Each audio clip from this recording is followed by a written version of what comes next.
countdown for blast off. X minus 5, 4, 3, 2, X minus 1, fire.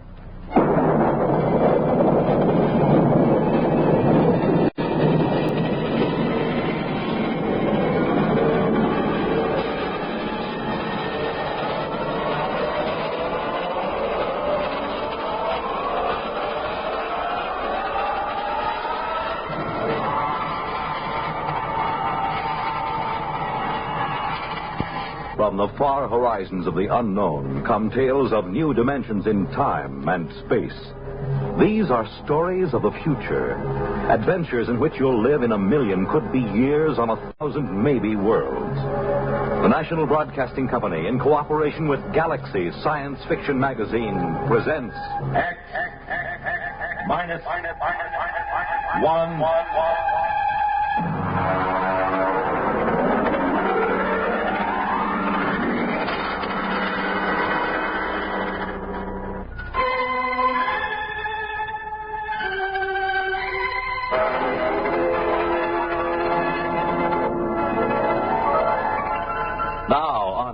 Minus 1, The Merchant of Venus. If you've ever tried to make a 6-inch marionette play the piano using spider webs 100 feet long for the strings, you'll have some idea of the job of administering personnel problems of the Venus colony from an office on East 41st Street in New York. But that's the way it's done. All recruitment and contract work for outspace employment is handled by the UN Off-World Commission. And my particular mess is the Venus Project. Mostly the trouble comes to my phone extension.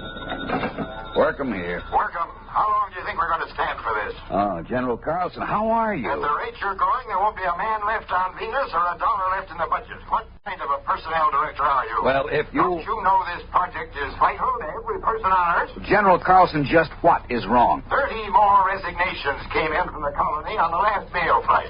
33 spineless quitters getting fat at the taxpayer. Excuse me, General. Listen to me, Workham. I'm getting awfully tired of the kind of recruiting you're doing. Miss Kane, get me Dave Newsom on the other line. No, don't cut the General off. He's enjoying himself. He won't miss me. It's this egghead inefficiency that's at the bottom of the whole thing. Well, I'm not too sure about that, General. Believe me, with one platoon of Rangers, I could get a colony in a stamp. Hello, Rod. Dave, General Carlson's on the other phone yelling at my desk blotter. He says 30 more resignations came in. That right? Actually, 23. 7 for sick leave. Well, what's the breakdown? Mostly farmers or technicians? Well, there were only 9 technicians left. This batch cleans them out. The rest are farmers. What's left? A couple of farmers, trappers, and the scientists. They seem to stick it out all right. Different contract. They only have a 2-year hitch and then come back to Earth if they want to. Listen, meet me down at the coffee shop. No, Carlson goes down there sometimes. The saloon over on 43rd, about 10 minutes.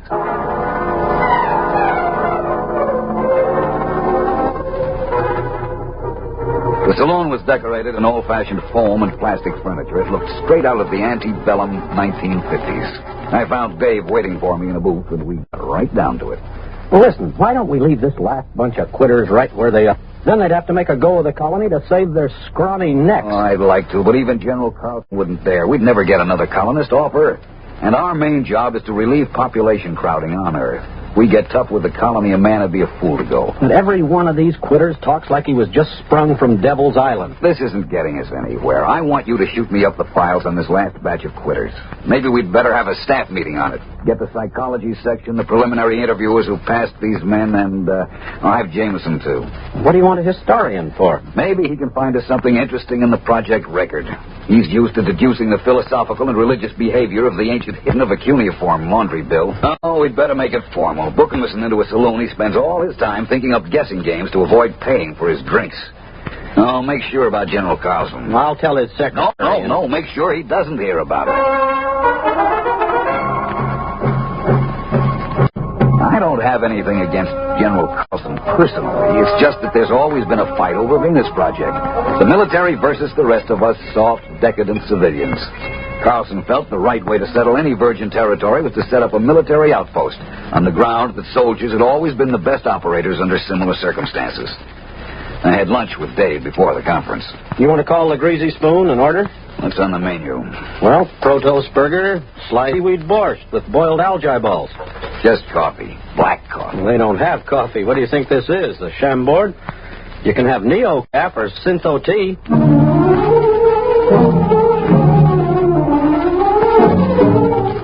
That just about sums up the problem the Earth faces. Scientific agriculture and hydroponics had gone just about as far as they could. Synthesized foods couldn't take up the slack. If the people of Earth kept on emulating the extinct rabbits, as they showed every intention of doing, we had about 30 years before we'd all be standing on each other's shoulders, chewing our fingernails for nourishment. Or rigid birth control would go into effect, with the whole attendant problem of racial tension, nationalistic wars, and bootleg conceptions. The group gathered in the conference room looked sour enough to have been dining on seaweed borscht for a week. All right. Now, suppose I sum up what we all know already. It'll give us time to stall before we face problems to which we have no answers. That's a cheerful beginning. All right. Now, for 6 years, we've been trying to establish a self-sustaining colony on Venus. Why? Take the monorail out to Bucks County or up to Vermont at rush hour. There just isn't any more room on Earth. They've just opened the Dome Colony in Antarctica, the housing areas in the Amazon Valley, and they're already piled up with a 10-year waiting list. All right, we send out colonists. What happens? They quit? Thank you, Mr. Jameson. The resignations come in. By terms of the contract, we have to transport them back to Earth inside of a month of resignation. There'll be nothing left on Venus but a few small clearings in the jungle and a few empty beer cans. Now, I'm not accusing anyone here of making mistakes, but I think we have to seriously consider whether we're spending money for nothing. Rod, you said the problem was insoluble. We know what we need up there. It's just that we're still making some mistake in selection, in psychological screening. That's all. You're not going to quit, are you, Rod? Well, we're not. We'll get these studies out and check again.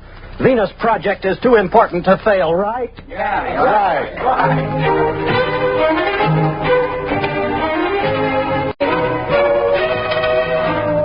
It's a cheap trick, but it always works. I talk with a heavy, heavy heart. Dave jumps in to shill like a Boy Scout.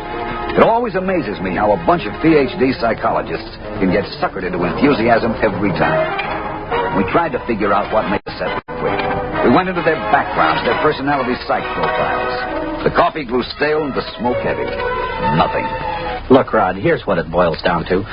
A man has to be unstable to want to leave Earth, but he has to be stable to stay active and resourcefulness to make out on a new planet. But if you had it, you'd make out fine at home. You need young, healthy, vigorous, mature, older, experienced people all rolled into one. We're looking for a collection of walking paradoxes.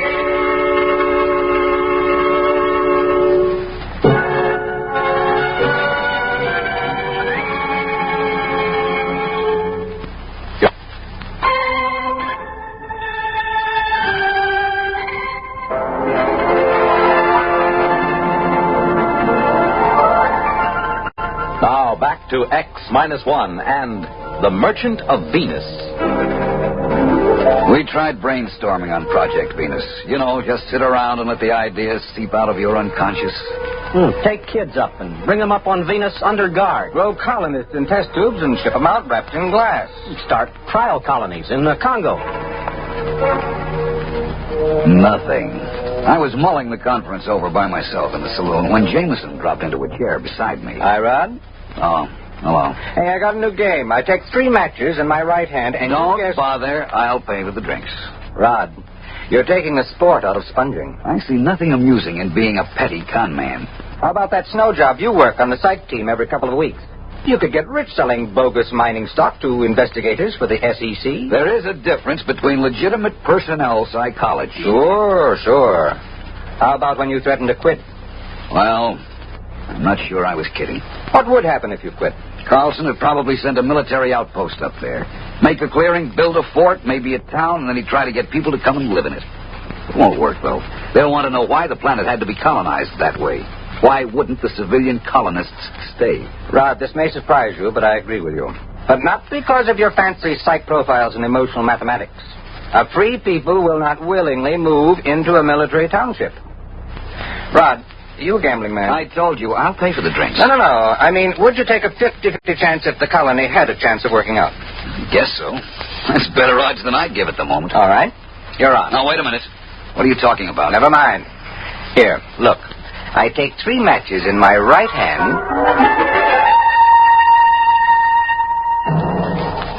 And that's all he said. I found out a week later what was going on, and I was called on the carpet by General Carlson. And as I understand it, this plan of Mr. Jameson's was smothered in your office because of professional jealousy. Mr. Jameson having no degree in psychology. Is that what he told you? Mr. Workham, I'm very busy. I have a conference with Mr. Jameson in exactly 7 minutes.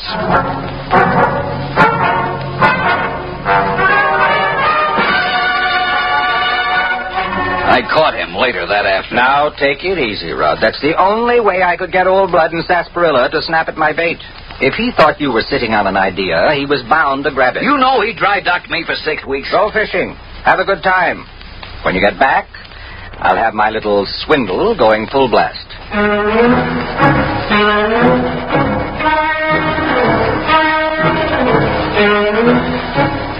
That is exactly what I did. I went fishing.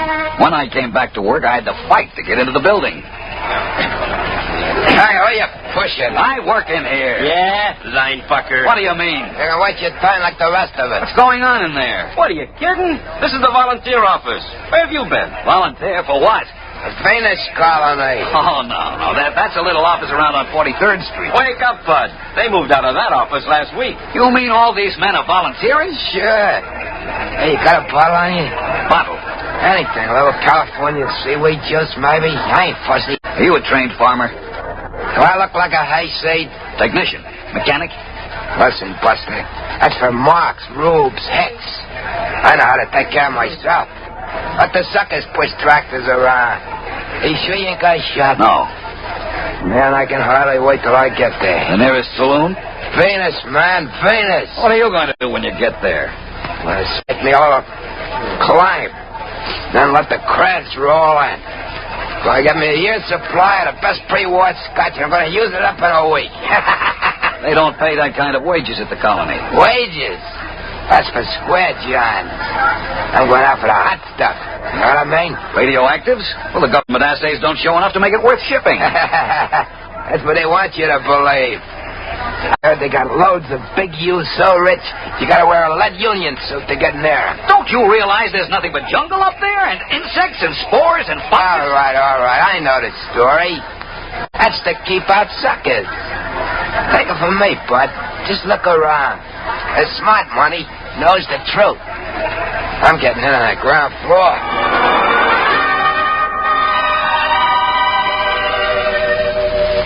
Jameson, you irresponsible idiot. Ah, Rod, how are the fish? I know what you're doing, and I won't put up with it. You've told those dupes down there they can get rich on Venus. Well, they're volunteering. And I suppose you think if you get enough of them, you'll find what you want. But have you looked at them?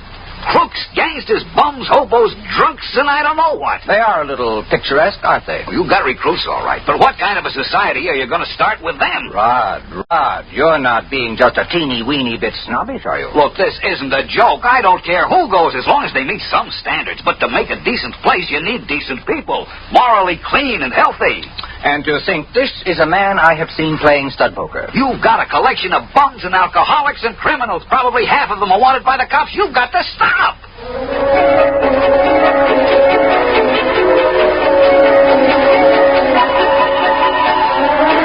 There wasn't a thing I could do. I issued a statement to the press, and I got editorials attacking me for trying to keep the riches of Venus from the common man.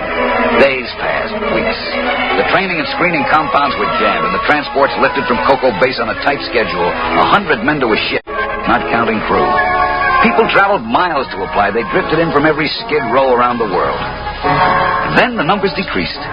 Day by day, the get-rich-quick propaganda seemed to be losing its grip. About a year passed, and the lines had dwindled down to about a steady 5 men a day. I went through my routines in a kind of daze, horrified at the tale history would write about the society that was recruited through my office. Then one day, I met a man in a lunchroom. He asked me the way to the recruiting office. We got to talking. That afternoon, I found Jameson in the saloon and cornered him. Look, I take 4 lumps of sugar in my left hand, and you try to guess which one... Never mind. It's just a little sporting proposition. I've had enough sporting propositions out of you. Jamie, I just talked to a recruit. How democratic of you. I'm not kidding. He was an engineer who tossed up a good job to go out to the colony. How nice. I did a little more checking. They changed. There are farmers with their families, school teachers, lawyers, doctors, and then 2 ex-colonists applied yesterday to go back. Guess which hand holds Listen, there is on the bar a pre-war bottle of scotch at $25 an ounce. I will buy you the whole bottle for an explanation. Oh, well, wait till I put the sugar back in the bowl. Jamie, how did you do it? Were we so far wrong with our charts and psychomath? Actually, you told me how to do it. Remember you said if there was a recently pioneered society around for you to test, you could set up your standards? Well, all you needed to do was duplicate the kind of person who settled America, or Australia, or California. As an historian, I knew what they were like, and I knew what brought them. So I put out the same bait. In a pig's eye you did. How about freedom of religion, freedom from oppression? That had something to do with settling America, didn't it? Isn't that what brought people to this country? I saw that cesspool full of tramps you started with. If there was a Tom Paine or a Ben Franklin among them, I'll eat a whole Rorschach series one ink blot at a time. Rod, you are no historian. Franklin was born here. Paine didn't come over in the first wave. Pioneers are not necessarily young, healthy, or moral. America wasn't founded only by pilgrims. They were actually a minority. We were settled by promoters, bonded servants, British convicts, pickpockets, thieves, French and Spanish pirates. They came here for gold, or to beat a hangman's rope.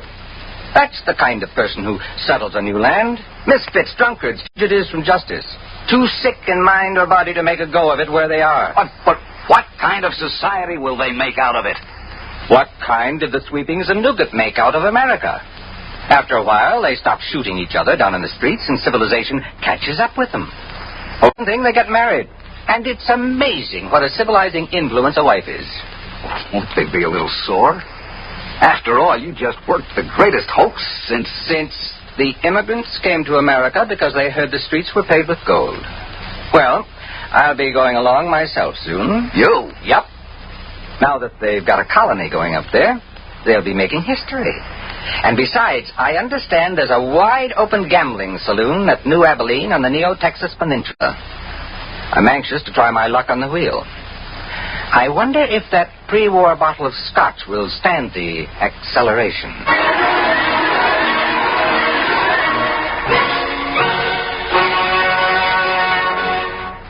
You have just heard X-1, presented by the National Broadcasting Company in cooperation with Galaxy Science Fiction Magazine.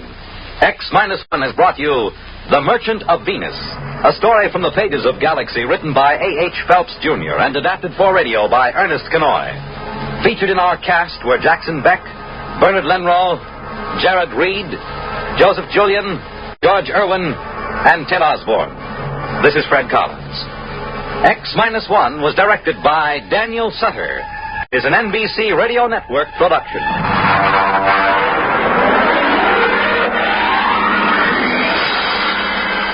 We pause now.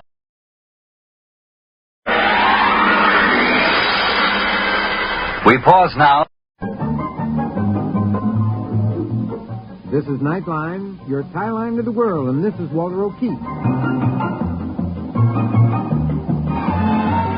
Tonight, a visit to worlds strangely different from ours, the world of the future, the world of X-1.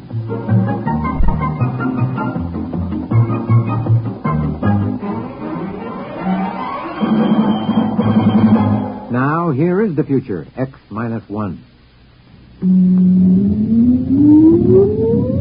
Countdown for blast off. X-5, 4, 3, 2, X-1, fire.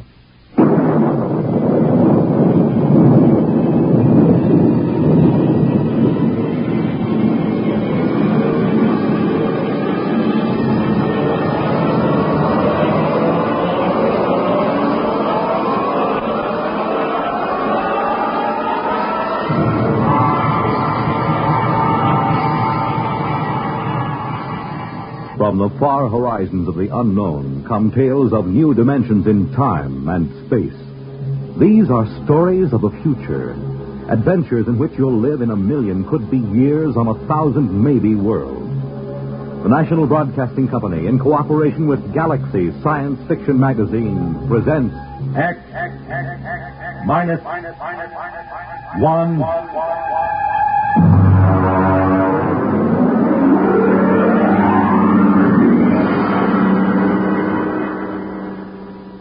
tonight, the Clifford D. Simak story, Drop Dead. But first, hear this. Have you ever asked yourself what this country's most important natural resource is? I'm Dorothy Olson, NBC bandstand singing schoolteacher. Our most important resource?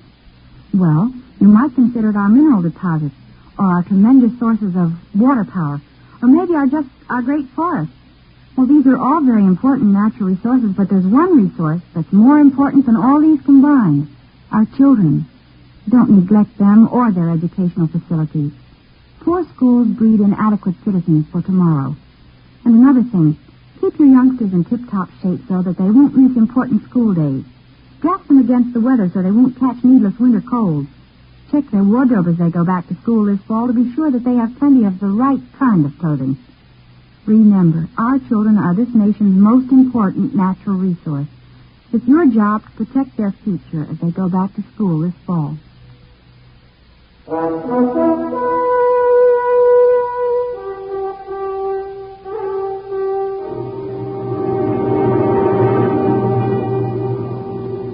Now, X-1, and the story of an unbelievable planet. Listen to Drop Dead.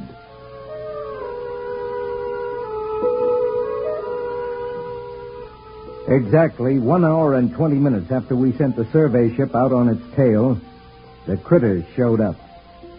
Ordinarily, when you make a landing on an unknown planet, it takes at least a week for any life to come creeping out of hiding and sneak a look. But there they were, the critters. They were almost cow-sized, but not as graceful as a cow. Their bodies were put together as if every blessed one of them had run full tilt into a wall. Their hides were splashed with large squares of pastel colors, the kind of color one never finds on any self-respecting animal. Violet, pink, orange, chartreuse. The overall effect was in a checkerboard, made by an old lady who did crazy quilts. Max Weber, our biologist, stood at the tail fin with me and stared. Look at that on their heads. Those antlers. Those are not antlers, my friend. Well, I was afraid to say it. It looks like vegetation. As if they were trying to hide behind a skimpy thicket. And what bothers me is the fruit and vegetables. That is, fruit and vegetables growing on their heads. Hey, watch it. One of them's broken away from the herd and coming over this way. Step back. Give me a clear shot in case it charges. Look, here it comes. What? How do you like that? It just dropped. Ted, that animal just walked up to us and dropped dead.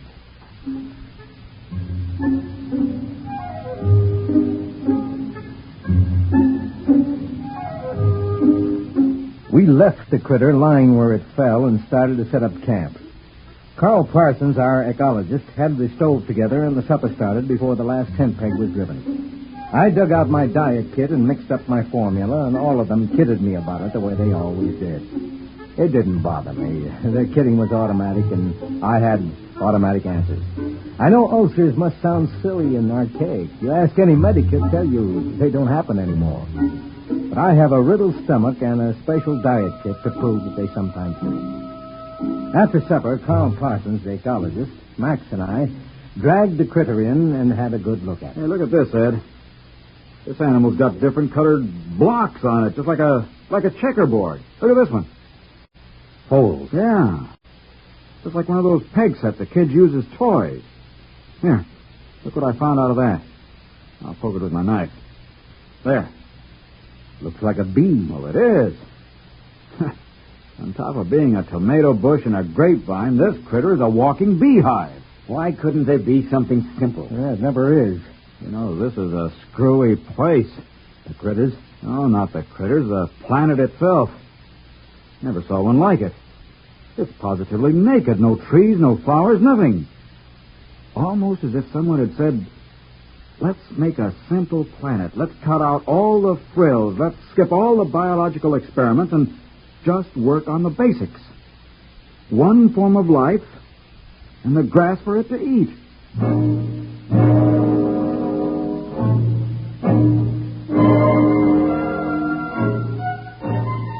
We unshipped the experimental animals, the rats, the zartilles from Centauri, and the pumpkins from Polaris. The pumpkins made an unholy racket because pumpkins are always hungry. You just can't give them enough to eat. You turn them loose and they eat themselves to death. We got them all unshipped and set up under a shed in rows when Max walked up to me thoughtfully, chewing on a toothpick the way he always did. Ed, there's something wrong. Well, what do you mean? There are no insects here. I wandered around, laid down in a dozen different places. Stands to reason a man should find some insects if he looked all morning. It is natural. What about the bees? What bees? Well, the ones that were in the critter. Didn't you see any? No, I didn't get close to any critter herds. Birds? Not a one. Oh, I was wrong about the flowers. The grass is tiny flowers. For the bees to work on. Very neat, isn't it? I'm not so sure.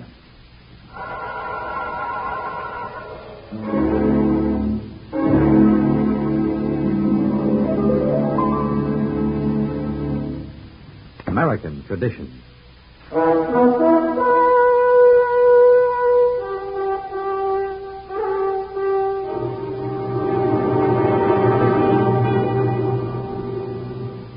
Now back to X-1 and the Clifford Simac story, Drop Dead. The bio team had the critter spread out on a canvas tarp. They were happily chopping him up in small pieces with a scalpel. Ed, I've got news for you. No brain. What? No brain. We can't find one, and there's no nervous system. That's impossible. How can a highly organized, complex animal exist without a brain or nervous system? It's got everything else. As near as we can figure it out, there are at least a dozen different kinds of flesh. Some fish, some fowl, some good red meat, maybe even a little lizard. Well, an all-purpose animal. We found something finally. If it's edible, and if it doesn't poison you, if it doesn't grow hair all over you. Well, that's up to you fellas. I'll get the cages down, and you can start killing off the little animals to your heart's content. And there's only one insect, these bees. And we never see these unless we're near a critter herd. And no birds, no fish in the water. Not even a single-cell paramecium. Yeah, I was talking it over with Max. You know, I'd give my right arm to hear a cricket or a mosquito or even a hornet. This is the strangest thing we've... Hey, Max, what are you chewing? Toothpick. That's no toothpick. Spit it out, spit it out. That's grass. I don't know. I must have just picked it automatically to chew on. It's just a habit, I guess. Yeah. Well, go on with the report. Well, it's a walking filet mignon. That animal is an all-purpose for sure. It lays eggs, gives milk, and has 6 different kinds of red meat. Makes honey, 2 kinds of fowl, 1 of fish, and a whole lot of others we can't identify. Then, of course, the bacteria. And what about the bacteria? The critters swarm with them. And all of them the same. You know, it normally takes 100 different kinds of bacteria to make the metabolism work. But here there's only one. It must do all the work of the 100 other species do. I wouldn't be surprised if that's the brains and the nervous system you couldn't find with your knife. The bacteria doubling in brass for both systems. The whole place balances. Nature's never static, never standing still. But here on this planet, it's standing still. Where's the competition? Where's the evolution? It's as if long ago all these life forms said, let's quit disputing, let's get together, let's cooperate. Symbiosis. Well, we need another critter to work on. I'll bet you we get it.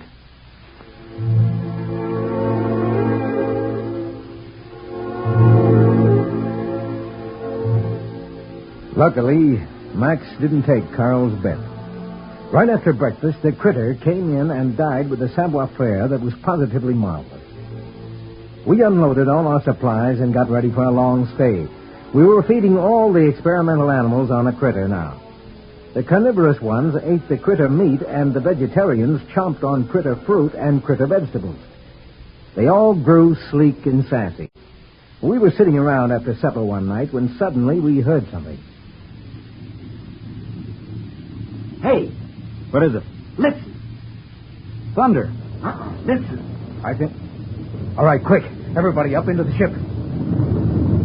What is it? I heard a critter. Look, you see the dust?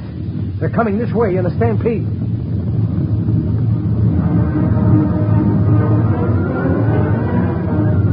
We swarmed up the ladder and tumbled into the port. Below us, the stampeded critters went grinding through camp. There seemed to be millions of them. They came pouring past for almost an hour.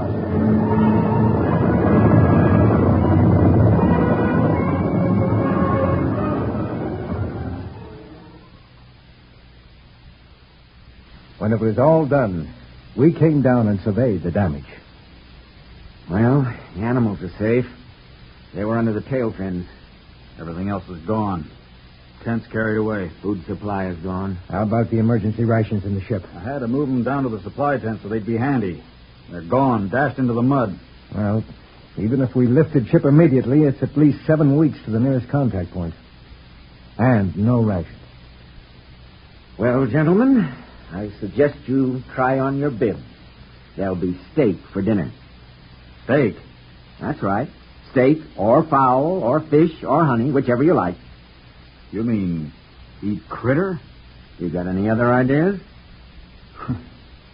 Well, for one time. Ed, I wish I had your ulcers. You've got your diet kit in your pack, right? Yeah.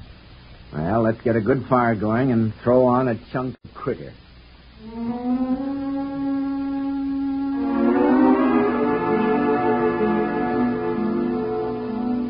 The crew ate about a critter a day. They didn't seem to mind. Just at breakfast time, one would walk in and keel over. The crew ate like there was no tomorrow. I waited for them to break out in a rash or start turning green with purple spots or grow scales or something. But nothing happened. They felt better than they ever had. But then one morning, Max Weber turned up sick. Well, gentlemen, I've just taken a sample of my own blood. How do you feel? Lousy. I'm loaded with bacteria. Critter bacteria. I've checked some of the others. They've got a lower count than I have. Well, that figures. You got a head start. No. The rest of them have just been eating critter for a week.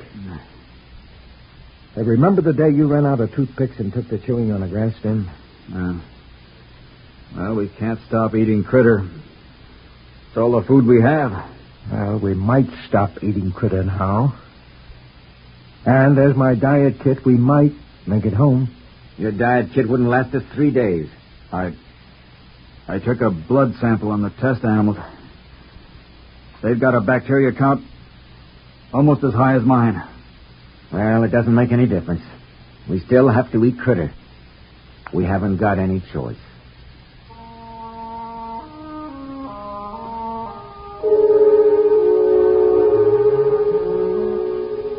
That night, Weber disappeared. We hunted him for 3 days. He couldn't have gone very far, but we didn't find him. We did find one queer thing, though. Hey, over here! Down in the gully! Hey, what is it? That white fungus. Kind of a ball.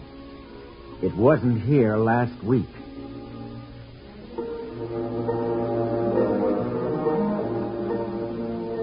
We couldn't find Weber. And then about 4 days later, Carl woke me up. Ed, get up. Get up. Hey, what's the matter? The animals. The test animals. They're encysting. They're turning into cocoons or chrysalis or something. What? All of the test animals, the guinea pigs, the dogs, they're turning into white fungus balls. Carl. The ball we found out in the field. Weber. Max Weber. It's got to be.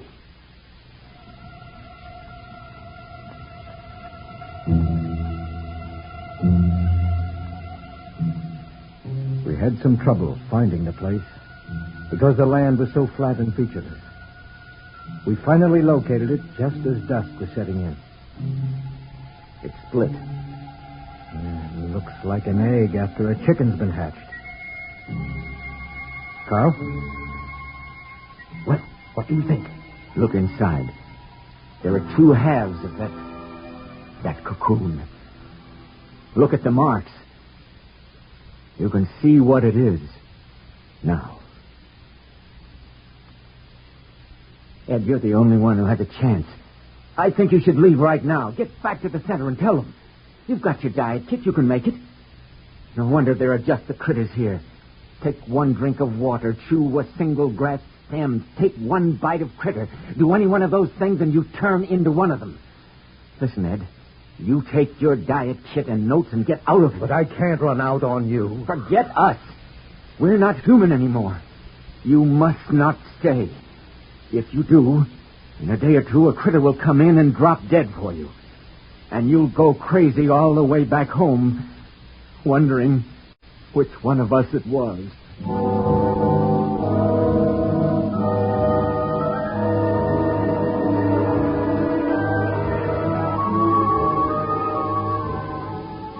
I walked slowly over to the ship, and I stood at the foot of the ladder, holding the notes and the diet kit against my chest.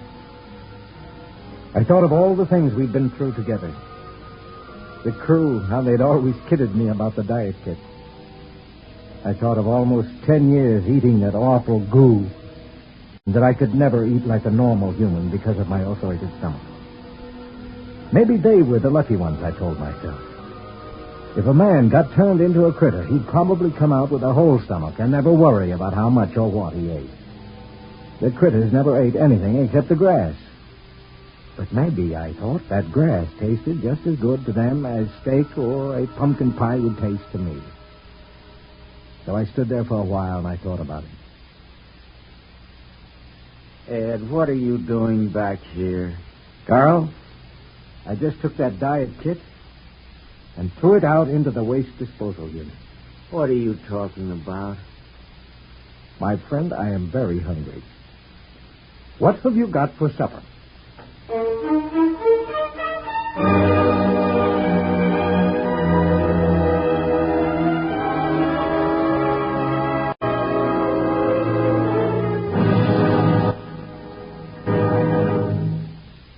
Fred Collins speaking. And I'll have another word for you about X-1 in a moment. Hi, this is Walter O'Keefe.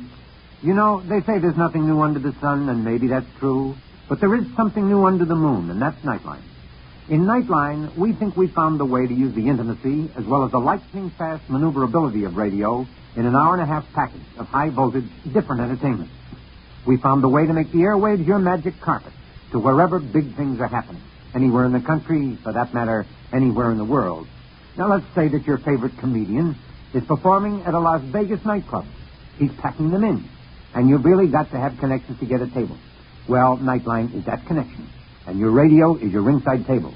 More things than you'd believe are happening in the so-called still of the night, and Nightline is your line to exciting entertainment after dark. My feeling is Nightline marks a new era in nighttime entertainment. Tune us in every Tuesday, Wednesday, and Thursday, and you'll hear what I mean. You have just heard X-1, presented by the National Broadcasting Company in cooperation with Galaxy Science Fiction Magazine, which this month features Double Indemnity by Robert Sheckley. To commit the perfect crime, all Barthold needed was centuries in which to plan it and execute it, and an insurance policy with Double Indemnity. Galaxy Magazine on your newsstand today. Tonight, X-1 has brought you Drop Dead, a story written by Clifford D. Simak and adapted for radio by Ernest Kinoy. Featured in our cast were Lawson Zerby as Ed, Ralph Camargo as Max Weber, and Joseph Bell as Carl Parsons. Your announcer, Fred Collins. X-1 was directed by George Voutsas and is an NBC Radio Network production.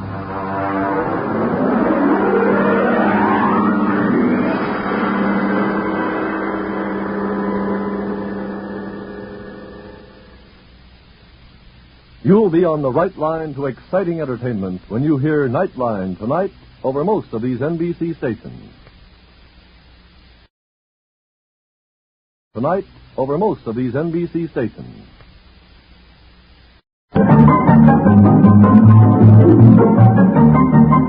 This is Nightline, your open door to people and places, and this is Walter O'Keefe.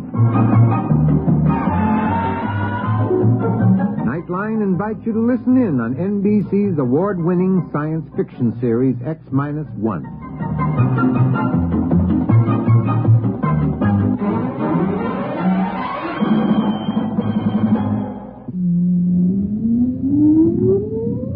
Countdown for blast off. X-5, 4, 3, 2, X-1, fire.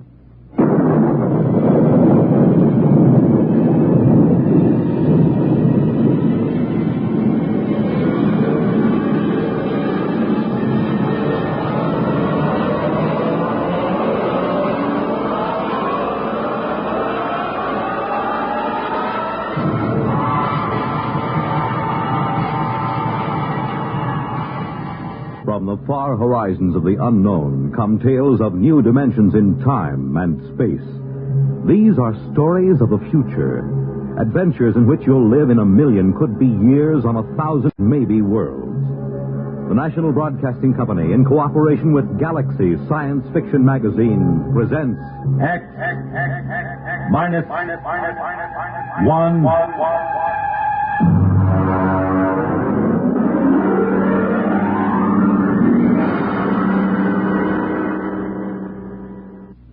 Tonight, The Haunted Corpse by Frederik Pohl. But first, hear this. The glamour and excitement backstage at Broadway's most dazzling new musical show. The fascination of life under the big top. The wonders of the space age. Another weekend of sparkling and diversified entertainment coming up on Monitor. Friday night, the stage door of Broadway's Imperial Theater will swing open as Monitor takes you behind the scenes at the hit musical Jamaica. You'll meet the stars, Lena Horne and Ricardo Montalban, the composer, Harold Arlen, and you'll hear the music of Broadway's newest hit. On Saturday, you'll find yourself marching in a circus parade, meeting the clowns, the dancing girls, the animal trainers of Austria's famed Mindano traveling circus as it enters the historic city of Athens, Greece. And for the space-minded do-it-yourselfer, there'll be a lesson in the tracking of satellites by amateur astronomer Philip Del Vecchio. Celebrities, music, news, and sports, too, all on Monitor, all weekend long. So start your weekend right with Monitor on Friday nights and stay with Monitor on most of these NBC radio stations.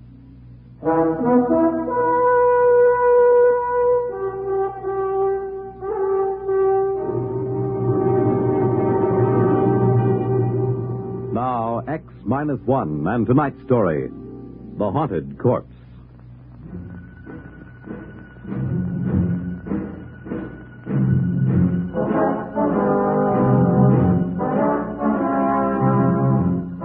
It was 2200 hours when my task force of 155 picked men and a wax stenographer, all fully equipped for any emergency, surrounded the big house. Just as I stepped out of my Jeep, the old boy himself came storming out of the house with fire in his eye. While he was still ranting and raving, I gave him a salute and waited for him to finish. Go on, get the whole bunch of you. This is private property and you're trespassing. I won't have it, you hear? Now go on, get out. I'm Colonel Windermere, sir. My orders are to establish a security cordon around your laboratories. Here you are, Dr. Horn. Your copy of the orders. You can take those orders. Say, who put you up to this? I know, Van Pelt. Why, that rotten, overstuffed, backstabbing monster of a... Dr. Horn. Oh, I know, Van Pelt. I ought to. He worked as my associate for years. But that doesn't give him the right to turn traitor and go running off to the Pentagon with a story about the Horn effect. Excuse me, Dr. Horn. The General asked me to give you his personal assurance that my men will not in any way interfere with your work here. It's just a matter of security. Security? Now, listen here, Lieutenant. I won't tolerate Excuse me, anybody... sir. It's Colonel. Lieutenant Colonel Windermere. Colonel, General, Lieutenant, what do I care what fool title you stick on your name? The Horn effect is my personal property. Not yours, not Van Pelt's, not the Pentagon's. Not anybody's but mine. You and your whole army can go plumb to the devil. Good day.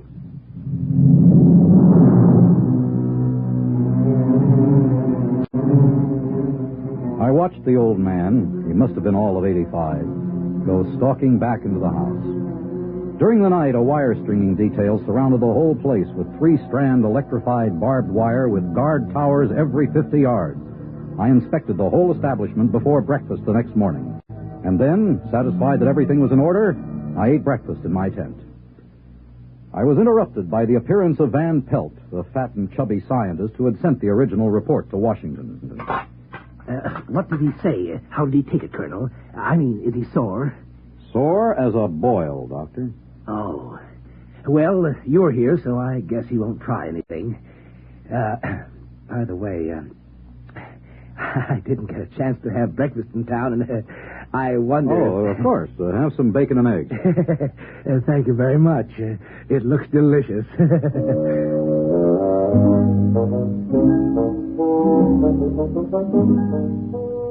I watched him gobble up the rest of my breakfast. I was beginning to understand why Van Pelt and Horn didn't get along very well. Why Van Pelt finally went running to the Pentagon with his report. Of course, it was my job to keep an open mind, but I couldn't help thinking how I'd feel if my exec, Captain Lefferts, went over my head in that way. No, I couldn't blame Dr. Horn for being angry. At 1400, I went to see the doctor again. I brought along Corporal McCabe, my wax stenographer. Well, what do you two want? Good afternoon, Dr. Horn. I'm here to get your daily progress report. Daily?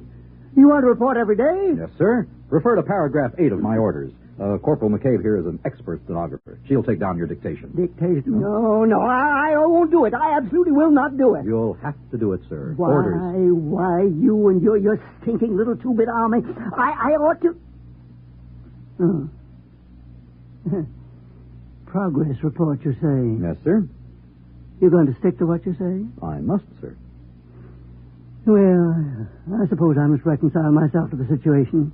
Now, exactly what is it that you want, Lieutenant? The report, sir, and it's Colonel, not Lieutenant. Just so. The report, all about my work. Is that it? You may speak freely, Doctor. Corporal McCabe has full security clearance. Well, that must make her very happy. Yes, the report. Just so.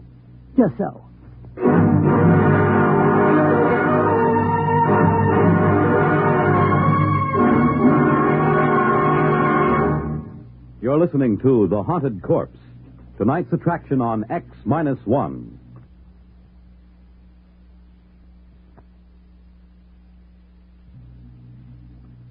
Not as a handout, not charity, but truly a gift from an unknown friend. That's a lot of goodwill per dollar bill.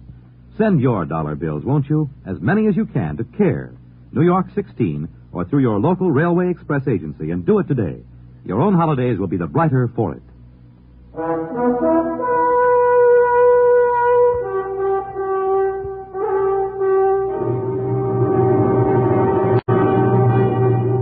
Now, back to X-1 and The Haunted Corpse. I wasn't deceived by Dr. Horn's sudden willingness to cooperate. He was probably trying to win my confidence so that he could find a way to phone his congressman and make trouble for the whole operation. But I merely nodded to Corporal McCabe, who opened her notebook and got ready to take the dictation. Very well. This machine you see here is my polycloid quasitron. Now, to understand its operation, let me explain... Sir, excuse me, that term... Oh, yes. Dr. Horn, would you kindly spell those two words for the corporal? Just so. Polycloid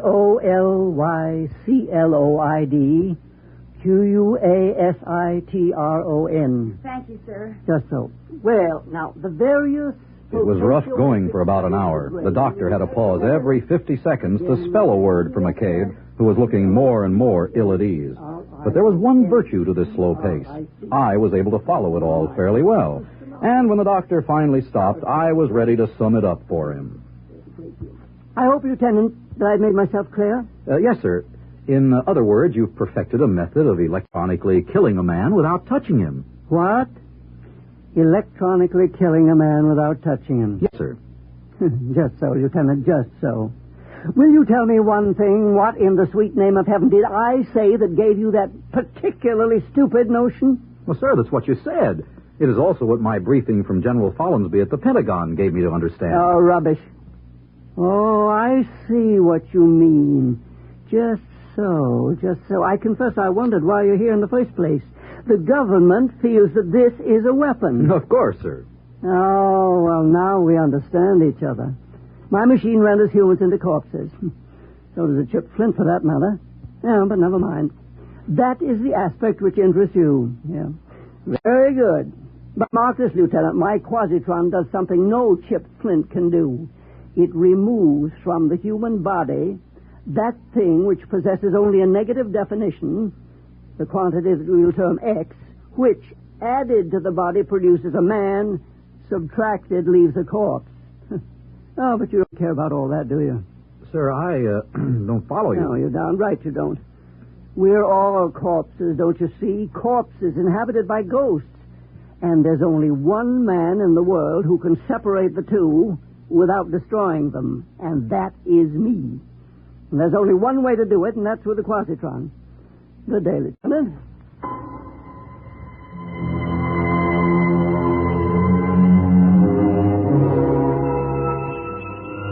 Corporal McCabe and I left hurriedly. I was ready now to make my situation analysis according to orders, but I decided to check one fact. I summoned Van Pelt to my tent that night. No, Colonel Windermere. He's perfectly sane. Perfectly. But he is also dangerous. Particularly dangerous to me. I mean, of course, if I hadn't the Army's promise of complete protection. Colonel, that bowl of fruit looks tempting. I wonder if I... Oh, help yourself, Dr. Pelt. Thank you. Tasty. Very tasty. Dr. Van Pelt, I must have the straight dope on Horn. What's this ghost business? My goodness, Colonel, that's just the old man's way of putting it. Forget the term ghost if it really distresses you. Now, whatever you want to call this thing in the body, life, intelligence, or whatnot, this is what his machine works on. If he wishes, he can replace this quantity or remove it from body to body. You might call the operation a transference. A transference of personality. Yes, that would describe it.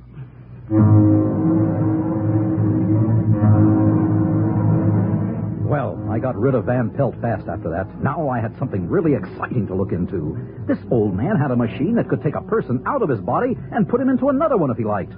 Next morning, I demanded a demonstration, and Dr. Horn showed me how he could change a hen and a cocker spaniel with the Quasitron.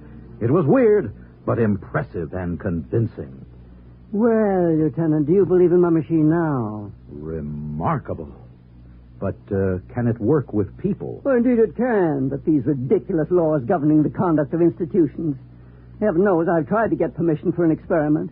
A man dying of cancer, for instance, to exchange with a feeble-minded youth. Why not? Put the sound mind in the sound body and let the other die. But no, they won't have it. I see. Then it actually has never been done. No, but... Now, you're here, Lieutenant. A military man, very brave. Just so. All I'd ever needed was a volunteer. Now, Van Pelt refused, the coward. So was everyone else. But now you... Negative, sir, negative. I am not a lieutenant, Doctor. I am a field-grade officer. But if there is a need for volunteers, I can find them for you, sir. You can? You really can? Yes, sir. I can think of several likely prospects. Give me until tomorrow. Just so, Lieutenant. Major, Captain, then. Tomorrow will do splendidly.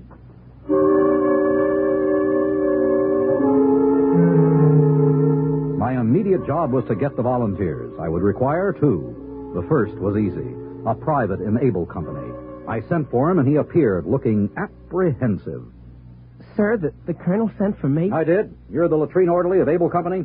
Yes, sir, I am, sir. Yeah, there's a report on you. AWOL. That means a court-martial. You're aware of the possible consequences? Yes, sir, I am, sir. There is a possibility that these charges might be dropped. It depends upon our finding a volunteer for a special job. Is that all, sir? Oh, I volunteer, Colonel. When do I start, sir?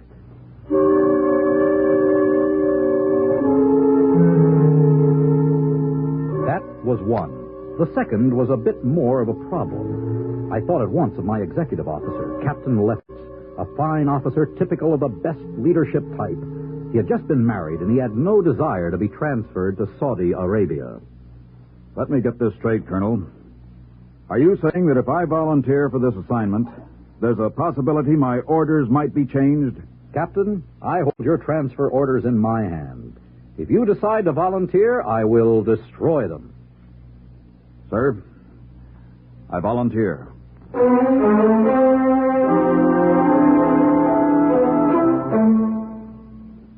So it was done.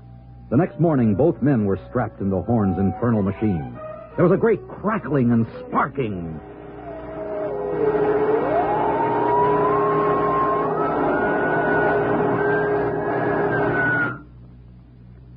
There. It's done. May I speak to my men? Go right ahead, Lieutenant. The orderly first. You. Name, rank, and serial number. Sir? Lefferts, Robert T., Captain AUS. Serial number 033-39615. Oh, sir, about that transfer to Saudi Arabia. No, that'll do. Good heavens.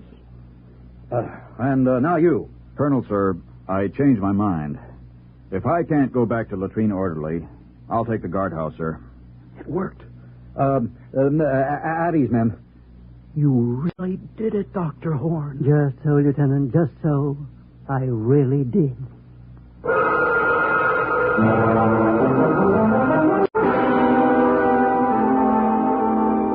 Horn switched the two men back again while I rushed for the telephone. Crash priority, the Pentagon, General Follansby, priority and classified. Ask the General to stand by for Scrambler.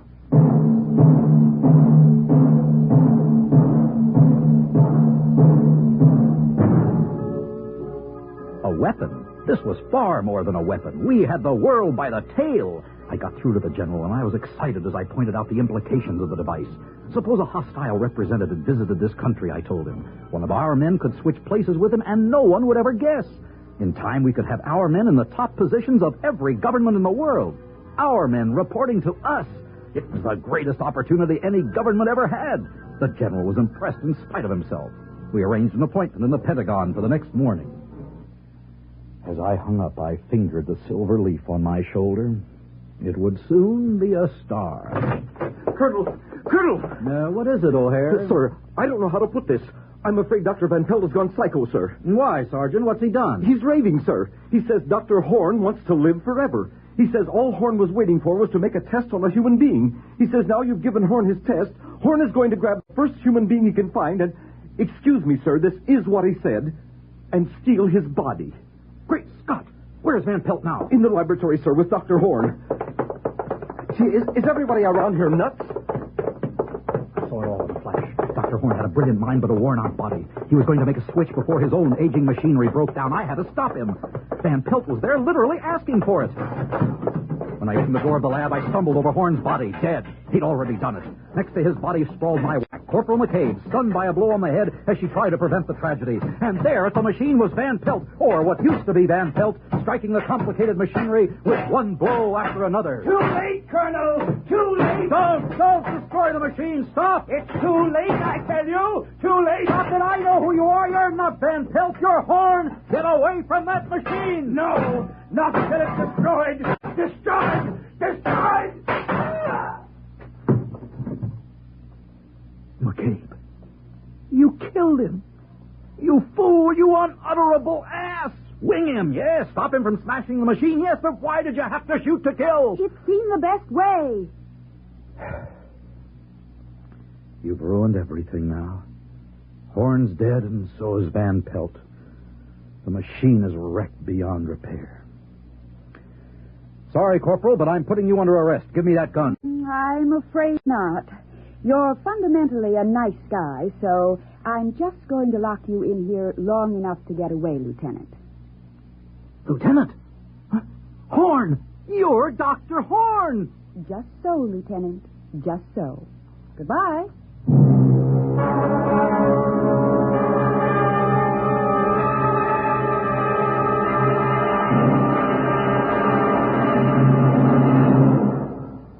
Fred Collins again. I'll have another word about X-1 in a moment.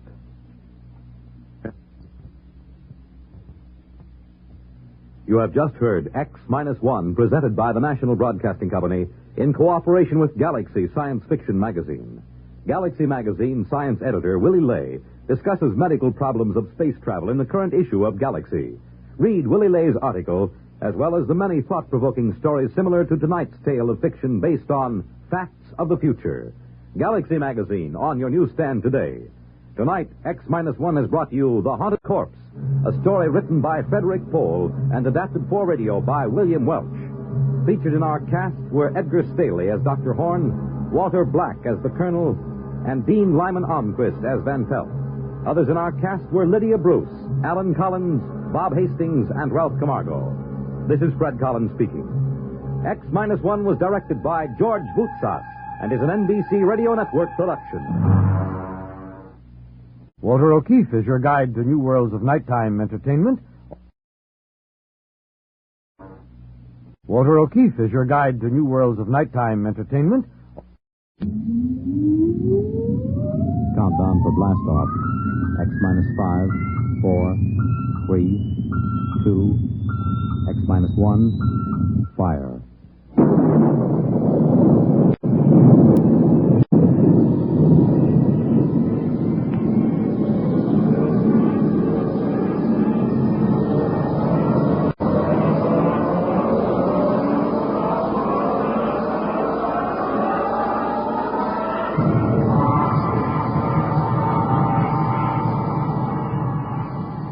From the far horizons of the unknown come tales of new dimensions in time and space. These are stories of the future, adventures in which you'll live in a million, could be years, on 1,000 maybe worlds. The National Broadcasting Company, in cooperation with Galaxy Science Fiction Magazine, presents X minus 1.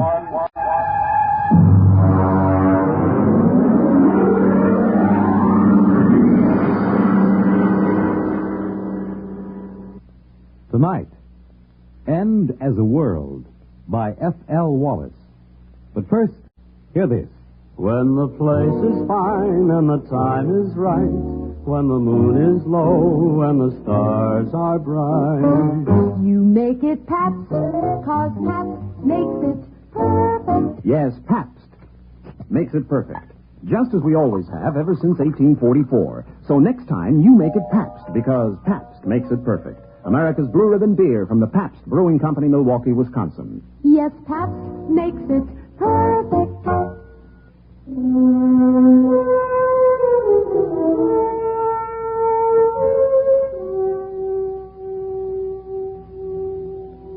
Now, X minus 1 and End as a World. I saw it on the doormat in the front porch. The boy had made a lucky throw, and the paper was spread out neatly on the doormat facing me as I came out of the screen door. The headline was black across the top. They used the big type, the kind they use for presidential elections or when the town all-star Little League team won the national championship. I stood and looked at it through the screen door. I hadn't quite rubbed the sleep out of my eyes, so first all I saw was the little boxes of the screen. And then suddenly my eyes snapped into focus, and I read it. This is the day the world ends.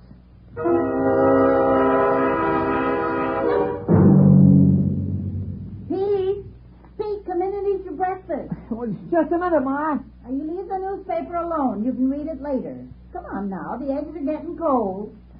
Yeah, but Ma, it's today. Well, what's today? Well, look at the headline. What's the only thing on the front page? Well, look. This is the day the world ends. Oh, that. Well, world's end or no, I won't have you eating cold scrambled eggs. Now, you sit right down and eat your breakfast.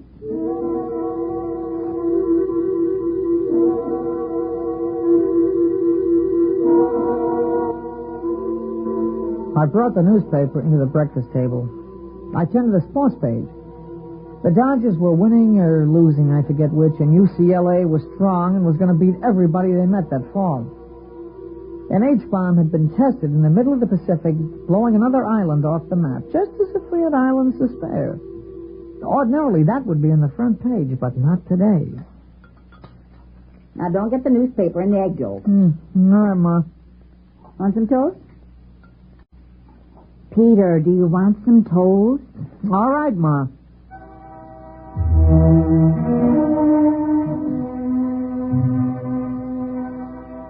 It was Saturday. Big things always seem to happen on Saturdays. I ate breakfast and got up.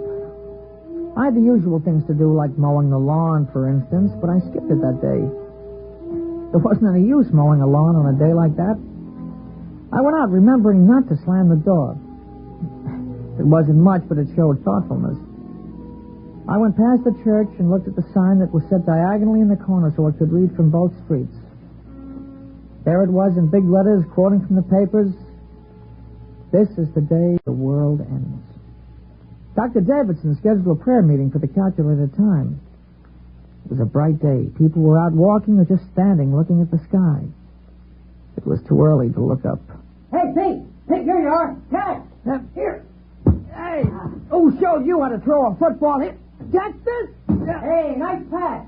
Here you are, lateral. I got it. Here, throw me a long one, huh? I'll run out on that button hook. No, look, I don't feel like it, not today. What do we do?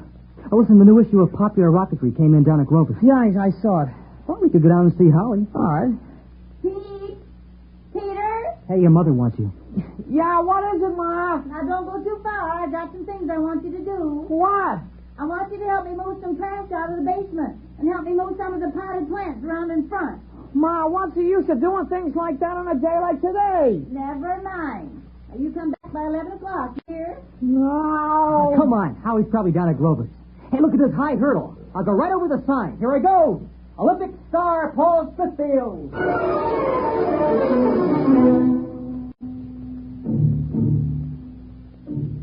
He went up over the sign easily. Paul's on the track team in high school. I looked at the sign again as he went over the top. This is the day the world ends. They never said more than that, not in the newspapers or on the signs painted on the brick walls. They wanted it to hang in our minds, something we couldn't quite touch, but we knew was there. We walked along down Green Street toward Grover's. Oh, what do you think of it? What? You know, today. I don't know. What about you? We got it coming. Yeah, but will we get it? I don't know. Hey, look. It's going to be nice and bright today. Yeah, it is now. Might cloud over. Yeah, it won't matter. It'll split the sky when it comes. Hey, you hear the new song? Some disc jockey wrote it. I love you, love you, love you. Hey, sounds awful. Oh, listen. I love you, love you, love you, till the day the world ends. I love you, love you, love you, till my heartbreak mends. And a lot more guff like that. It seems awful. I mean, making a song on a thing like that, you'd think they'd have more respect. Well, why shouldn't they cash in on it? How about that contest on TV? What will you do on the day the world ends? In 25 words or less. Some people would do anything for $1. Yeah. You think they'd have some, I don't know, some understanding of how important it is? Well, they do. You should see the souvenir stands on Main Street. Pennant saying the end of the world, stuff like that. That's disgusting. Grover's has an end of the world Sunday. Joey Tripp had one last night. It was really the end. Yeah, he's a pig. Yeah, sure is. Boy, it was really something. With nuts on top.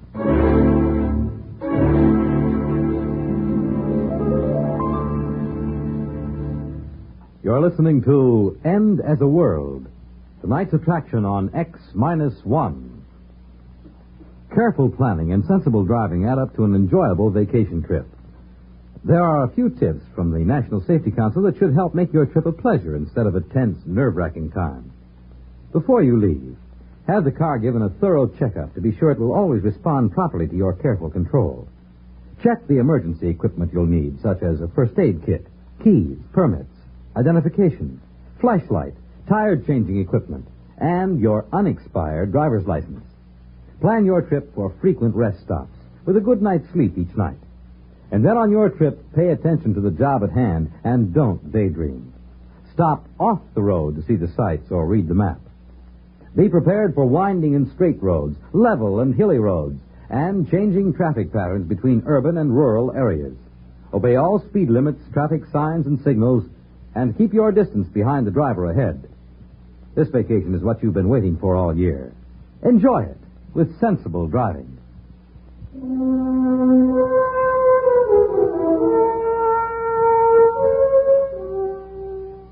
Now back to X-1 and End as a World. We went on to find Howie. He's a little guy, but he can throw a football further and faster than anybody else on the team. Howie was carrying a model of a rocket ship, carbon dioxide powered. Hey, let's see the model, Howie. Doesn't work. Well, what do we do? I don't know. We could play Salugi. No, I left the football over at Pete's. Oh, might as well just sit down on the grass. Okay. Hey, I wonder if it'll really come. Yeah, where will the president watch it from? They should have a good view from the White House. No better than us right here. What about Australia? Will they see it over there? They'll see it all over. Africa, too. And what about the Eskimos? Doesn't matter whether they actually see it or not. It'll come to everyone at the same time. Yeah, how about that? Everybody. Not just in this town, but all over. Wherever there are people and even where they're not. You know what I keep thinking about? What? I keep thinking about the man who made the H-bomb. I bet he felt silly and spiteful blowing up an island. I mean, somebody might have wanted to live on it if he just left it there. You know? Yeah. Bet he'd feel pretty small with his old H-bomb after today. Pow. My mother's over at the church praying. And what for? She just said that's what she wanted to spend today doing, right up to the last minute. You know, all the churches are holding prayer meetings. Town board wanted to close up that carnival on Pearl Street. You know, the one with the couch tent? They said it wasn't dignified for today. They close it up? The manager said he had his license, and he didn't care if today was the day the world ended or not. He was putting on 5 shows right up till it happened. Funny idea, those girls dancing and then, whoom, it happens. And nobody to look at them anymore. Can't understand people. Shows and lawns and cleaning the trash out of the cellar on a day like this, it just doesn't make any sense. Well, people get used to doing certain things. Yeah, but today? Even today. Well, that's how people are, I guess. Just gotta keep on with what they're doing, even if it doesn't make any sense.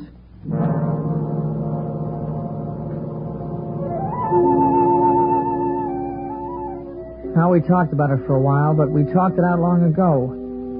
There was really nothing new we could say. Every once in a while, we'd look up at the sky, but it wasn't going to come until it got here. Finally, I went home for lunch.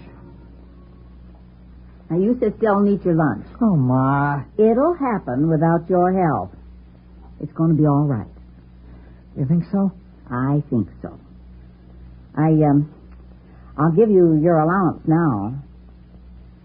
Yeah, but Ma, it's only Saturday. I don't give my allowance. Well, I'll give it to you today anyway. You might as well spend it this afternoon downtown. Gee, thanks, Ma. All right, I won't keep you over lunch.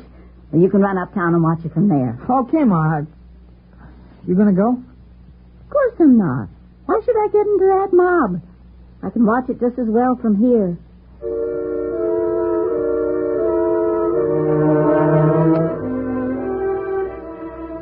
Ma, sure she could.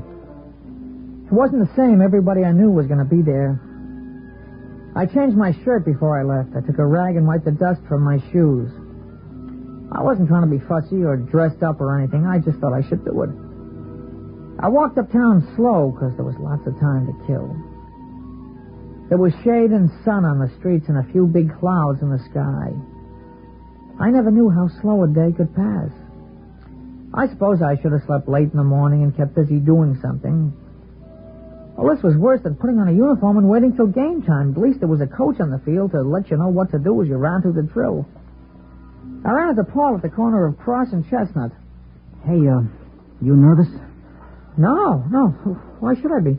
You're not in suspense? Only we had some way of knowing for sure. Radio, maybe. Oh, there's no radio. The calculations have been checked. Yeah, but maybe there's something we forgot or don't know. A lot of things can go wrong. Hi, fellas. Oh, hi, Howie. You want to go down to Grover's and get them molded? I don't know. Well, we've still got lots of time. We won't miss anything.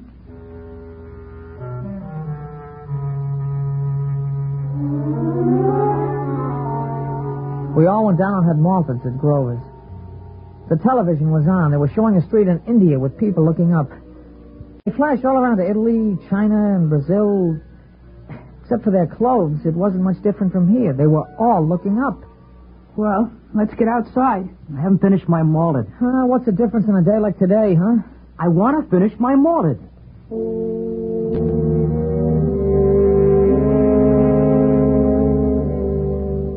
Outside, I noticed there was a slight overcast. The big billowing clouds had passed, but this was worse. I hoped that it would clear away in time, not that it really mattered. Hey, it's a pretty big crowd for a Saturday, huh? Well, this isn't a usual Saturday. What time is it? I don't know. You got to watch, Paul? No. We can see the clock on the merchant's block from the corner. Come on. Hey, it's Ginny Wexelberg. You see her over there? Hey, how'd you like to spend the day with her? That'll really make it a big day, huh? Oh, you don't need that old Ginny Wexelberg to make this a big day. After today, a blind 15-year-old kid isn't going to seem so important. After today, nothing's going to seem important, huh? Well, there's the clock. We've still got plenty of time.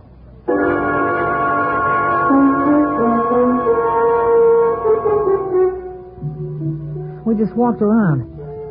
A few other kids from school passed by, and we stopped. It was getting closer. The space between the minutes was getting longer and longer. Hey, I'm hungry. I want to go back and get a candy bar. You're crazy. It's almost time. I got a couple of minutes. Look. Well, you just had them malted. I don't know. I'm hungry. I mean, I got a right to eat a candy bar before it happens, don't I? How can you think about food? It's only 1 minute. Well, all right. I just wanted to get one last candy bar, that's all. You think we could see better if we went across the street? Doesn't make any difference. It's going to be all over the world.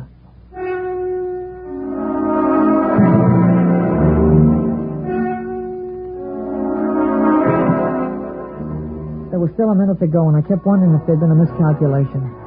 Now we were all looking up. All over the world, people were looking up. It was quiet. You could hear them breathing.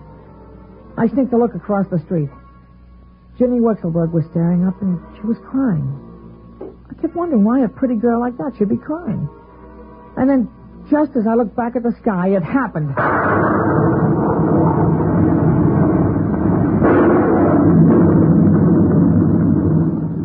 It came, the flash across the skies, a silver streak, the biggest vapor trail there ever was. It went from this side to that side in no time. It split the sky and was gone before the shockwave hit us. Nobody said anything.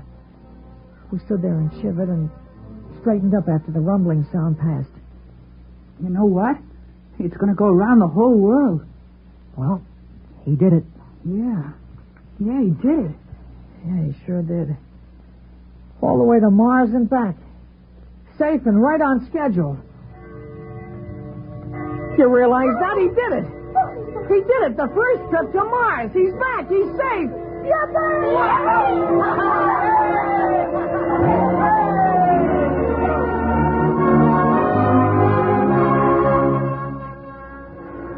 The factory whistles down by the river started blowing. The bells of the Baptist, the Congregationalist, and the Roman Catholic Church were ringing. We were all jumping up and down, shouting, screaming, laughing as the vapor trail slowly faded into the overcast. I grabbed a hold of somebody next to me, and all of a sudden I realized it was Judy Wexelberg, and she kissed me, and I kissed her back. And we yelled louder than all the factory whistles. We had a right. It was just like the paper said. This was the day the world ended and the universe began.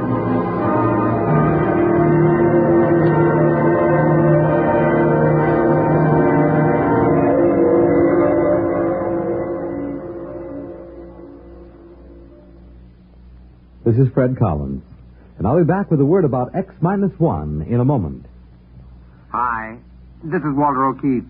You know, they say there's nothing new under the sun, and maybe that's true, but there is something new under the moon, and that's Nightline. In Nightline, we think we found the way to use the intimacy as well as the lightning-fast maneuverability of radio in an hour-and-a-half package of high-voltage, different entertainment. We found the way to make the airwaves a magic carpet to wherever big things are happening. Anywhere in the country, for that matter, anywhere in the world. Now, let's say that your favorite comedian is performing at a Las Vegas nightclub. He's packing them in, and you've really got to have connections to get a table. Well, Nightline is that connection, and your radio is your ringside table. More things than you'd believe are happening in the so-called still of the night, and Nightline is your line to exciting entertainment after dark. My feeling is Nightline marks a new era in nighttime entertainment. Tune us in tonight over most of these NBC stations.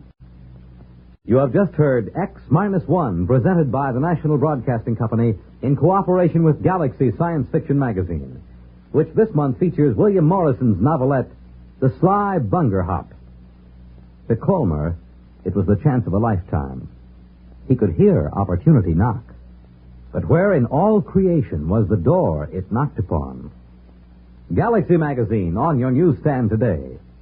Tonight, X-1 has brought you End as a World, a story from the pages of Galaxy written by F.L. Wallace and adapted for radio by Ernest Kinoy. Featured in our cast were Jack Grimes as Pete, Larry Robinson as Paul, Peter Fernandez as Howie, and Alice Yorman as the mother. This is Fred Collins speaking. X-1 was directed by Daniel Sutter and is an NBC Radio Network production.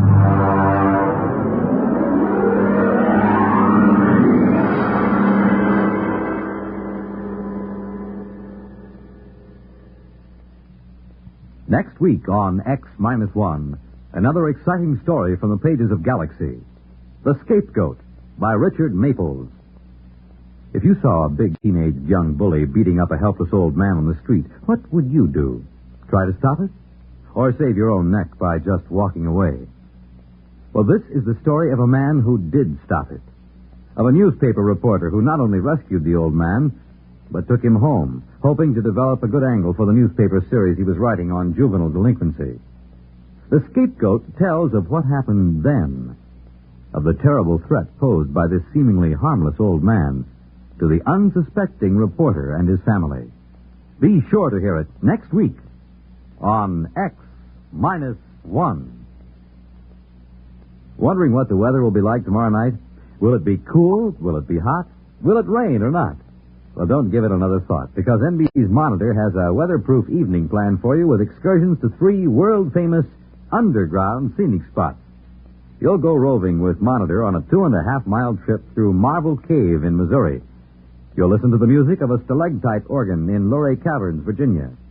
And you'll visit the historic catacombs of Rome. Between trips underground, you'll hear another merry report on his vacation tour of Europe by comedian Jonathan Winters. And you'll rub elbows with international celebrities at a unique party in Tootshore's famous restaurant in New York. There'll be music and news, too. In fact, there'll be something for everybody on Monitor. So start your weekend right with Monitor Friday night, and stay with Monitor all weekend long. Nightline takes you to wherever exciting, interesting, and entertaining things are happening. Tonight, over most of these same NBC stations.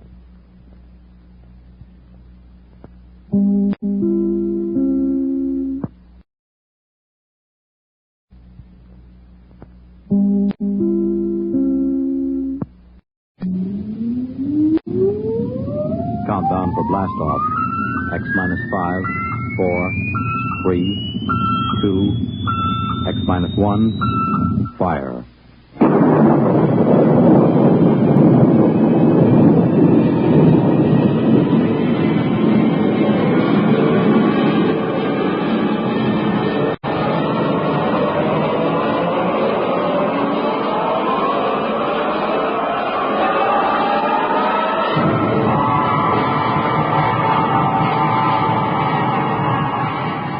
From the far horizons of the unknown come tales of new dimensions in time and space. These are stories of the future, adventures in which you'll live in a million, could be years, on 1,000 maybe worlds.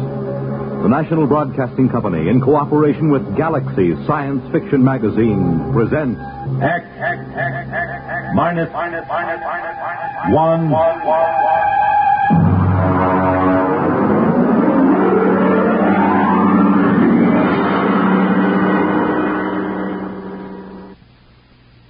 Tonight, The Scapegoat by Richard Maples. But first, hear this. When the ice is smooth and the sky is blue and the skater's waltz is played for two. You make it Pabst, 'cause Pabst makes it perfect. Yes, Pabst makes it perfect. Just as we always have ever since 1844. So next time, you make it Pabst, because Pabst makes it perfect. America's Blue Ribbon beer from the Pabst Brewing Company, Milwaukee, Wisconsin. Yes, Pabst makes it perfect.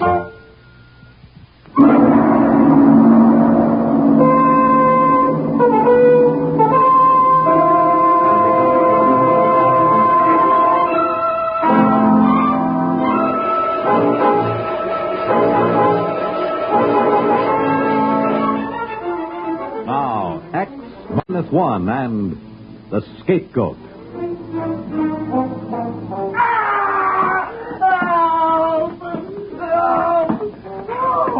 The old guy didn't have a chance. All he could do was shield his head with his limp arms and moan, while this other fellow, a husky young six-footer, gave him a vicious, cold-blooded beating. Hey, cut it out! You, cut it out beating up an old man like that! I said cut it out! Now, let go of him. Well, what have you got to say for yourself before I belt you as hard as you hit the old man here? Well, hey, you, wait! Wait, you no-good hoodlum! Hey, you all right, Pop? Are you okay? What happened? Was he trying to rob you or something? Look, you'll be all right now. You'll be okay. You're lucky I came along then. No cops anywhere. Okay, come on, old-timer. Up on your feet. You're going home with me. I suppose it seems callous to think of it, but this old man was just what I'd been looking for.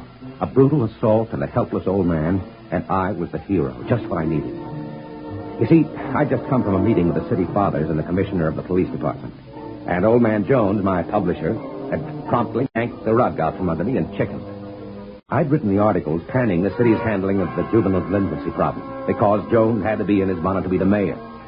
Now, when the heat was on, he weaseled out. We had a few words, Jones and I quit.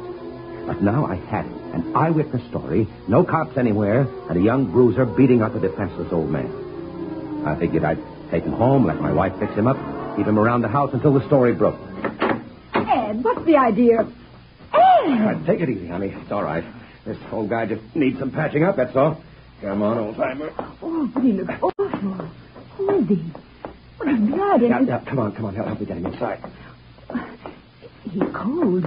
His wrist is cold. Yeah, shock, I think. Come on, in with him. All right, now, let him down on the chair.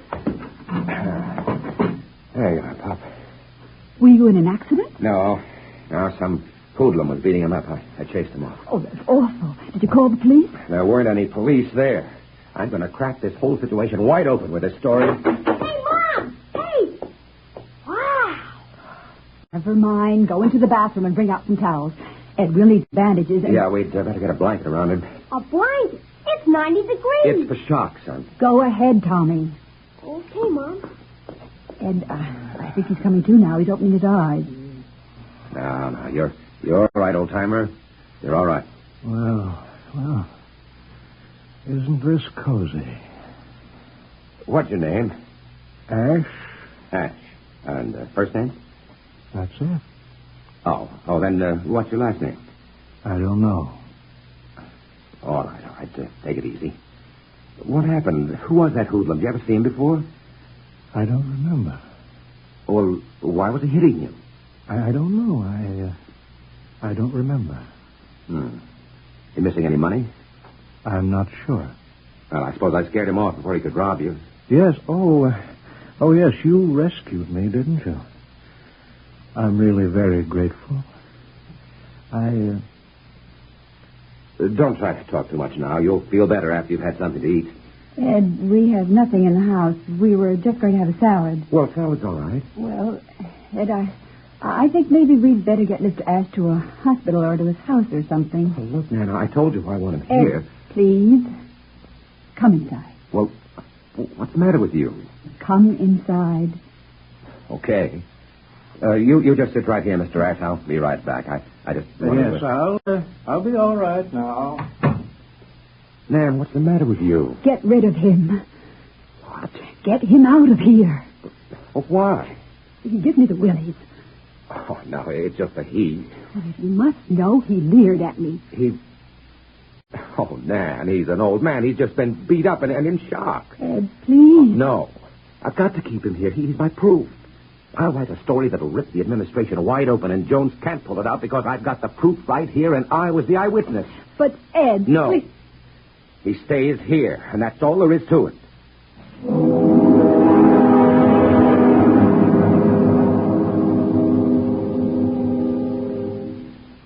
You're listening to The Scapegoat, tonight's attraction on X-1.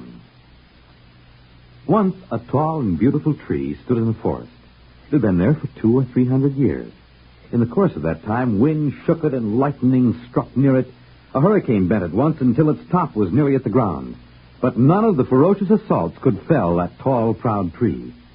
But then one day, the most spindly-legged, pot-bellied, adenoidal, open-mouthed creature that the forest had ever seen sat down in the cool shade of that tree. This was what was called a man, and he wanted to smoke what is called a cigar. He did. And he threw his match among the pine needles, and when he had smoked the cigar, he threw that away, too, and went off, because somewhere down by the lake there was waiting for him what is called a woman. And he had the hope that maybe she didn't feel like nagging anymore. Before nightfall, that tree that had withstood all those assaults was ashes, and thousands of other trees in that forest were, too. The man is still living. If you know any of his species, you might tell him that trees don't have Adam's apples and shrill voices. Trees are beautiful, and men ought to be careful with matches.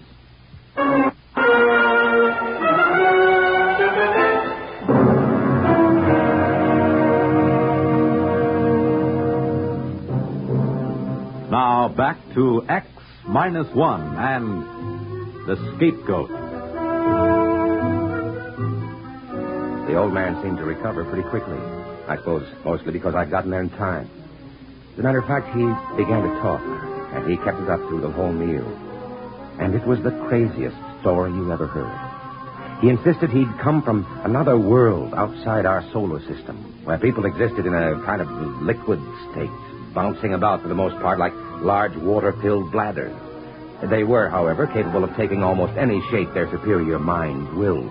They could flatten and drift about on the water, or they could inflate and rise in the air. As a matter of fact, they can even become facsimiles of other living things, taking on the shape and texture and coloration, a capability which adds greatly in their main function of traveling as missionaries of goodness among the peoples of the galaxy. Goodness? Oh, yes. They're perfect as angels. All right. I've had enough. I asked for it. Nan, where are you going? Don't rush off. Well, I guess I know when I'm being kidded. Very funny, Mr. Ash. But I'm not kidding. Don't tell me that you're a missionary to Earth. Oh, no, I'm here because I was banished. Oh, sort of a fallen angel. Exactly. Look, Ash, it's too hot for games. If you don't want to explain what happened this afternoon, that's your privilege. But as you know, this story means a lot to me. And I did stick my neck out for you. One moment, my boy. Let me finish. You see, I'm a throwback. A what? A throwback, an atavism. They tried to reform me, but there was something rather fundamental about me, something rather evil. Then, of course, as a last resort, they put me into one of the machines, and they threw the switch. Oh, sure. They killed you. Look, I'm not in the mood for Shaggy Dog stories. They didn't kill me, exactly. It was sort of like water being scraped over the edge of a sharp rock. When I came to, I was drifting through space. And then, of course, much later, I landed on Earth. Oh, I've had many shapes through the years. Mainly people who've died. I find that's much more convenient. Yeah. Well, look, if you'll excuse me, I have to make a telephone call. I'll just go into the other room. I dare say you want to call the hospital. I'm not psychotic, really. I've got iced coffee. Ah, yes, you're just in time, Mrs. Potter. I think perhaps I'd better prove my story if you'll wait just a moment. You see, it's done by the generation of a high electrostatic field. Something like this. If you'll notice, my face begins to lose definition. It moves as if it had a life of its own. Now what? Stop it.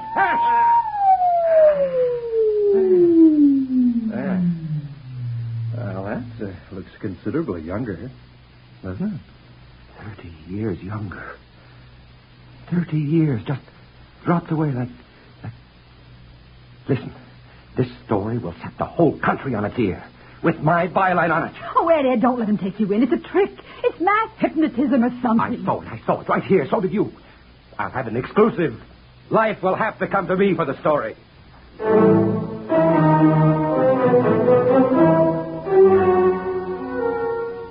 I've got to admit that I could share something of Anne's point of view. He wasn't really very pleasant. As a matter of fact, he had what you call colossal gall.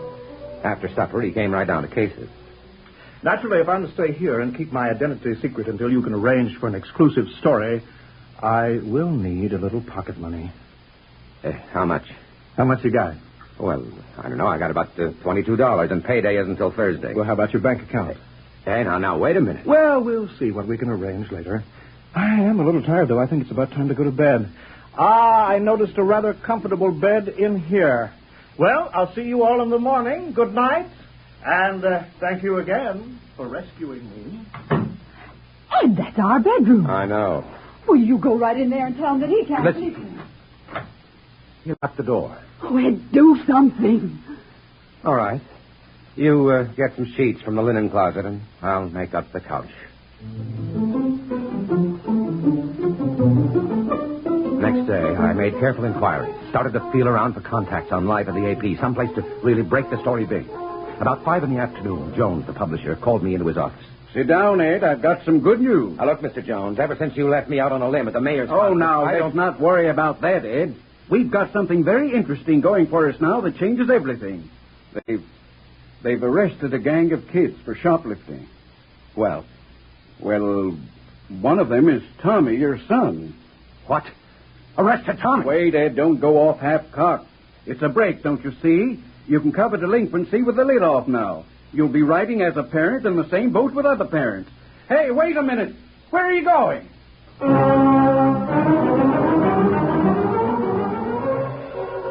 At the police station, I had the distinct feeling they'd been waiting for me. Well, Mr. Potter, we meet under unfortunate circumstances. Can the phony sympathy, Thompson. Just let me see my boy. We'd better have a little talk first about all those articles you're writing about the police force. I've got no talking to do. This is a lousy frame-up against me and the paper. Now, you get my son out here and do it fast. You don't understand, Mr. Potter. Your son is in trouble. He's been identified as leading a gang of kids who spent most of the morning shoplifting in the stores all over town. That's nonsense. How could my boy do anything like that? He's only 12. Who identified him anyway? The shopkeepers and the other members of the gang. You can see him, Mr. Potter, but I still think we'll want to have our little talk.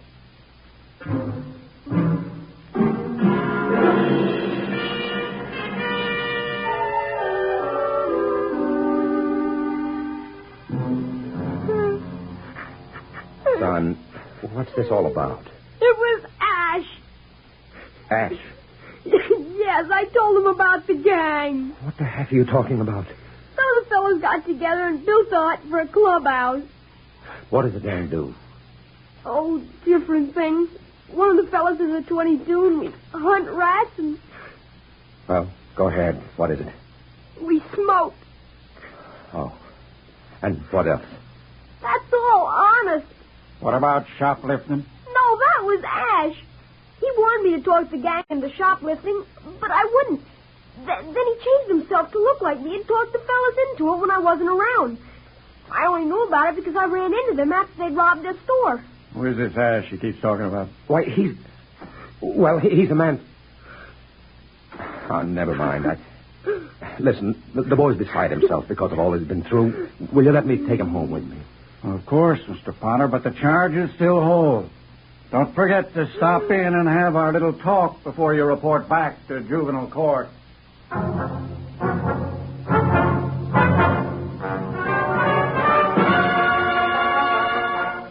I called the house, and Ash answered the phone. I'm glad you called, Ed. I'm out of cash, you know. I need a small loan. Now, listen to you. The police have picked up Tommy. He's been charged with the shoplifting you did today. Oh, now I'm sorry about that. You see, there's a certain cultural difference between you and me. I didn't understand. You're going to help me get him out, you hear? You're going to tell everybody the truth. Well, of course. Of course I will. Now, listen. I'm coming home. Nan will be back from her mother's any minute. Don't you tell her about this, you hear? Well, of course I won't. I'll be waiting right here.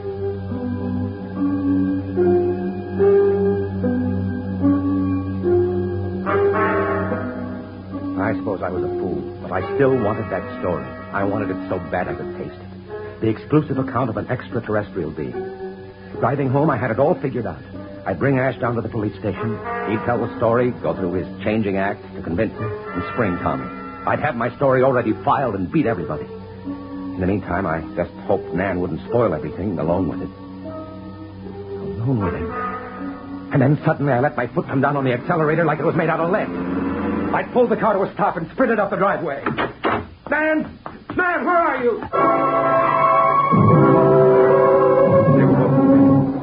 Nan stood in the far corner with her back against the wall.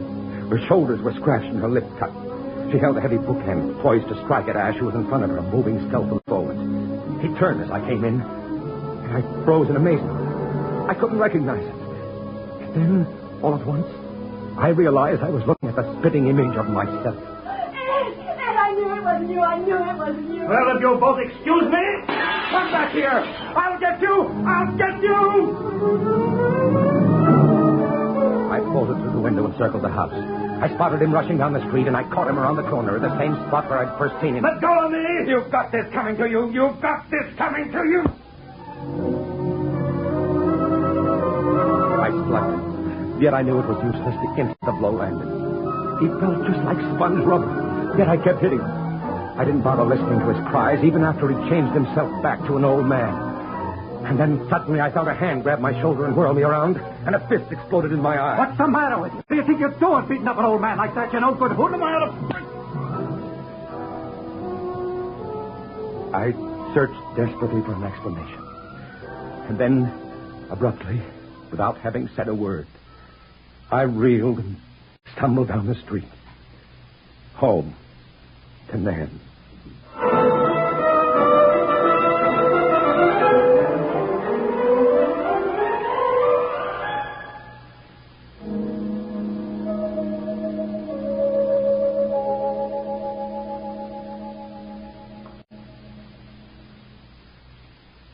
Fred Collins again, and I'll have another word for you about X-1 in a moment. Hi, this is Walter O'Keefe. You know, they say there's nothing new under the sun, and maybe that's true. But there is something new under the moon, and that's Nightline. In Nightline, we think we found the way to use the intimacy as well as the lightning-fast maneuverability of radio in an hour-and-a-half package of high-voltage, different entertainment. We found the way to make the airwaves your magic carpet to wherever big things are happening. Anywhere in the country, for that matter, anywhere in the world. Now, let's say that your favorite comedian is performing at a Las Vegas nightclub. He's packing them in, and you've really got to have connections to get a table. Well, Nightline is that connection, and your radio is your ringside table. More things than you'd believe are happening in the so-called still of the night, and Nightline is your line to exciting entertainment after dark. My feeling is Nightline marks a new era in nighttime entertainment. Tune us in every Tuesday, Wednesday, and Thursday, and you'll hear what I mean. You have just heard X-1, presented by the National Broadcasting Company in cooperation with Galaxy Science Fiction Magazine, which this month features Shadow World by Clifford D. Simak. Of all the upsetting phenomena, the most alarming was this. I had a little shadow that went in and out with me. It's in Galaxy Magazine, on your newsstand today. Tonight, X-1 has brought you The Scapegoat, written by Richard Maples and adapted for radio by Ernest Kinoy. Featured in our cast were Carl Weber as Ed, Wendell Holmes as the changeable Mr. Ash, Jane Amar as Nan, Bobby Alford as Tommy, Guy Rep as Mr. Jones, and Roger DeCoven as Thompson. This is Fred Collins. X-1 was directed by Kenneth McGregor and is an NBC Radio Network production.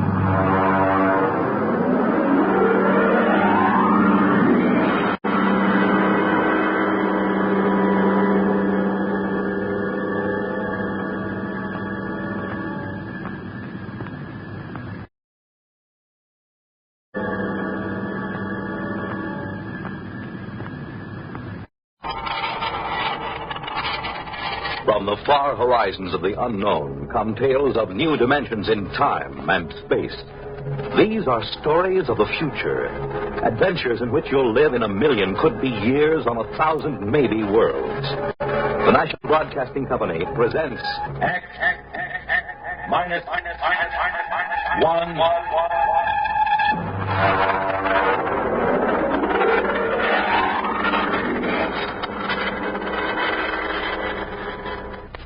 Vopla by Wyman Gwynn.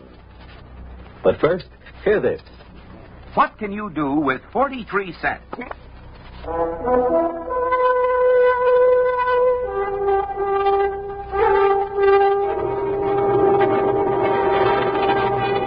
Now, X-1 and Vopla.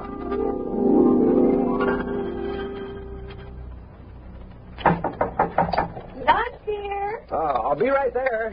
Come on, you old hermit. I have a buffet on the terrace. I'm coming. So, I'm an old hermit, am I? And our daughter says I'm eccentric now. I wonder how the devil she ever found out. From me, of course. Mm-hmm. But you love me just the same. Oh, Max got into you. Stop it. Oh, I reached the dangerous age. And, lady, I am going to have fun. Well, come on out to the terrace. The hamburgers will get cold. My dear, I'm going to have a new kind of fun. Oh? It's a joke. I'm going to play a tremendous joke on the whole world.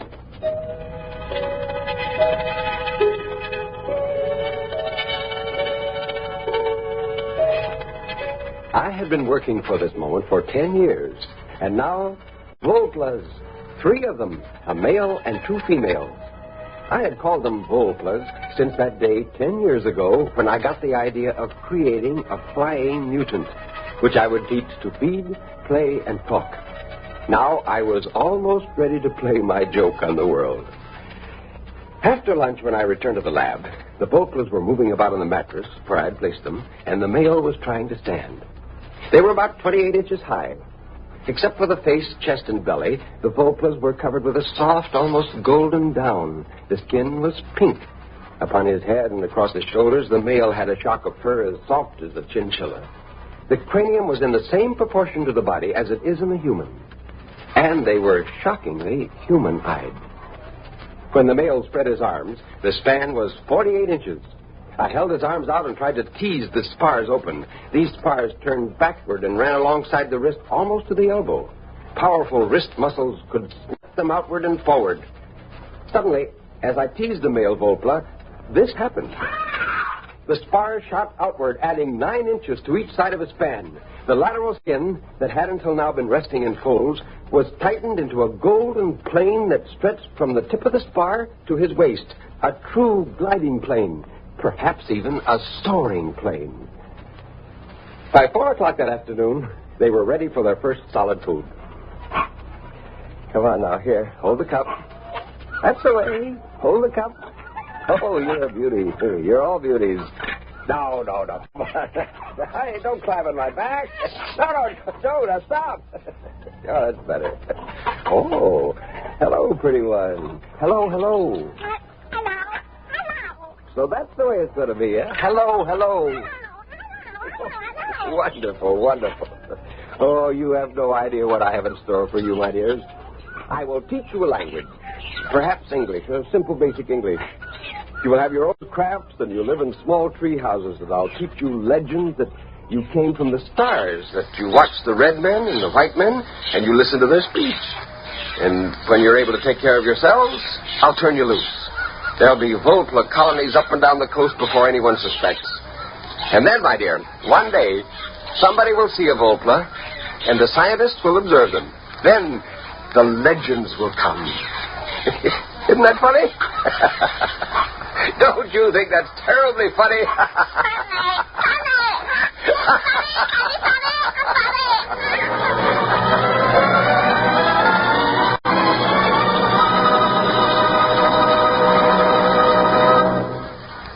You're listening to Vopla on X-1.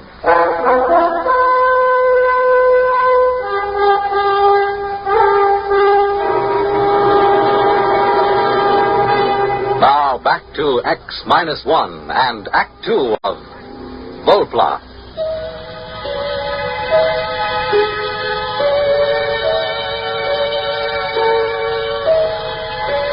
I used the metabolic accelerator to cut the Vopla's gestation down to 1 week, and I used it to bring the infants to maturity in 1 month.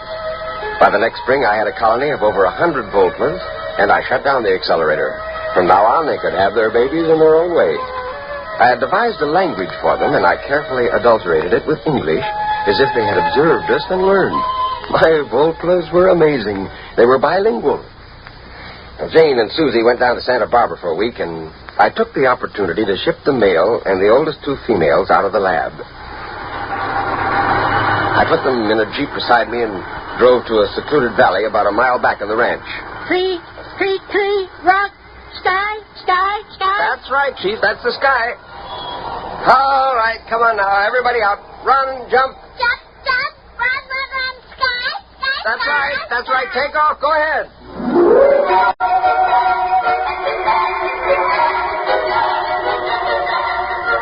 He spent about 2 hours chasing the 2 girl Voplas around, and then he made a leap for one.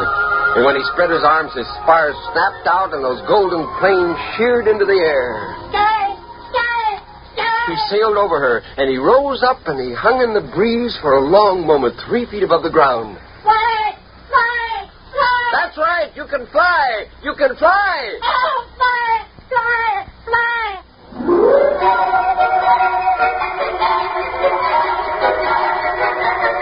They learned quickly and brilliantly. They were not really flyers. They were gliders and soarers. Before long, they took agilely to the trees and launched themselves in beautiful glides for hundreds of feet, banking and turning and spiraling to a gentle halt. Oh, I laughed out loud with anticipation. Wait until the first pair of these is brought before a sheriff. Wait till the newspaper reporters are routed out into the hills to witness this. When they were tired, the Voplas lay on their backs with their planes stretched out. The oldest one came over to me. He squatted, his elbows resting in the ground, his wrist crossed at his chest. Before the red men, we live here? That's right. In places like these, you lived all along these mountains. Now there are very few of you left. Since you've been staying in my place, you've naturally forgotten the ways of living outdoors. We learn again. We stay here? That's right. Now look.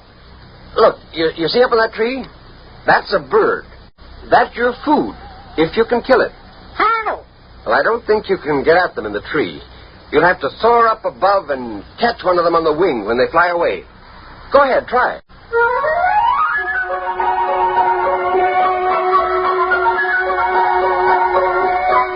He climbed the tree and launched himself and caught a warm updraft from the hillside.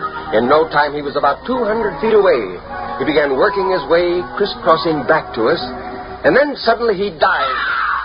He caught the bird! He caught the bird! Bird! Bird! Bird! We eat! Yes, you eat this. I'll show you how to build a fire.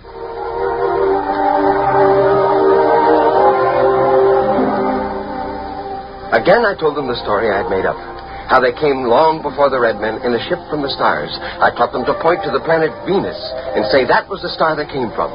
I grinned to think of the many stories that would be written in the Sunday supplements.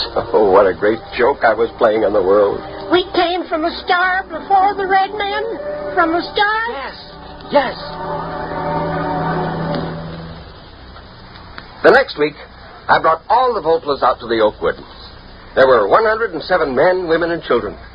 By the end of the week, they were scattered over 4 square miles of the ranch. They hunted sparrows and cooked them over tiny fires. The little creatures delighted me more and more. For hours, I could watch them play. I could sit all afternoon and watch them at work in a treehouse, quite forgetting to go home. Well, how does the mighty hunter who now returns from the forest? Fine. I've been enjoying the local animal life. So is our daughter. What do you mean? She has 2 of them up in her room. 2 what? I don't know. What do you call them? I went up the stairs 3 at a time and burst into my daughter's room. There she sat in her bed, reading a book to 2 Voplas. Hello there, King Arthur. What's going on here? Oh, nothing, Daddy. We're just reading like we always do. Like always? How long has this been going on? Oh, weeks and weeks. How long is it since that first time you came here to visit me? Weeks and weeks. But you're teaching them to read. Oh, of course. They're such good pupils and so grateful. Daddy, you won't make them go away, will you? Oh, Jane, why didn't you tell me such a thing like this was going on? Now, you listen to me, mister. Your whole life is a secret from us. Just what makes you think your daughter can't have a little secret of her own? Oh, fine secret.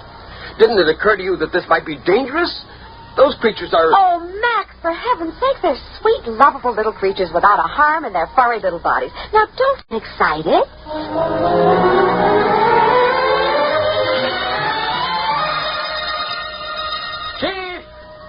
Chief! Look, where are you? Here, first. Listen. Do you realize there are 2 Voplas in my daughter's bedroom? Yes, they go there every day. Is there anything wrong with that? But she's teaching them the words men put on paper. Yes, you told us men may be enemies. We wish to learn so we can protect. I have thing here. Well, that's the San Francisco Chronicle. We've been taking it for some time from box at your house. Oh. I have learned from the others. I can read most of this. It was terrible. The whole wonderful joke of the Voplas would be lost. But I knew what I would have to do. I'd have to explain that my family and I had found a colony of them in our ranch and taught them English and taught them to read. I was stuck with that. Men are dangerous. They will shoot us with guns if we leave here. No. Now listen. When they know who you are, they'll leave you alone. Now, you must disperse all your families at once. Send them far away and spread out. No, we cannot leave these woods. Men would shoot us. But I'm telling you... Perhaps you are not a good friend. Perhaps you have lied to us. Why are you saying we should leave these woods? But it's important. The whole... I mean, you'll be safer. We will decide.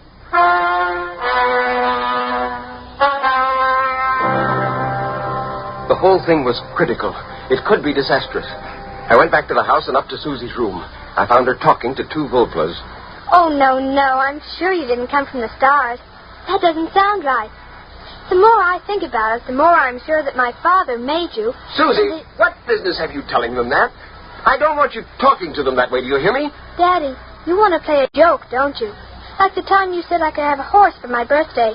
You gave me that dried seahorse in the bottle instead of a real one. Were you going to make that kind of a joke? No, now, Susie, honey, that isn't exactly it, no. I don't think it's very funny. The Voplas are my friends. I wouldn't want to play a practical joke on them.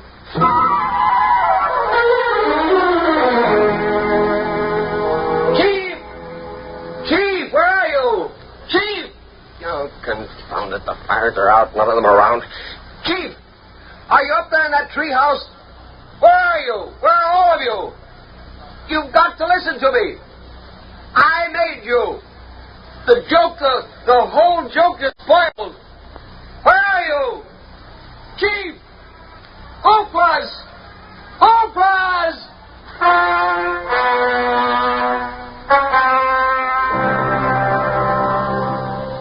I was away from the house for hours. When I came back, I found Jane sitting on the terrace. Are you looking for something, dear? Oh, never mind. I suppose they're all gone. What do you mean? The little flying things. I saw them fly by about 4 in the afternoon. You did? Where did they go? Over that way. You could see them soaring over the trees. Oh, it was so pretty. Well, where's Susie? She's been watching television. She's all excited about the rocket flight, you know. What rocket? Oh, you have been living in the woods. The Venus rocket. My goodness, it's been in all the newspapers. But where are you going? I've got to talk to Susie. Susie! Susie! Shh, Daddy, the rocket's almost ready to go. Listen. It approaches 0 hour now. The rocket stands tall and silvery. The gantry crane is pulled away now. We're actually at least 5 miles away, watching from the remote monitors. Some disturbance now. It seems to be some birds. Big birds, like a flock of owls, circling the ship. Oh, Daddy, look. Hey, wait a minute. They're flying through the hatch. It seems to be jammed open. This is certainly an unforeseen development. The men on the ground are driving a motor-driven ladder up to the ship, and the owls seem to be fighting them off. Oh, there goes the hatch. It's closed. Those birds are inside. Not big birds, big as eagles. As we told you previously, ladies and gentlemen, the rocket is on automatic fire. It'll go off in precisely 10 seconds. We stared at the television screen. We saw the red blast of fire and the silvery rocket streak up into the sky, the cameras following. Our reporter at scientific headquarters reports that none of the rocket telemeters are recording. The owls who blundered into the open hatch in this heartbreaking accident seem to have disrupted the automatic recorders. The control circuit cannot be altered. The rocket will land on Venus as scheduled. Daddy, those weren't owls, were they? No, they weren't. Owls. He thought they were owls. That's kind of a joke, isn't it? Isn't it a joke, Daddy? I'd say, Max, dear, the joke's on you. Wait till men land on Venus and find Venusians with a legend about their great father in California.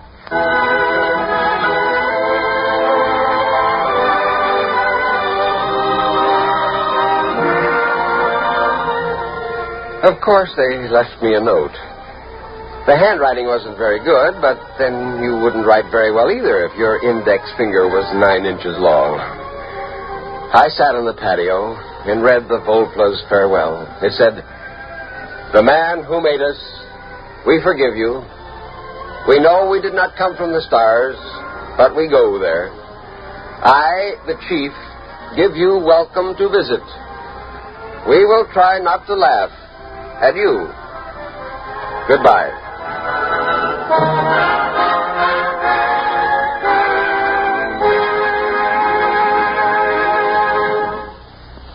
X-1 has brought you Vopla, a story written by Wyman Gwynn and adapted for radio by Ernest Kinoy.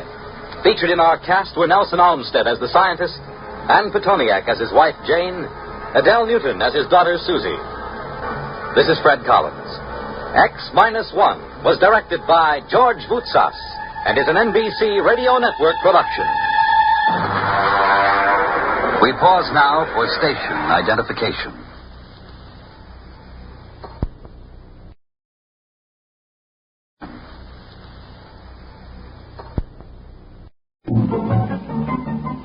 This is Nightline, your open door to people and places, and this is Walter O'Keefe. Nightline invites you to listen in on NBC's award-winning science fiction series X-1.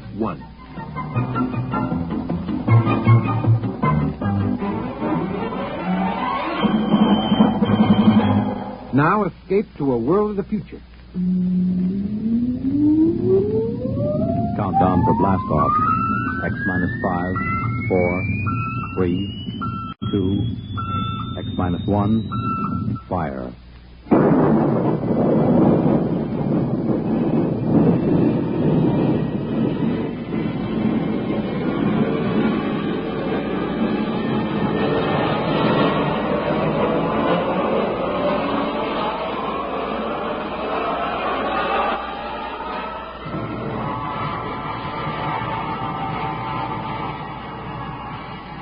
From the far horizons of the unknown come tales of new dimensions in time and space. These are stories of the future, adventures in which you'll live in a million, could be years, on 1,000 maybe worlds. The National Broadcasting Company, in cooperation with Galaxy Science Fiction Magazine, presents X-1.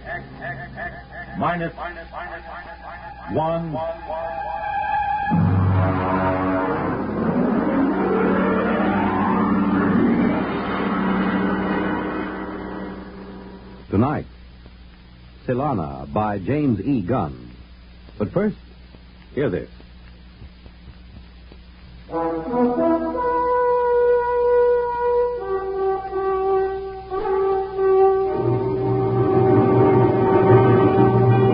Now, X-1. Our story, Tsylana by James E. Gunn. My name is Norman Blake, statistician first class. At 2:30 p.m. on Monday, October 21st, in the year 2055, I became a deviant. I left my job an hour early. To deviate from the norm was unheard of in a perfectly adjusted society such as ours. Thanks to the great psychologist Kinder, we had a society where everybody's job suited his talents and needs, where children were raised scientifically, and where everyone lived happily on an even keel instead of swinging back and forth from gloom to ecstasy. Then I noticed it, the single flaw in the perfect system. Come in. Yes, Norm. Henry, I'd like to talk to you for a moment privately. Close the door. It's rather unusual for me to see one of my statisticians privately, but since we're old friends... Something rather serious has come up. Oh? As you know, my duty is to check the computers to make certain there are no deviations. Yes? This morning, I ran over the figures for our district. Here is the sheet. The deviation is near the bottom. 1,037 gallons of water purified, 1,037 gallons consumed, 9,328 births, 9,328 deaths. I see nothing wrong so far. Read the next item. One candy bar taken from baby. Well? Don't you see? A baby can't consent. Therefore, it must have been taken without consent. Henry, that is theft. We haven't had a case of theft in this society for almost 29 years. I see. It got me so upset I can't think of anything else. You're a little edgy, aren't you? Well, wouldn't you be if you knew there was an antisocial being walking the streets of your own city? I don't think I'd quite go to pieces like that. Maybe, well, this is just a suggestion. Maybe you ought to see an analyst.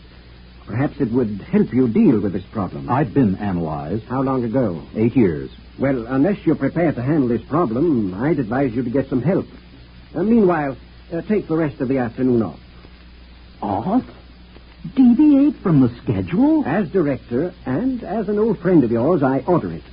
I consider you to be in extreme upset. That's your order? That's my order.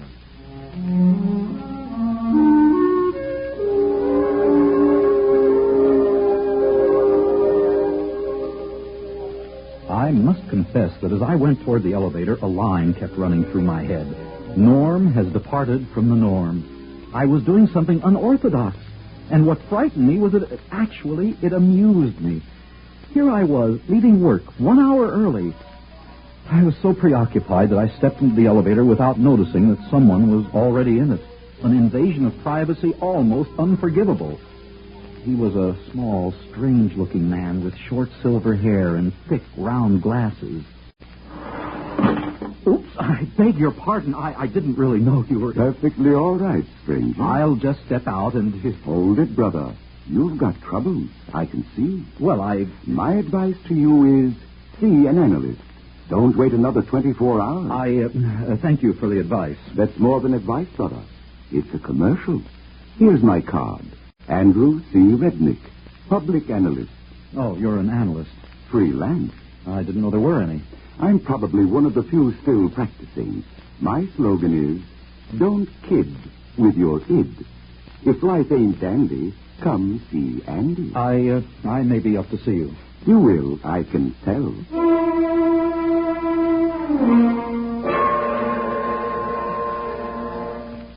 I put on my public face, the mask we wear on the street, and rode home in the proper manner, my arms and hands folded. When I got home, my wife, Nada, was in her room. I signaled on the intercom in case she was, entertaining. She wasn't. She never did. Sometimes I wondered if Nada was quite normal and well-adjusted. Hello, darling. Is something wrong? Why are you home so early? I just uncovered a crime wave. A what? A crime wave. A theft. Candy. From a baby. Is that serious? It threatens the entire structure of our society. We have a delicately balanced mechanism here. We're not ready for crime. We don't even know how to catch a criminal. Isn't there an old saying, it takes a thief to catch a thief? It takes a... Darling, that's it. That's the answer to our problem. What is? In order to protect society, I've got to catch the thief. And the only way to do it, obviously, is to become one myself.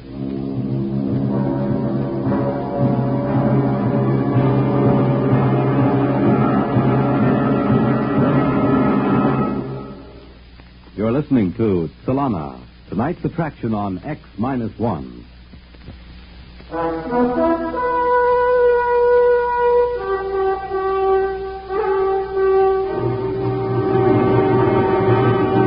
Now, back to X-1 and Tsylana. The address on the card was a deserted skyscraper, a pre-analytic building. The elevators were out of order, and I had to climb 29 flights of stairs. Finally, I wheezed in front of a door that read, Andrew C. Rednick, public analyst. Grin and come in. Mr. Rednick? It ain't Santa Claus, brother. Who? You wouldn't remember. Park your ego. Now, boy, what's your problem? I've got to do something, and it isn't in my psychological profile. That's the trouble with this society. Nobody's capable of handling the unexpected. Are you saying there's an advantage to being unadjusted? Don't second-guess the analyst, boy. If you mean by advantage, will you be happier? No. But if you mean power, then you've got it. In a country of normal people, the neurotic man is king. You want to be king, boy? Of course not. I'm perfectly happy and well-adjusted, except for one little problem. Namely? I've got to catch a thief. So? So I've got to know how a thief thinks and feels, what he does, where he goes. You mean you want to become neurotic? Exactly. This is a rather unorthodox request. I suppose it is. I could lose my license if anyone found out. If you don't do it, it could mean the end of society and civilization. As bad as that, eh? Very well. I'll do it. Can we start at once? Why not? Sit at my desk while I lie down on the couch and tell you about my childhood. You lie down? I'm the one that's supposed to lie down. You forget this is reverse analysis. I'm supposed to make you neurotic, frustrated. Now then, the first thing I remember was an argument between my father and mother.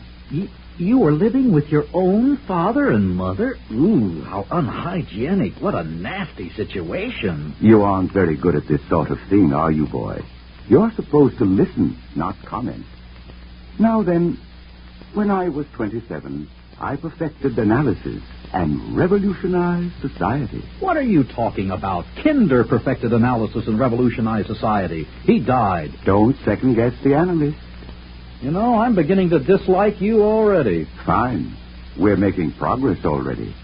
You're beginning to experience dislike. Next, we'll achieve hatred, and then loathing. In 3 weeks, you'll be well on the road to becoming a crook.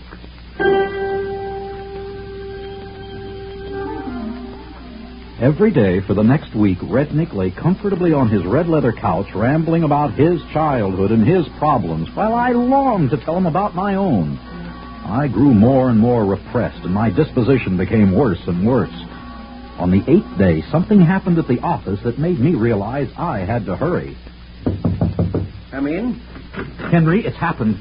What? The thief has struck again, but this time it's even more serious. What did he take? $1 million is missing from the First District Bank. Great Scott. We got to find this thief, Henry. We're doomed if we don't. Well, maybe he's worked out his repressions. After all, what can a man steal after he's stolen $1 million? I don't know, but I intend to find out. Maybe you ought to drop it, Norm. How can you say a thing like that? It's positively antisocial. Calm down now. You're all upset again. Why don't you take the day off and go home? Spend some time with that lovely wife of yours. She misses you. How do you know? Norm, boy, do I detect a note of jealousy? You'd better watch your step. Jealousy is the forerunner of violence. Are you seeing an analyst, as I suggested? Yes, I am. Well, keep at it, boy. You're in bad shape.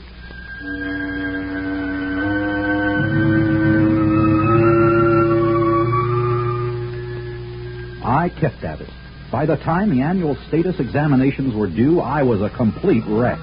I hated Andrew Rednick with a passion. I was ambitious and jealous. I had even sunk to that basest of all passions.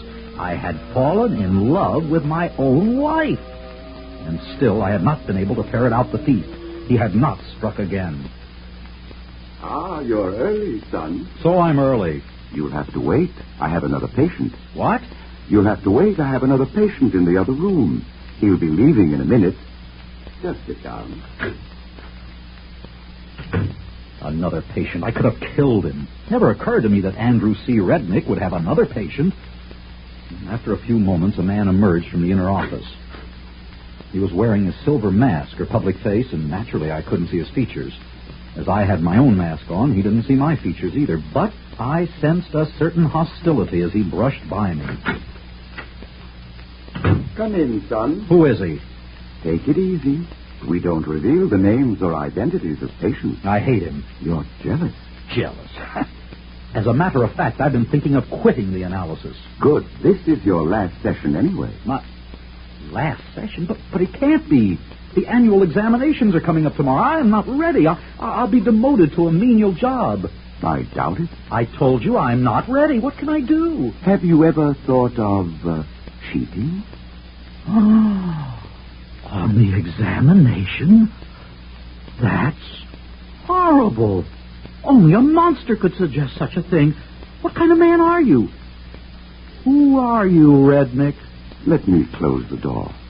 Now, look through the glass at my sign. You can read it backwards with the door closed. Andrew Rednick. Rednick backwards. Kinder? You? It's impossible. He's the founder of our whole society. Besides, he's dead. He died in an accident. All staged. I just decided to duck out. Why? Because, my friend, I found I had created a Frankenstein, a perfect society. It was like paradise, a Garden of Eden. The same silly people, happy, not wanting anything, not going anyplace, and not changing. So I decided to create a little sin, and thereby give the creatures change, growth, misery, ecstasy, and free will. In a sense, I made them creative.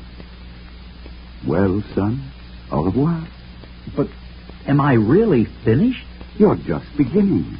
Your frustrations are like rabbits, boy. They just keep breeding. I'm the one who's finished. He clapped his hat on his head and walked out, leaving me alone in his office. When I walked over to his desk, I found a gun lying on top of it. I put it in my pocket and returned to my office. The next 5 hours were spent in statistically predicting the questions I would be asked on the annual examination and in finding out the answers in advance. Then I went home. Darling, how did it go? Nada, take a good look at your husband. See anything different? Well, I've been noticing a change for the past few weeks. You're going to notice a much bigger change, sweetheart. Tomorrow, the new appointments will be made based on the results of the annual examination. Did you do well? Did I do well? Read this card. The enclosed card has a magnetic reproduction of your new psychological profile. It indicates you are in the 99th percentile of leadership with the second highest altruism rating ever scored. Therefore, a new position has been created for you. Beginning tomorrow, you will be deputy mayor of the district. Deputy, darling, it's wonderful. Yes, I dare say it is. Only one thing troubles me. What's that? I can't understand how anybody scored higher than I did. I'd counted on becoming mayor. The following day, I reported to the office of the new mayor of our district, the only person who had scored higher than I on the annual examination. I was ushered in promptly. The new mayor was seated behind a huge desk. He wore his public face mask. Mr. Mayor, I'm Norman Blake, the new deputy. Yes, we've met, you know. Oh, I'm afraid Now, I let don't... me remove my public face. There. Henry Foreman. I'm amazed you didn't guess sooner. How? Quite simple. You and I, dear fellow, have unstable patterns. With me, the first break came the day I took that bar of candy from the baby as I was passing the nursery. My own act frightened me so that I sought an analyst. The same analyst you saw. Rednick? Rednick, Kinder, it's all the same. And you were the thief and I never... It takes one to know one, Noam. You cheated on the exam, too. Using the computer, just as you did. Are there any others like us? I don't know. We'll find out, though. We're ambitious, you and I. That means we'll be moving up, heading for the governorship, perhaps even the presidency. And then we'll collide with the others, if there are any. As Rednick said, in a world of normal people, the neurotic is king. The only trouble with that is there can only be one king. That's right. And only one mayor. The look he gave me then sent chills up and down my spine. In spite of my high position, I haven't had a moment's peace or relaxation since. Neither, I suspect, has Henry Foreman. There were imbalances in our world which had to lead to the destruction of one or all of us, and we knew it. There was one saying that Rednick Kinder had forgotten to tack up on his wall. Uneasy lies the head that wears the crown.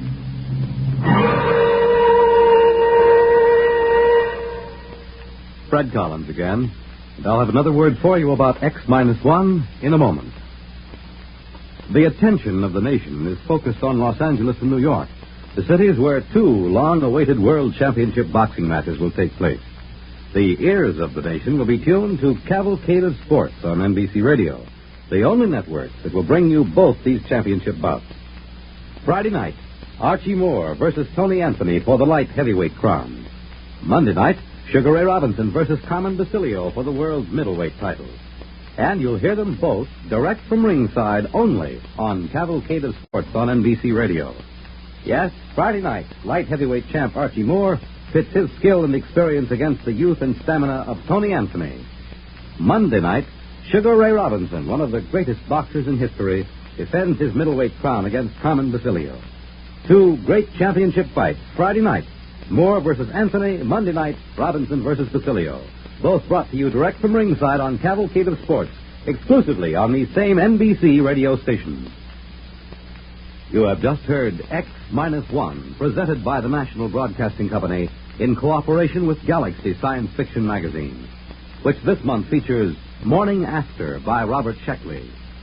What was Pearson doing here? Would he live or die? For the answers to these and other questions, he had to keep tuning in on a hangover. Galaxy Magazine, on your newsstand today. X-1 has brought you Tsylana, a story from the pages of Galaxy written by James E. Gunn and adapted for radio by George Lefferts. Featured in our cast were Walter Black as Norman Blake, David Ross as Andrew C. Rednick, Adele Ronson as Nada, and Guy Repp as Foreman. This is Fred Collins speaking.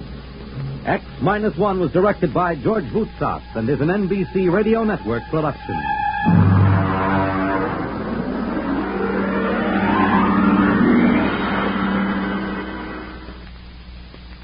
You'll be on the right line for exciting nighttime entertainment when you hear... You'll be on the right line for exciting nighttime entertainment when you hear... Countdown for blast off. X minus 5, 4, 3, 2, X minus 1, fire.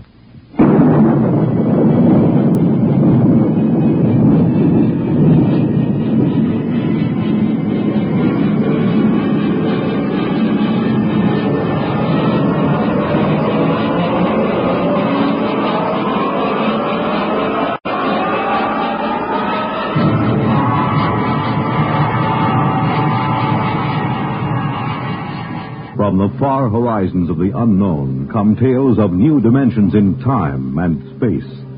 These are stories of the future, adventures in which you'll live in a million, could be years, on 1,000 maybe worlds. The National Broadcasting Company, in cooperation with Galaxy Science Fiction Magazine, presents X minus 1.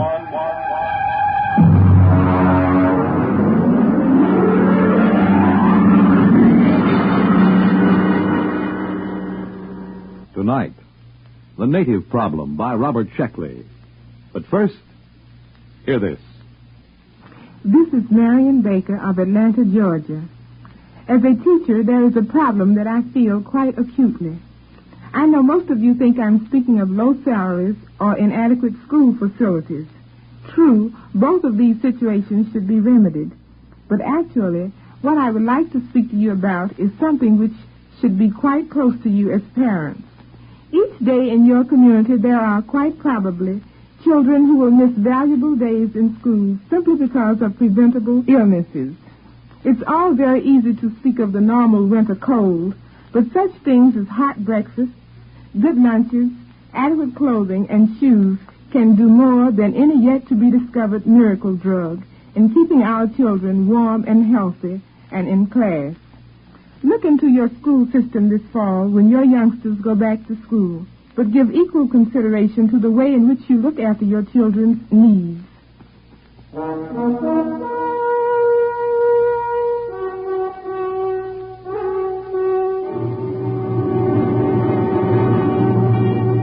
Now, X minus 1, and tonight's story, The Native Problem. To begin with, my name is Edward Danton. I've always been a misfit. Oh, that's all right. I'm not sensitive about it. In fact, I've grown rather proud of it. I just don't fit in the modern 22nd century world. There was no place in all of New York City, from Norfolk to Bangor, where I felt at home. And it was the same in every other great city complex on Earth. In school, I flunked such elementary subjects as group acculturation, sibling fit, values recognition, and folkways judgment. There was only one thing to do. As practically every misfit in the past century had done, I decided to migrate to deep space and find a place where I could call my soul my own.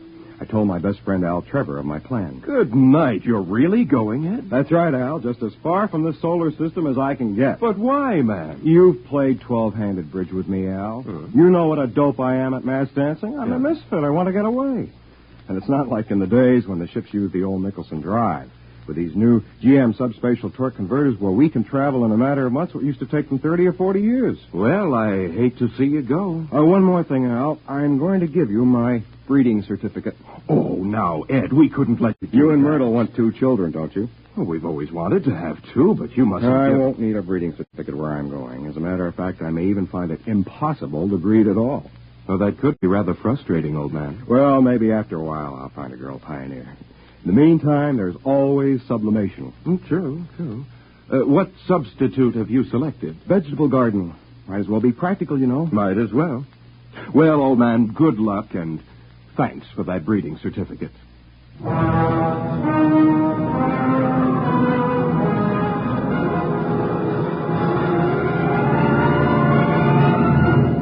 The next day, I took off for the stars on a government ship. The spot I picked was out in what they call the New Territories. The planet I finally settled for was ideal. A calm, watery place dotted with fertile islands, blessed with a mild, uniform climate, and absolutely uninhabited. When they left me there, I took formal possession and christened the place New Tahiti, for obvious reasons. At first, it was fine.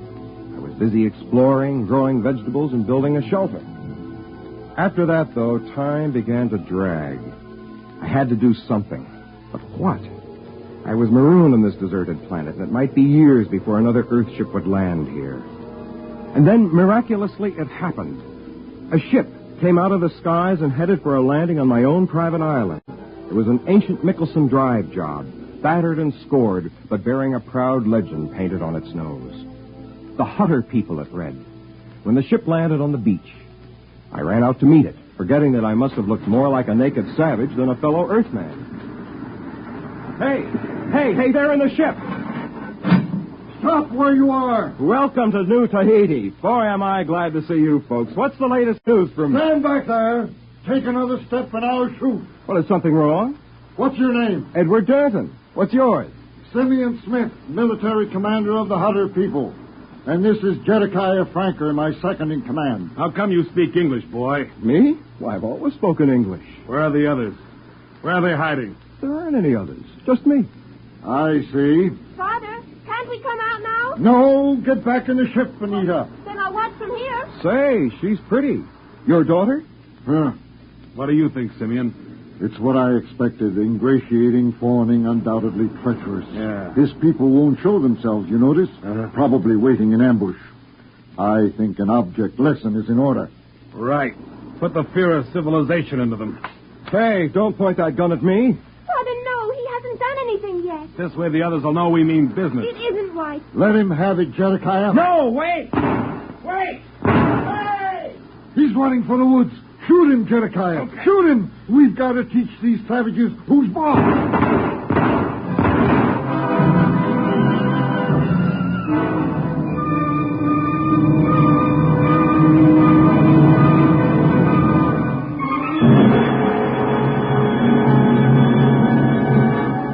You're listening to The Native Problem, tonight's attraction on X-1.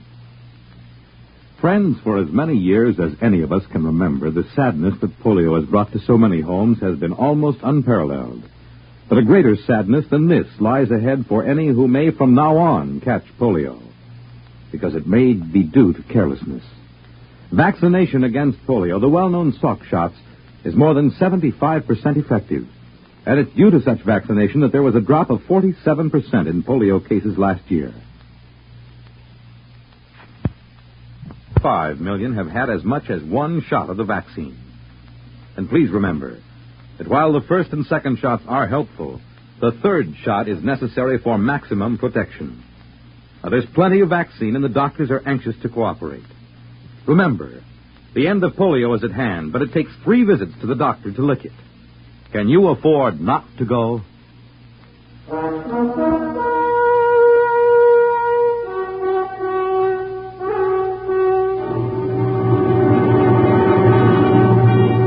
Now back to X-1 and the native problem.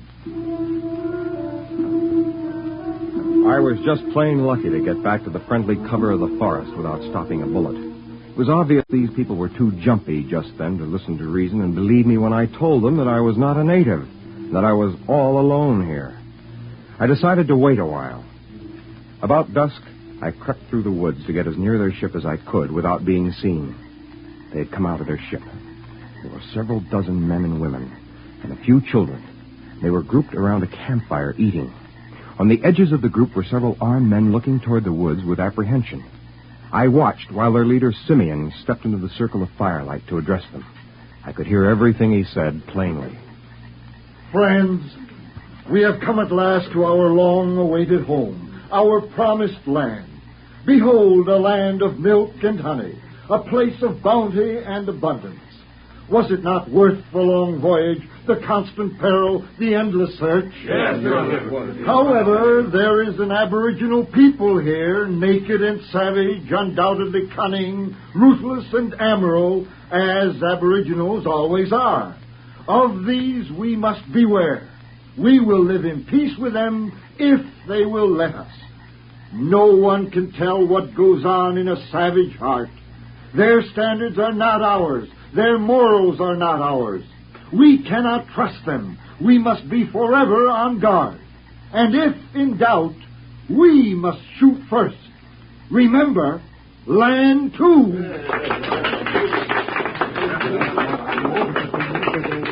This was not going to be easy. I decided not to try another approach that night.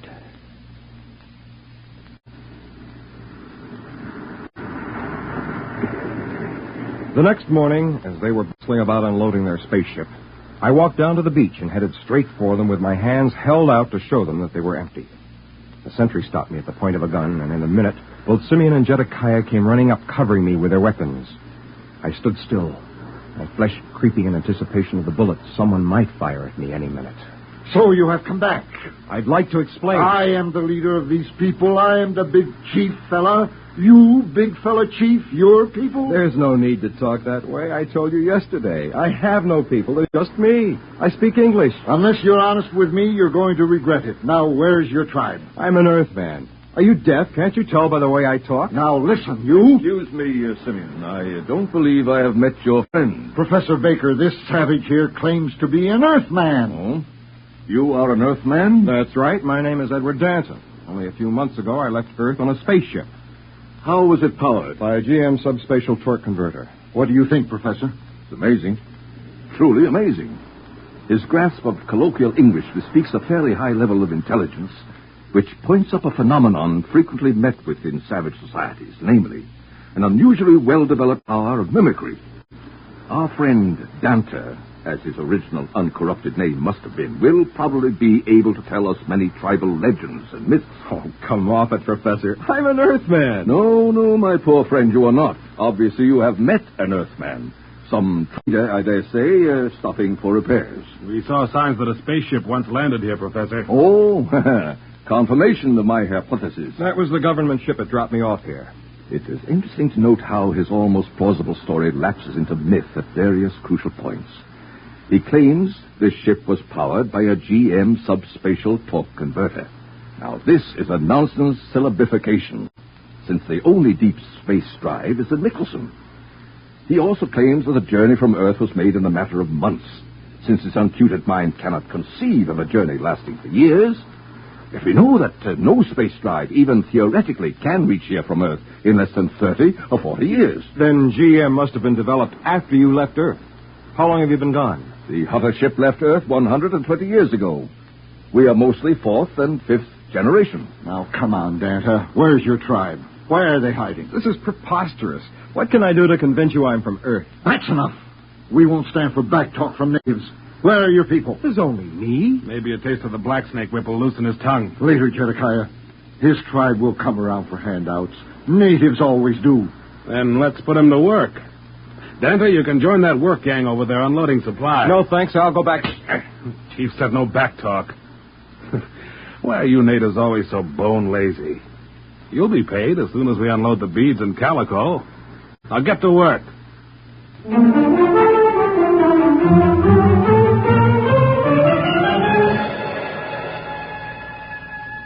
What could I do? I joined the work gang and unloaded the ship. By late afternoon, we had finished. I sneaked off to sit beside a mountain spring near the ship. In a few minutes, Anita, the pretty girl I had noticed the day before, came and sat beside me. Hello, Danton. Anita, do you think I'm a native? What else can I think? Everyone knows how fast a spaceship can travel. Times have changed since your people left Earth. By the way, they weren't in space all that time, were they? No, they originally settled on a planet called Land 2. But there was a native rebellion.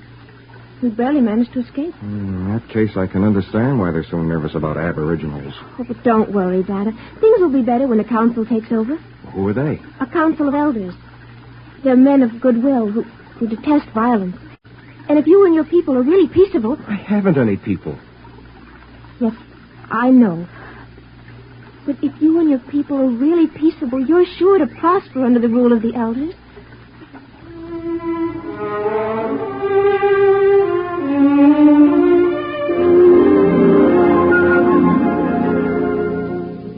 It was no use.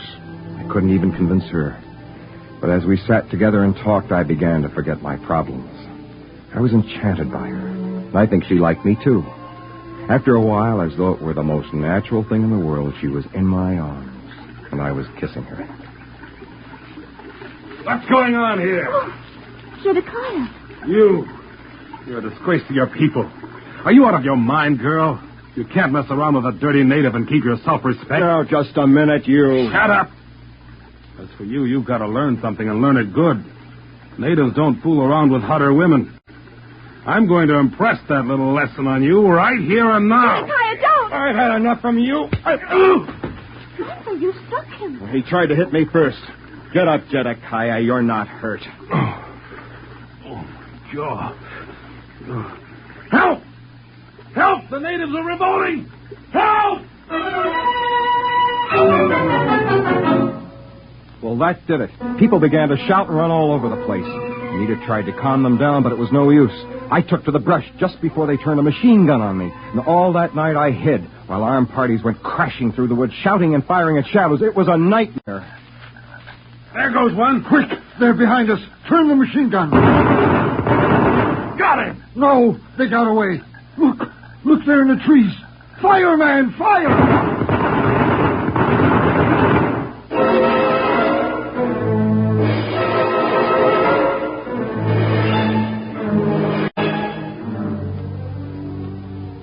It was like that all night long. By morning I was exhausted, and so were they. I hid in the jungle and waited. I don't know what for. And then, along about the middle of the day, I saw Anita. I thought she was alone at first, and I knew she was looking for me.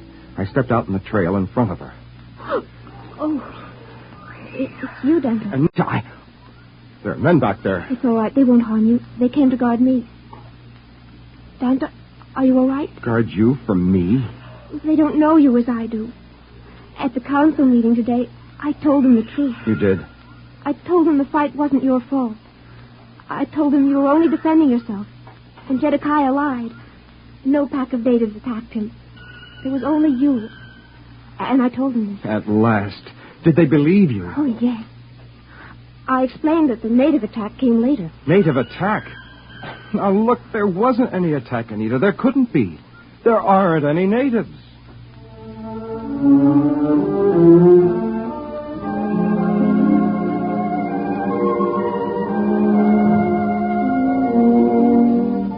I could tell right then it was no use trying to convince anyone, even the girl I loved. It was then that I decided on a desperate plan. I sent Anita back to her people and waited for a time just to make them nervous. Then the next morning I came striding into the middle of the Hutter camp. Halt! One step more and I'll kill you. I want to see Simeon. All right, Zedekiah, I'll take over. Here I am, Danta. Shall I shoot him, Simeon? No, let him speak. Go on, Danta. What is it? I have come here to bring you a declaration of war. What? I'll kill him now. What is it? What happened? Oh, Danta, what is it? It's war. But I begged with you to bring peace to your people. They wouldn't listen. It's war.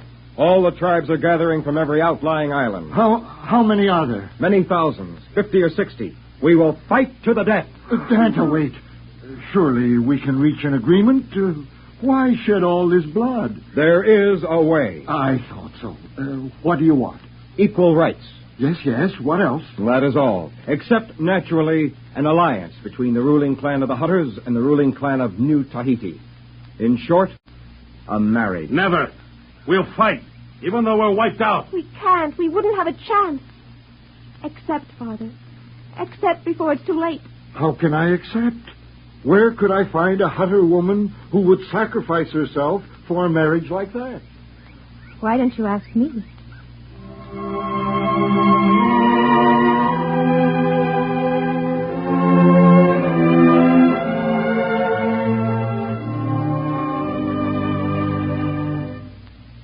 So it came about. Anita and I were married and were very happy. The Hutters, too, prospered in their new land, and soon they began to build up a thriving new civilization. Anita and I and our family moved to one of the more remote islands, where we weren't so much in the thick of things. Sometimes people would come to see us and ask me to talk about my people, and I would tell them how they could not stand the white man's civilization, and how they died off, all but me. It always made them feel very guilty, and somehow I liked to watch them squirm. As I said, I've always been a misfit.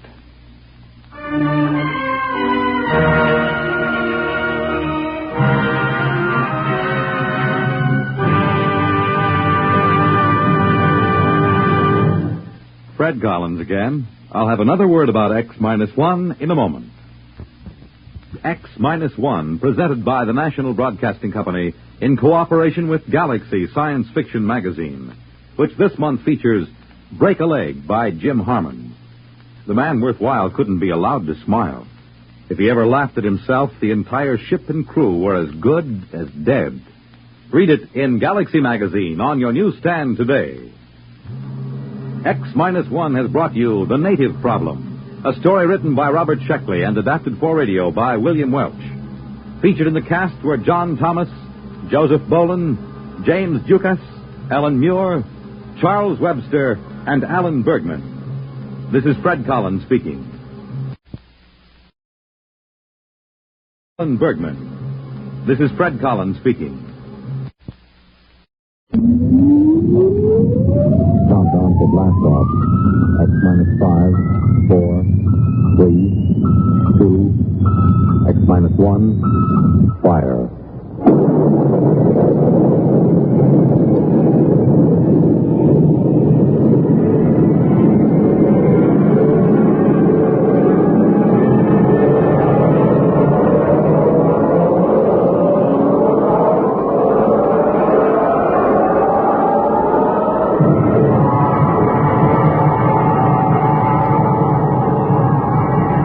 From the far horizons of the unknown come tales of new dimensions in time and space.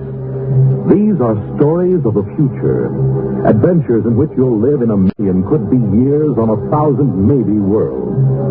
The National Broadcasting Company presents X-1.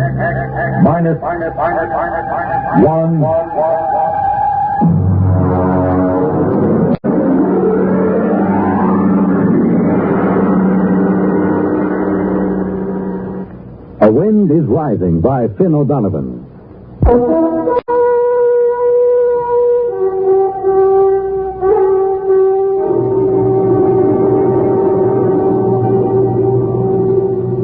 Now, X-1 and A Wind is Rising.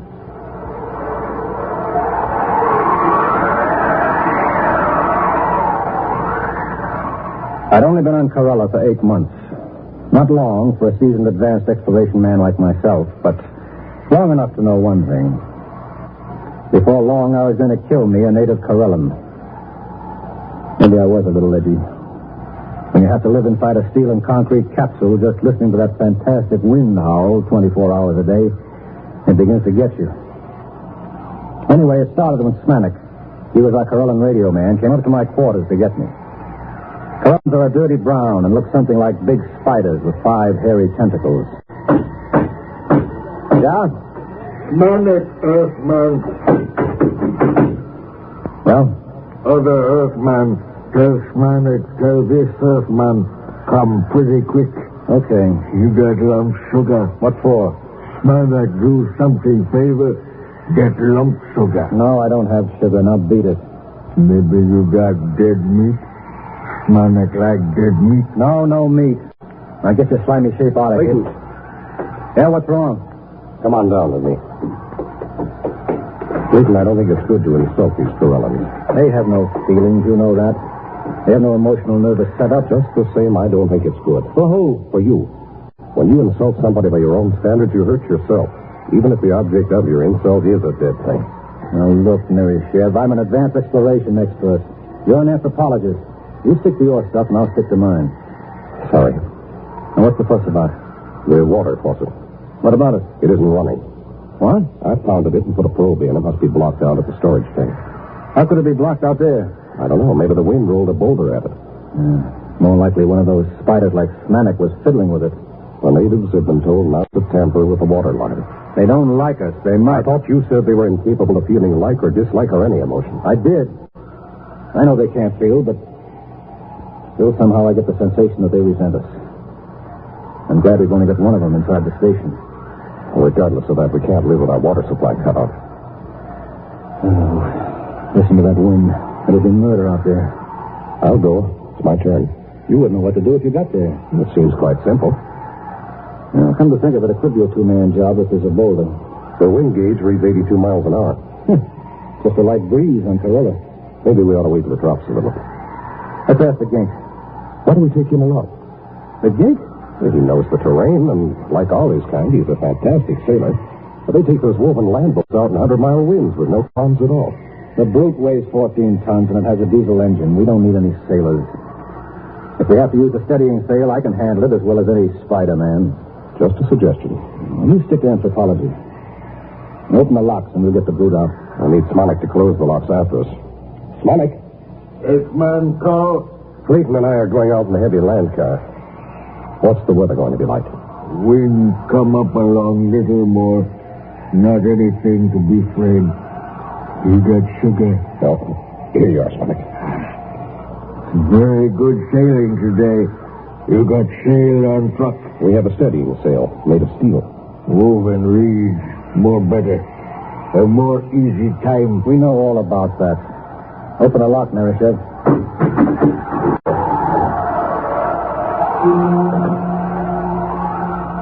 The brute, as we called it, was armored like a tank and streamlined. It had vision slits of shatterproof glass, and most of its 14 tons were centered near the ground. It was sealed from dust and had 6 giant tires made of woven steel mesh. It was built to take the rocky terrain of the planet Corella and to navigate in the gale-force winds that battered the planet. I shot myself into the cockpit, and we were ready. The wind indicator told me that the winds had risen to 94 miles an hour and rising.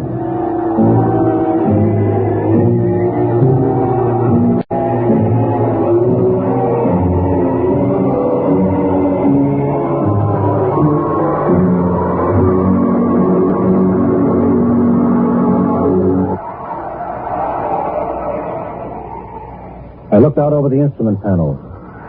The Corella station had been set down like an overturned bowl on a rocky plain. In order to get to the water storage tank, we had to travel 6 miles.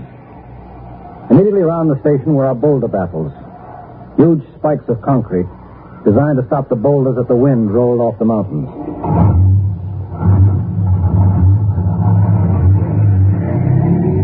I shoved the brute into gear, and we were on our way. Hang on, Narishev. Here we go. The wind was up to 97. Do you suppose we're in for a storm? The gink said it was fine sailing weather. For a Corellan, maybe. Well, this baby can take it. You see the pipeline yet? The sand is pretty thick in the vision wires. There it is. About 2 points on the starboard bow. I see it now. What's our speed? 3 miles an hour. Give us a little more oxygen in here. What? Hey, there's something coming toward us. Looks like a boulder. Hard right. That was no boulder. That was one of those ginks out for a sail in his land ship. Playful, aren't they? Next one scares us like that, I'll shoot him, so help me. I don't understand how they can sail those flimsy ships on those wooden rollers. What's our wind speed now? 102 miles an hour. I think it's going to be a storm, Clay. Well, there's no point in turning back now. We can't live without water. I'm game if you are. What's the strongest storm we've ever recorded? Let's see. In the 8 months we've been here, about 168 miles an hour. Well, this baby was built to navigate up to 200. We'll be all right.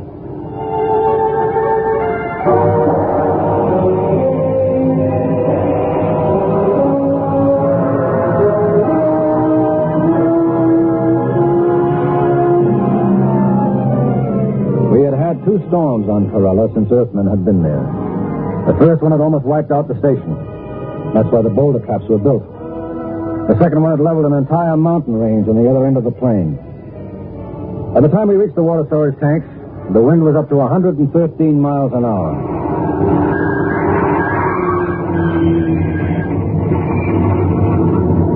Well, this is it. One of us has got to put on an air suit and repair the damage. Means blowing out the line. It's my turn. What do you know about mechanical things? I'll go out. Fasten that nylon rope to me and winch it as I go along. I'll anchor the brute in the lee of the concrete breaker. Maybe you ought to wait till the wind dies down. It isn't dying down. It's rising. We can radio Smanik at the station. Get a report. You think he'll give us a straight answer? I trust him. Hello, Smanik. This is Narishev calling Smanik. This Smanik, Earthman. How long is this wind going to keep up? Long time. Maybe even longer. More than 2 hours? Yes. Okay. Clayton is going out to fix the pipe. We'll be back in an hour if everything holds. All right, I'm ready. Lock my helmet. Can you hear me? Yes. Okay. Open the chamber. Here I go.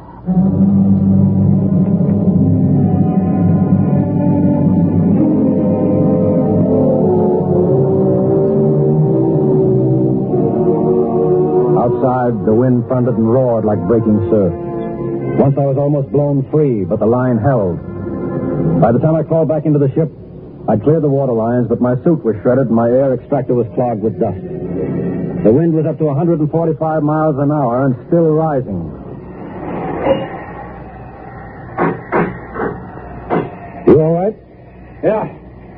All right, let's get this thing going. It's starting to shiver in the wind. All right.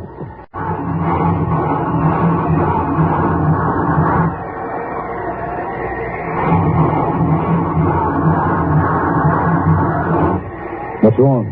I can't start the engine. Here, let me try.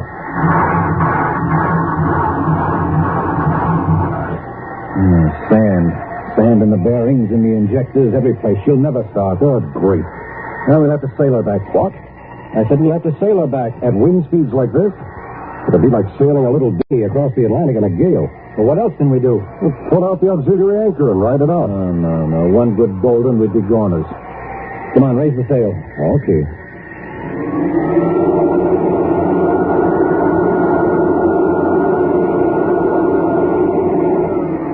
Release anchors.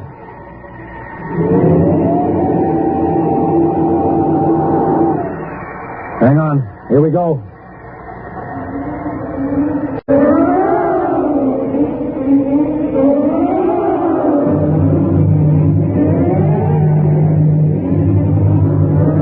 We raised the steel sail and tacked into the wind. Shoved by a wind that had now reached 175 miles an hour, the 14-ton brute soon picked up to a speed of 40 miles an hour. Even reached down and heeled over, I couldn't hold her. And I had to winch out the steel main sheet to straighten her up. Then it began to happen. The thing we feared the most.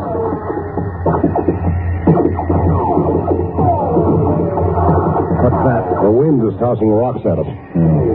Well, as long as we're not capsized, we'll be okay. She's heeling at 45 now. No problem. The rock smashed the visor. Put on your oxygen mask. Wait.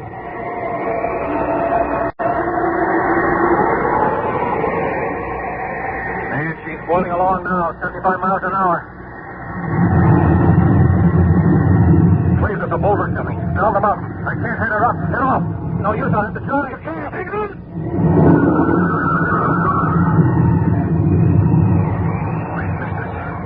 That boulder's as big as a city block. You're headed for the cliff. Winch your feet again. We'll head up toward the station.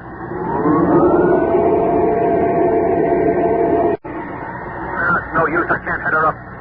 We'll have to run with the wind. You can't run far. The cliffs are dead ahead. I'll drag the emergency anchor. Maybe it'll slow us down. Suppose it falls. Worry about it later. Drag it.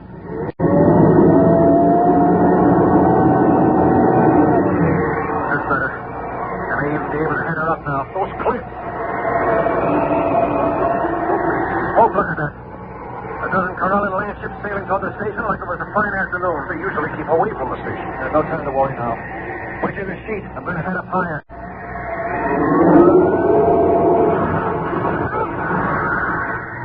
What was that? Boulder. Snapped the mast off. Holy mother. We're being rolled toward the cliff. Is that land anchor out? Yes. So cradle foul and hold us pray. A father what? We're foul.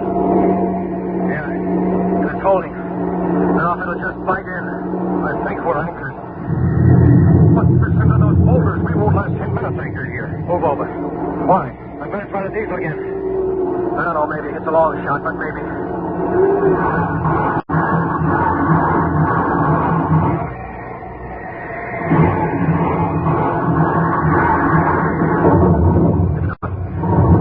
Come on, baby. Start. Start.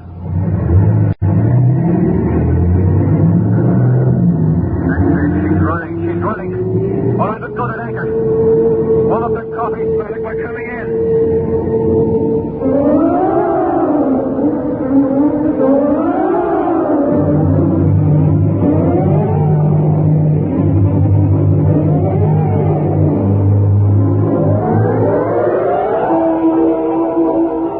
Somehow the engine coughed and spit us back to the station. The boulder defense was completely flattened. and one side of the capsule was dented by a huge rock. But otherwise it was still holding. The winds were up to 212 miles an hour at the time. A dozen Carlin land ships were moored by their long vines on the lee side of the station, and more ships were coming in every minute. We slid into the tube and entered the capsule. Welcome, Earthmen. You have nice sailing. Shut up, you crummy gink. Earthmen not pleased. You told us the weather would hold. Old Karelin saying one can predict weather, but not do something about it. Very true. We almost died out there. You wouldn't have been planning anything like that, would you? Man, no understand. No? Well, do you understand this? Wait. Now get out of here. Get out before I blow your ugly head off with this gun. Very difficult for Smanek to be without a head. Impossible to eat sugar or dead meat for almost 3 weeks before new head grow. Smanek join his people now for summer festival. Now you do that. Pronto. Wait a minute, Smanek. Did you say summer festival? Oh, yes. Ancient Karelin festival. When summer ends, we go sail away to caverns in far west. Caverns? Yes. We live in caverns for 3 months. In that way, we have safety. Safety? From what? From winds. After summer is over, come winter storms. First storm of year about to start any moment now. About to start?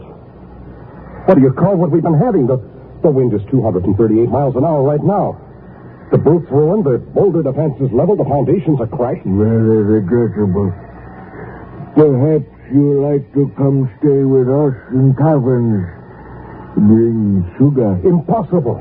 We need oxygen, food, our own water. Very regrettable indeed. Well, maybe you don't stay and colonize our planet after all. Yes. Really big wind starting to rise now. Smanek go. Goodbye, Smanek. Thanks for your help. Smanek do favor. Glad to help. You got sugar?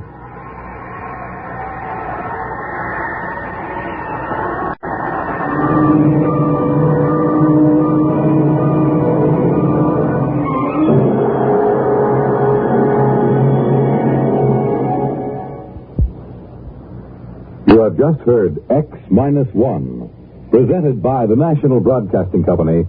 X-1 has brought you A Wind is Rising, a story written by Finn O'Donovan and adapted for radio by George Lefferts. Featured in our cast were Les Damon as Clayton, Bert Cowlin as Nerishev, and William Griffiths as Smanek. This is Fred Collins. X-1 was directed by George Voutsas and is an NBC Radio Network production.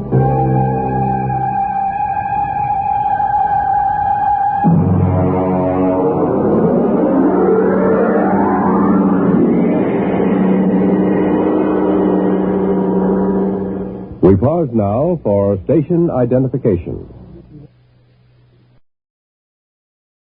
Now for station identification.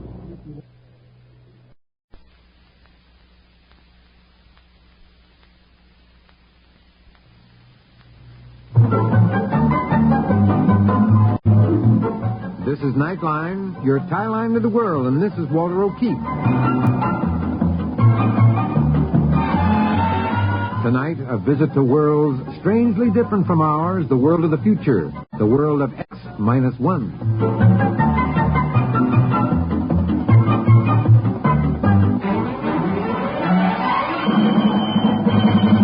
Now, here is the future, X-1.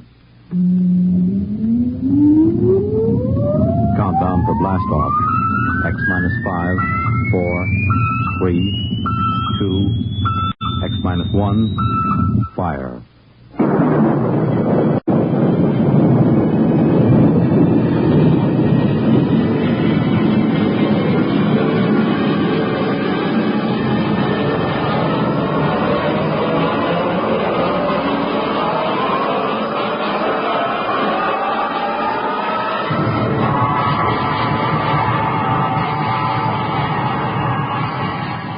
the far horizons of the unknown come tales of new dimensions in time and space. These are stories of the future, adventures in which you'll live in a million, could be years, on 1,000 maybe worlds. The National Broadcasting Company, in cooperation with Galaxy Science Fiction Magazine, presents X minus 1.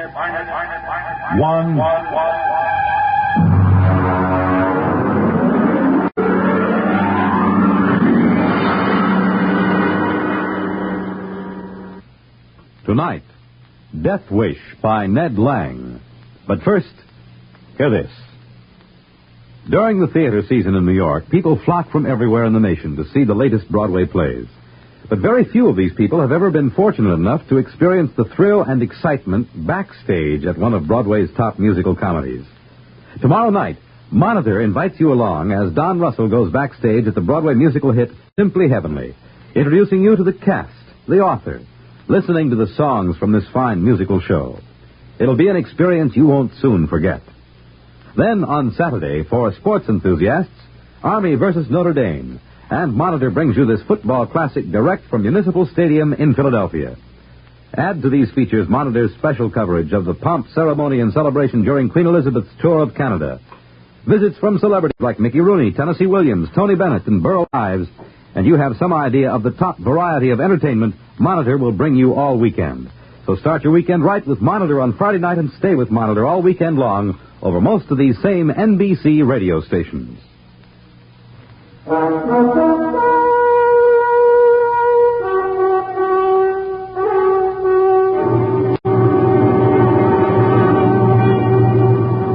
And now, X-1 and tonight's story, Death Wish.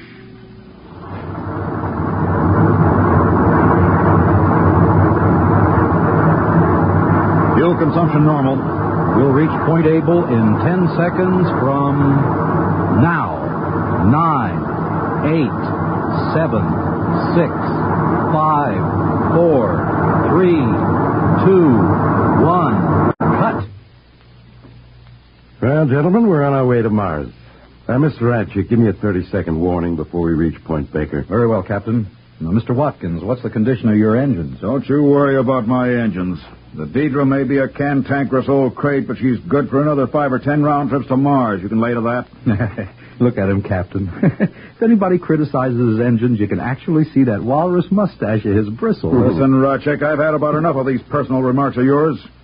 Stick to your navigation and let me alone. Now, Watkins, let's not get into another of those arguments. Now, that's an order. Aye, sir. You had a reason for asking about your engines. I've made enough trips to Mars to know the way a ship should sound. There's something about this one. I don't know quite what. There's nothing wrong with this ship, Captain Summers. I'll tell you something, though, every engineer worth his salt knows. There are just two kinds of equipment. The kind that fails bit by bit, and the kind that goes all at once. When something happens to the Deidre, you'll know it right away. You won't have to ask. Well, maybe so. I wonder if our cargo didn't shift on the takeoff. Mr. Ratchett, would you be kind enough to check on it? You bet, Captain. Right away. You worried about that new Farrington computer we're carrying, Captain? Well, not worried exactly, but it's a responsibility. That thing is by far the largest, heaviest, most delicate piece of machinery ever transported in space. It's an evil thing, with its blinking eyes and scheming brain. I'll be glad to get to Marsport and get it off the ship. Well, so will I, Watkins, but not quite for the same reason. I don't quite share your feelings about the personality of machines. That's because you don't know anything about them, Captain. I do. And I don't like that computer thing back there in the hold. All in order in the hold, boss. Cargo hasn't shifted. All right, Mr. Ratchett. Maybe I'm borrowing trouble, 30 seconds to Point Baker, sir. Very well. Strap yourselves on the acceleration couches again. You sure you don't read anything, Mr. Watkins? Not a thing, sir. I'll vouch for every bit of equipment on the Deidre. 15 seconds to Point Baker. Prepare for new acceleration. Engines ready for firing, sir. 10, 9, 8. We fire for exactly 5 seconds on reaching Point Baker for maximum acceleration. 4, 3, 2, 1, fire! That's fine. It didn't cut off. We're overfiring. My fuel. The course. We'll be off course. The switch doesn't respond. Emergency cutoff. Hit the emergency. I can't move my arms. Acceleration. Stop it. Stop the rockets. My arm's so heavy. Just reach. Come on, switch. There. What happened? We're on emergency lights. We blew the generator. Of all the lousy things to happen. What was it? Main firing circuit. It fused on us. Metal fatigue, I'd say. Must have been flawed for years. When was it last checked out? Well, it's a sealed unit, Captain. It's supposed to outlast the ship. Absolutely foolproof. Unless it's flawed. Now, don't go blaming it on me. Those circuits are supposed to be X-rayed, heat-treated, fluoroscoped. You just can't trust machinery. How are we on fuel? Not enough to push a kiddie car down Main Street. If I could just get my hands on those factory inspectors... Mr. Anchik, how does this affect our course? I'm computing it now. Well, hurry it up. I'm working as fast as I can. Mr. Watkins, can we fire those rockets on manual? Sure we can, but we only have enough fuel for about a 3-second burst. It'll mean a crash landing. We'll worry about that when we come to it. Well, Mr. Anchik? This kills us, Captain. We're going to cross the orbit of Mars before Mars gets there. How long? Too long. Captain, we're flying out of the solar system at just under the speed of light.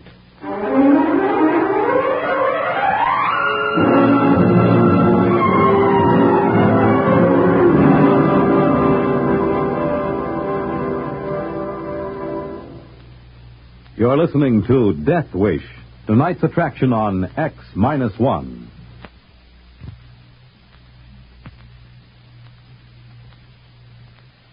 In many instances, the handicapped excel the able-bodied workers. So employers take stock of your jobs and hire the handicapped. You'll find that it's good business. Get in touch with your state employment office now.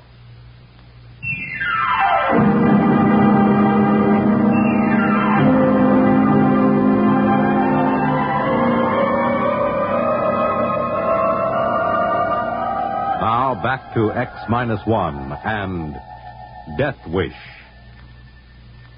Look at him. Look at how he sits there staring at nothing. Here we are kiting off into space, and what do? We got a little fuel left. We can turn the ship, can't we? Look, you are a navigator, aren't you? I am, Mr. Watkins. And for your information, if I plotted my courses the way you maintain your engines, we'd be plowing into the middle of Australia right now. Why, you little company toady. At least I got my job honestly. Not by marrying the owner's daughter. Why, you dirty old man. Stop it, both of you. No more of this now. I give the orders here. All right, then give some. Tell him to plot a return curve. This is life and death. All the more reason for keeping our heads. Mr. Anchik, can you plot such a course? The first thing I tried. On the fuel we got left, there isn't a chance.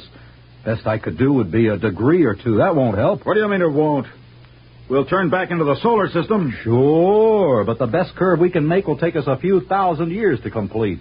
What about a landfall on some other planet? Neptune, Uranus? Impossible. In the first place, the right planet would have to be in the right place at the right time. And if it were, we'd need fuel, a lot of fuel, to get into a braking orbit. And if we could, who'd come and get us? No ship has gone past Mars yet. Yeah, but maybe there'd be a chance, just a slim chance. Maybe, but we can't swing it. Gentlemen, I'm afraid we'll have to kiss the solar system goodbye. It just doesn't seem possible. Who would believe we're traveling at almost the speed of light? Look out the viewing port. You'd swear we were standing still in space. Yeah, that's because there's no reference point, as you know. I assure you, we're traveling faster than any men have ever traveled. What should we do, Captain? I don't know, Watkins. I just don't know. Our noble captain can't face the situation. Of course I can face it. I can follow any course you plot. That's my only real responsibility. Now, let's get a grip on ourselves. Mr. Radjic, suppose you raise Mars on the radio. Aye, aye, sir.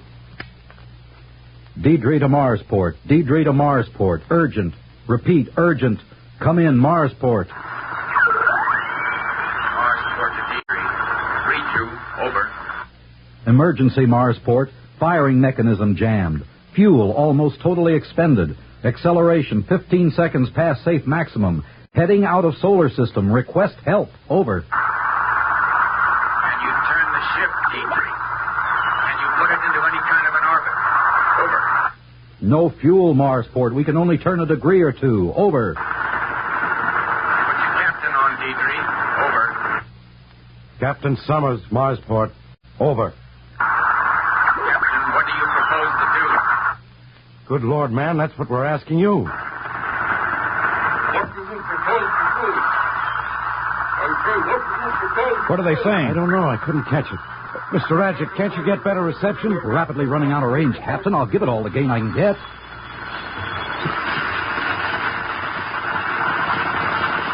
To Deidre. Marsport to Deidre. Can you read me? There they are. Shut up. Deidre, what can you do for us? Over. Captain, we can't think of a thing. You could swing into any sort of orbit. We can't. I told you that. Under the circumstances, Captain, you have the right to try anything at all.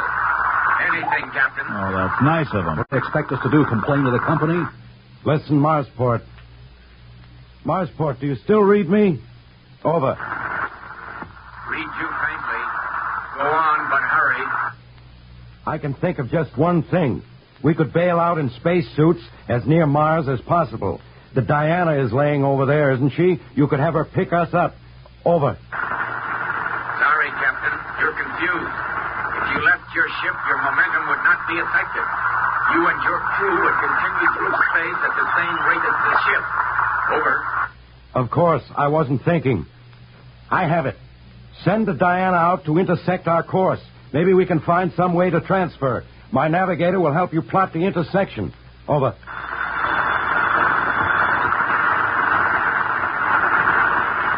They've gone again. Hello, Marsport. Hello, Marsport. Come in, Marsport. I can't bring them in again. Do it that way. Sorry. Over. You mean you can't do it? Why not? It is our only chance. Over. Diana's laid up, having her engines overhauled. How long before she can be spaceborne? Too long. 3 weeks. Sorry, Captain. Wish we could think of something. But the only thing we can suggest... What? I didn't get it. Reception's gone again, Captain. We're getting out of range. I don't know whether I can raise them again or not. Well, try. Come on, maybe that suggestion What can they suggest that we don't already know? Even the static's getting weaker now. We only knew what they were going to say. What's the difference? They didn't really think it would work anyhow. Wait a minute. Wait. Maybe something come... Hold it. Suggest. Can you hear? Suggest. Most unlikely. But try calculator. Try calculate. They're gone. For good this time. I heard what he said. The calculator. Does he mean the Farrington computer in our hole? Yes, I see what he meant. The Farrington's a very advanced job. No one knows the limits of its potential. He suggests we present our problem to it. That's ridiculous. The problem has no solution. It doesn't seem to, but the big computers have solved other problems that seem to have no solution. Now, we can't lose anything by trying. No, not as long as we don't pin any hopes on it. That's right. We don't dare hope. Mr. Watkins, I believe this is your department. What's the use? You say don't hope, but both of you are hoping anyhow.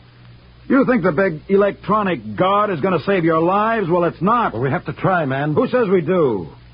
I wouldn't give it the satisfaction of turning us down. Are you implying that machines think? You bet I am, because they do. No, I'm not out of my head. Any engineer will tell you that a complex machine has a personality all its own. Do you know what that personality is like? It's cold, withdrawn, uncaring, unfeeling. A machine's only purpose is to frustrate desire and produce 2 problems for every one it solves. And do you know why a machine feels this way? You're hysterical. Oh, no, I'm not. A machine feels this way because it knows it's an unnatural creation in nature's domain. It wants to reach entropy and cease. It's a death wish. A mechanical death wish. Gibberish. Watkins, are you going to hook up that computer? Oh, sure, I'm human. I keep trying. I just wanted you to understand that there's no hope. I'll get it warmed up. We better watch him. He'll be all right. Maybe. He's blaming the situation on a machine personality now, trying to absolve himself of guilt. It's his fault we're in this spot. An engineer's responsible for all equipment. What's the good of blaming anybody? None, I guess. Personally, I don't much care. This is as good a way to die as any. Better than most. Don't talk like that. Why not? Death in space is an appealing idea in certain ways. Imagine an entire spaceship for a tomb. And you have a certain choice in how you die. Thirst, hunger, heat, cold... Shut up. Now, that's an order. This is your first real emergency, Captain. And you're responding like a stunned ox. Wake up. If you can't live with joy, at least try to extract a little pleasure out of your die. Shut your mouth. Well, gents, your little tin god's ready and waiting. Anybody care to make a burnt offering in front of it? Have you given it the problem? Most of it. You two have to punch up your own details.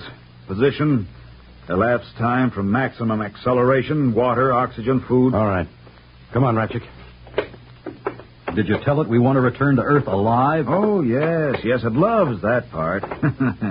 It'll get such pleasure out of rejecting the problem as unsolved. Oh, no, it won't say that. It'll say insufficient data. And I'll punch up the rest of the information. Insufficient data. You see the point? It hints a solution is possible, but just out of reach. A subtle torture. It can keep us hoping. There. That's the complete picture. Now, let's see what happens when I press this. Now, just keep your eye on that red light up there. If it goes on, it means a problem is rejected. Watch it now. And if it solves it? That's a little bell, sort of like a typewriter bell. But you won't hear it, don't worry. Don't say that. What's the matter, Rodgick? Superstitious? Oh, shut up. You two have to keep up that everlasting wrangling. Well, not for long, Captain.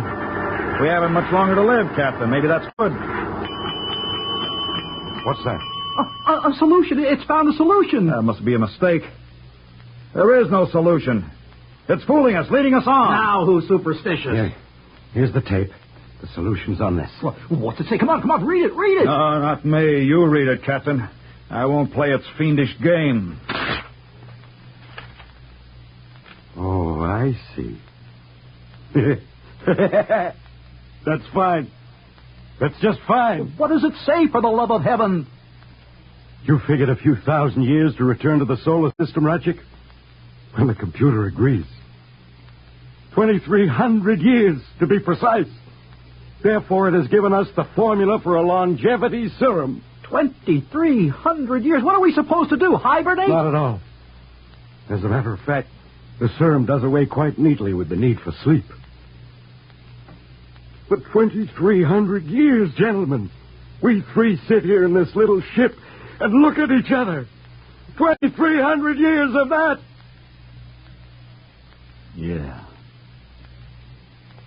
Yeah, that's just the sort of thing a machine would do.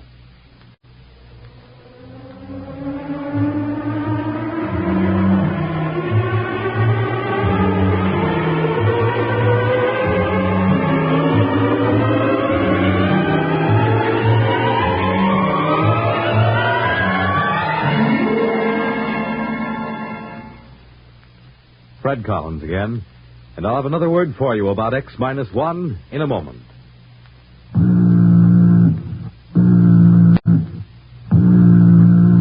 That how you feel, blue and miserable with a deep-down cold? Listen.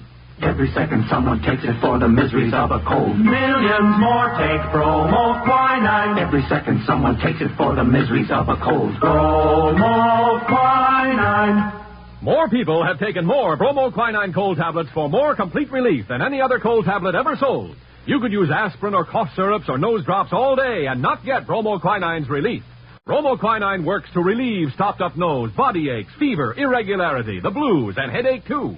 Yes, more complete relief for even virus colds. For bromoquinine is the only cold tablet sold with wonder-working quinine and 5 other medicines health-fortified with vitamin C. Remember, every second someone takes it for the miseries of a cold. Millions more take bromoquinine. Get bromoquinine brand cold tablets. You have just heard X-1, presented by the National Broadcasting Company in cooperation with Galaxy Science Fiction Magazine, which this month features You Were Right, Joe, by J.T. McIntosh, the story of a time traveler who, going into the future, hardly expected to encounter a Neanderthal man. Read it in Galaxy magazine on your newsstand today. X-1 has brought you Death Wish, a story written by Ned Lang and adapted for radio by William Welch. Featured in our cast were Ralph Camargo as Watkins, Maurice Tarplin as Captain Summers, Walter Black as Ratchek, and Joseph Bell as the radioman. This is Fred Collins speaking. X-1 was directed by George Boutsas and is an NBC Radio Network production.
Seems quite fair. I'll bring them to your office in the morning.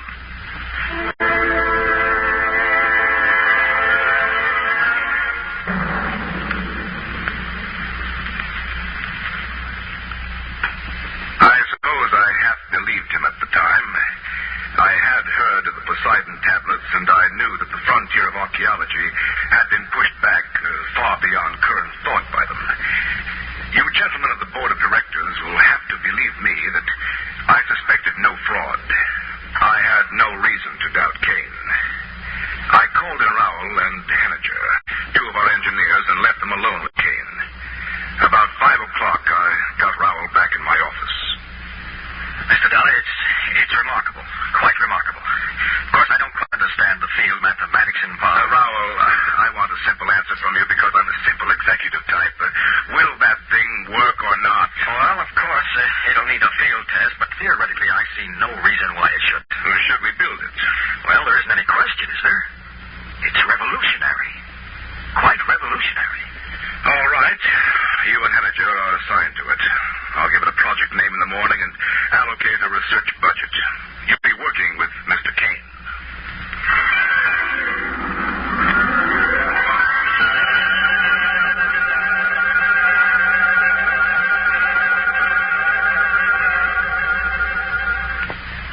I took great care to protect the corporation's interests.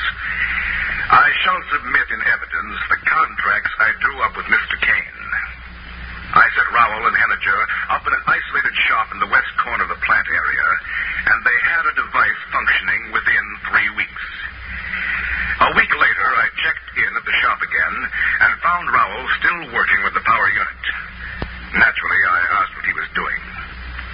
You see, I'm getting ready to mount the solar energy converter on the projectile now, Mr. Donner. What projectile? Oh, Mr. Kane leased a surplus one-man rocket from the White Sands project. We're going to rig the solar unit in it. You mean power a rocket with the solar unit? Well, it's in the translation of those tablets.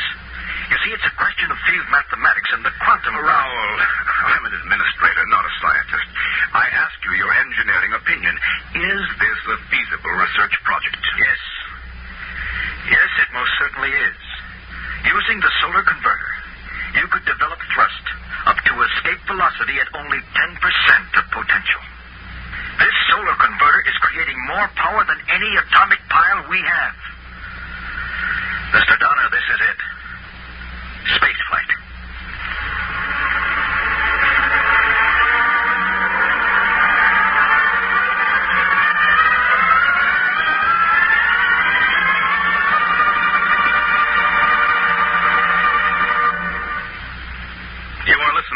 Point of departure. Tonight's attraction on X-1.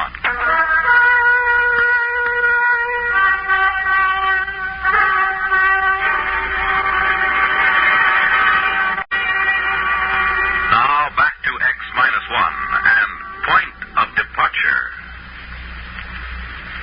Of course, whereas the purchase of the projectile was not authorized, I should like to point out to the board that I acted most conservatively. I checked the cost sheets and discovered that the rocket purchase was actually within the allowable debt limitations for my department, and so I okayed the project. However, I was concerned with the irregularity of an expenditure before authorization, so I drove out to Simon Kane's place to speak to him about it. Mr. Donner, I'd like you to meet Porter Hayes. Hi, how do you do? Look here. Mr. Hayes has agreed to fly the ship. Look, that's what I want to talk to you about. He's with the Pan-Columbian project, and he's flown all the other types that have been flown so far. This is the one that will make history, Mr. Donner. This ship will fly anywhere in the solar system. Probably clear out to most other planets without even carrying a fuel supply. Best thing about it is the actual guarantee of a return trip. You know, those geniuses down at Pan-Columbia have plenty of ideas for getting you out there, but very few for getting you back. I've been showing Mr. Hayes the photographs of the original tablets and translations.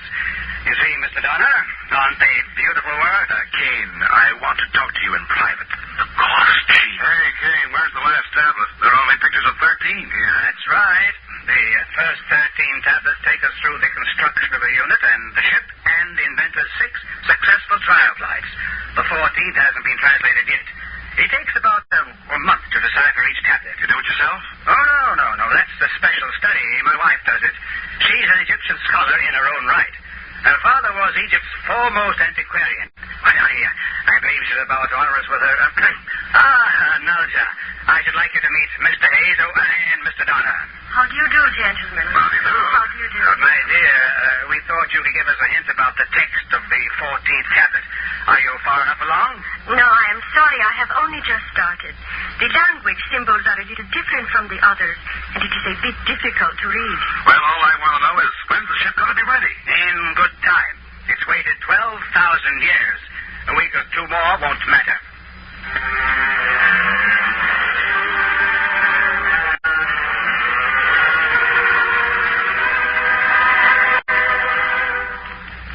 During the next 2 weeks, I was too busy with other things to worry much about the project, but I would like to call the board's attention to the fact that I submitted multiple progress reports at 5-day intervals as required by plant operating procedure. I am at a loss to understand why those reports are now missing from the files. One evening on a visit to Salt Lake, I was dining at the Pioneer Arms when I spotted Porter Hayes at the table across the room. He was with a young lady who looked familiar to me, even from the back, and, of course, I realized it was Nalja Kane.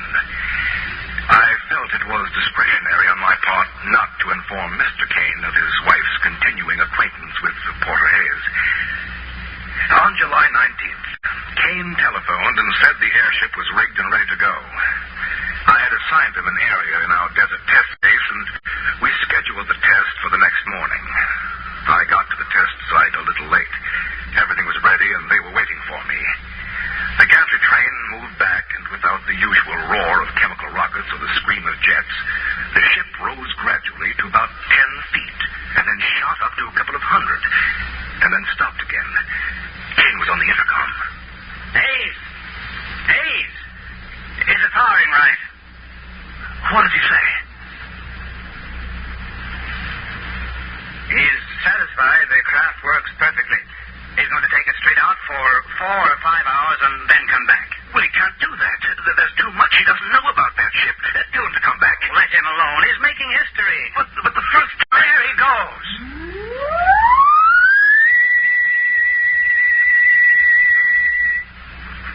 Well, I think I'll go down the road a few miles to get some breakfast. I'll be back shortly.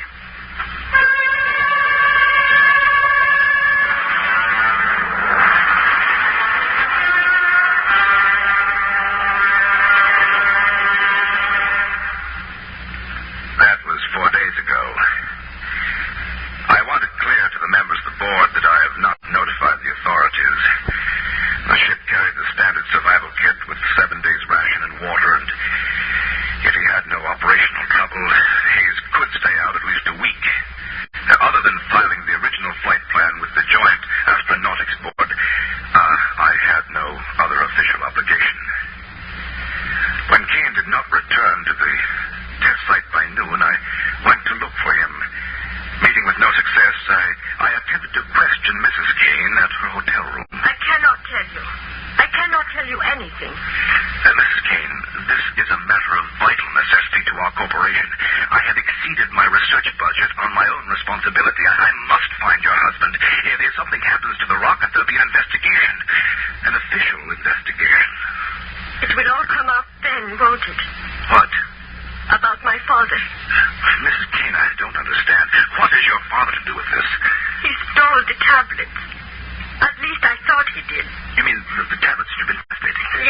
Yes, I thought he had stolen them. Simon Kane told me that. He brought me the cases soon after we were married. I helped him smuggle them out of Egypt to protect my father. He swore if I didn't help him to translate the inscriptions, he'd expose my father and disgrace him. But now it's too late. He's dead. You mean your father? Yes, he is. Porter Hayes told me. He called me this morning. That must have been before the test. My father's been dead for 6 months. Murdered. Simon Kane murdered my father. He killed him and stole the tablets from him. Porter Hayes told me he has the proof. Well, that's... I'm really sorry, but if Mr. Kane did come into possession of those tablets illegally, there will be a great deal of litigation. Patent rights, you know. That's our primary concern. Now, of course, we'll have to have whatever proof we can. The original tablets, any photostats, notes... They are all gone. You mean Kane took them? He destroyed them. He burned them. He laughed at me this morning. He told me I could never prove they'd ever existed. However, we do have the corroborative evidence of the solar converter, its plans at the plant, the prototype model, and, of course, the rocket. Walter Hayes flew it, didn't he? He flew away. Oh, Hayes, yes, but he's on the test flight. Now, as soon as he comes back, we'll have to get his affidavit.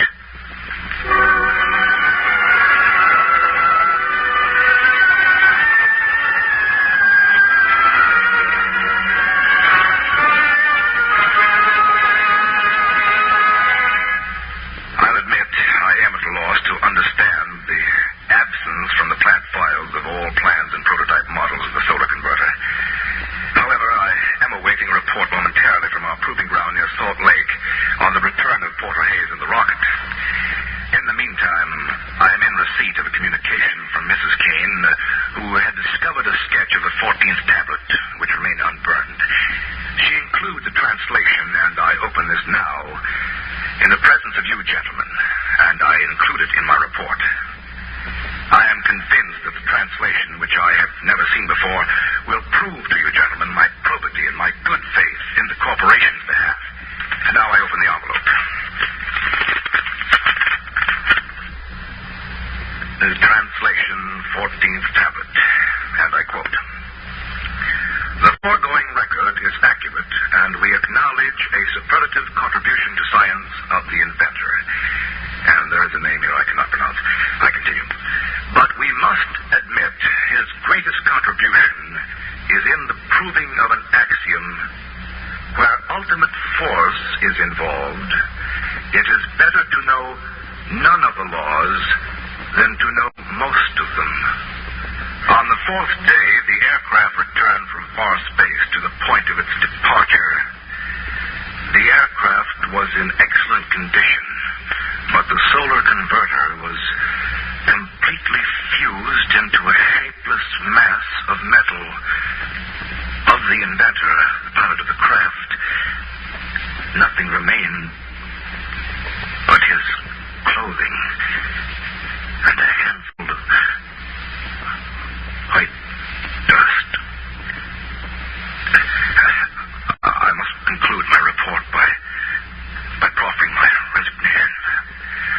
I will be at the district attorney's disposal when you gentlemen of the board choose to call me in.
You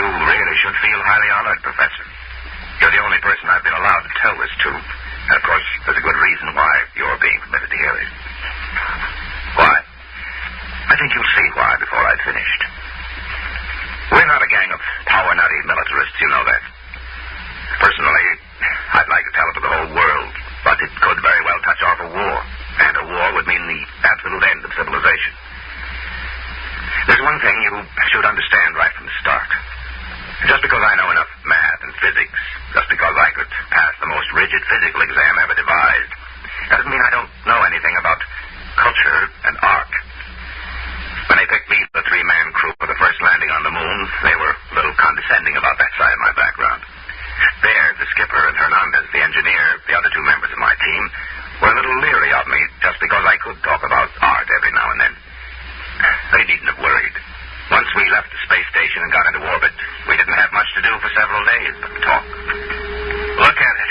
From this distance, you'd swear the Earth was uninhabited. It's hanging like a big sapphire in the inky black. Poetry. Don't you ever quit spouting? Why are you writing me all the time, Baird? Maybe I don't trust a scientist who keeps talking about art all the time. You think there's no connection between the two? I know blamed well there isn't. I always thought that when you got up this high, you could make out the continent. I can't tell where the sea ends and the land begins. The clouds flying all over the surface that make it so tough. I think that's Russia coming into view, isn't it, Skipper? According to the orbital schedule, that should be Siberia emerging from the Terminator right about now. Are they watching us, I wonder? Why not? They've got a space station of their own with good telescopes on it. Yeah, and I'll bet they're hoping that we smack into a meteor. Maybe they don't have to hope. Maybe they've already arranged an accident. I doubt it, Baird. They wouldn't risk sabotaging us. Not on a trip like this with the whole world watching. Because it might start a war? It'll make me laugh.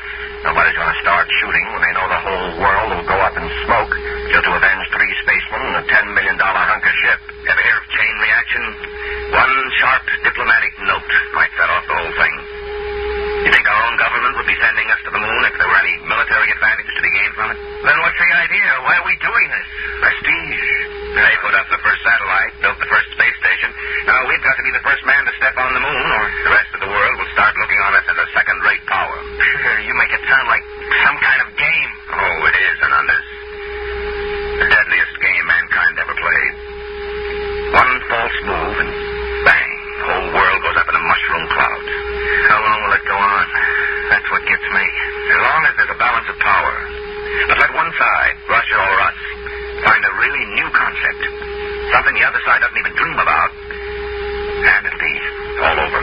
Suppose they find it before we do. That'll be too bad for us.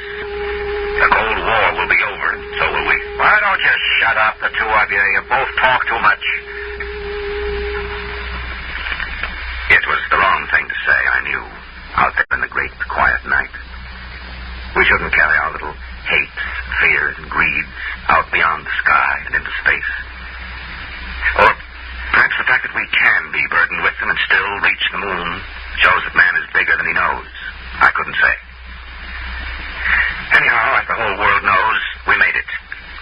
Our landing site hadn't been chosen exactly, but as you know, Professor, we came down at the foot of the lunar Alps, not far from the crater Plato. We felt no sense of pioneering when we touched down. We were tired and tense. It was merely a hard, breakneck job.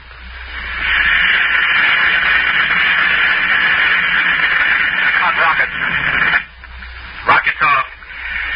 Well, gentlemen, we're on the moon. Can we open the viewports? I want to see this. Go ahead, I'm bushed. Look at that. That light. I didn't realize it would be so bright. It's a cold, eerie light. It's not like our deserts on Earth. They aren't as bright or as dead. All right, that's enough gawking. Our orders are to draw lots to see who's first on the moon. All right, Hernandez, you draw first. Friend tonight. Well, Professor, we drew lots. And, of course, everyone knows who won. I did. I was to be the first man ever to set foot on the moon. At least for a little while, that's what I believed.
brain start registering in this strange, eerie place.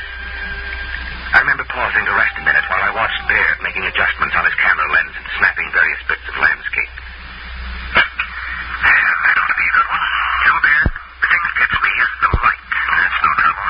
I'm using an F8 exposure this time. I mean, the quality of it. It isn't like anything I ever saw on Earth. I wonder if it can be photographed. Of course it'll photograph. You know, in a way it reminds me of that weird brass-colored light you get just before a storm on Earth. And it isn't the same either. No, I think I'll try an F11 setting. What I mean, though, Baird, is I don't think you can get the feel of this light in a picture. What you need for that is such a painter who hasn't lived for centuries. Rembrandt. No, it's too harsh a light for him. Cold light that's somehow hell hot. Would you shut up? You and your blasted Renaissance.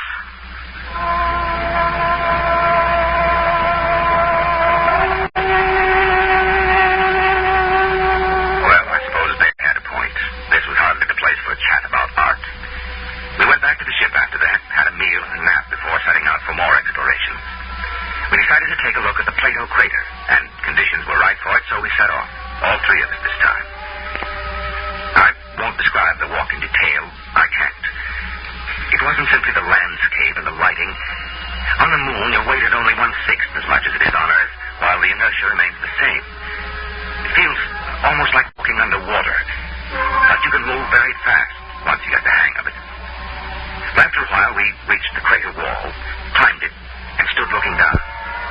Then Hernandez saw something and let out a yelp that almost split my ear when I heard it on the speaker in my helmet. Hey, look! What's the matter? What happened? There, the floor of the crater, that mist. Yes, I see. And they were right. Who? What are you talking about? The astronomers. They thought they saw something that looked like a mist in some of the big craters. They're right. It's right in front of our eyes. I thought there was no atmosphere here. How could there be mist? Maybe there's some kind of water table down on the floor of the crater. Hey, get back here. I want to go down for a closer look there. And break your leg so we have to carry you home? No, Dice. You stay here. We've got to find out. He couldn't break anything wearing that spacesuit. They're like, oh, stay here. I'll have your corpus off, Skipper. Have a heart. Yeah, come on, Skipper. We've got to find out what that stuff is. In the end, we convinced Captain Baird, but he insisted we rope ourselves together before we made the descent. It was agonizing work getting down the lip of that crater, but we made it. We stood there silently on the floor of the crater, bathed in a cold, golden white radiance. There's never been such a light on Earth. It seemed to pervade everything, drenching us, cold and white, like silence made luminous. It was the light of nirvana. And somewhere, somehow, I had seen it before. I stood there unable to speak until another yell from Hernandez brought me to my senses with a wrench. Oh, no. Oh, no. It can't be. Oh, what's the matter, Hernandez? Look, there, in the dust of the crater. Look at that and tell me it's crazy. Good Lord, footprints. Footprints of a man. Oh, there's only one other country on Earth that could send a spaceship to the moon yet. Yes, Ernest. Russians. Are they still here, I wonder? We can't tell by staring at the tracks. They could be 5 hours old or 5 million years. But why haven't they told the world? Why haven't they been bragging about it? Why do you think? I mean, they've found something of vital military importance. Look up at the Earth. Maybe right now they're planning their next move. The last move. I don't believe it. They couldn't have done it. They couldn't have kept it secret. Why not? They could have taken off in a black ship without a space station was on the opposite side of the planet. How would we know? Come on. Where? Back to the ship, of course. They'll have to know about this in Washington immediately. If they find out we know their secret, that could be enough, Baird. That could trigger the war. I've got a cold. To be sure it can't be broken, and it already hasn't been. Shut up, you troublemaking whelp. Let me alone. Just the same, Skipper. We better follow those tracks. See where they lead to. They didn't bring any weapons. I'd be surprised if they were as careless. Listen to me.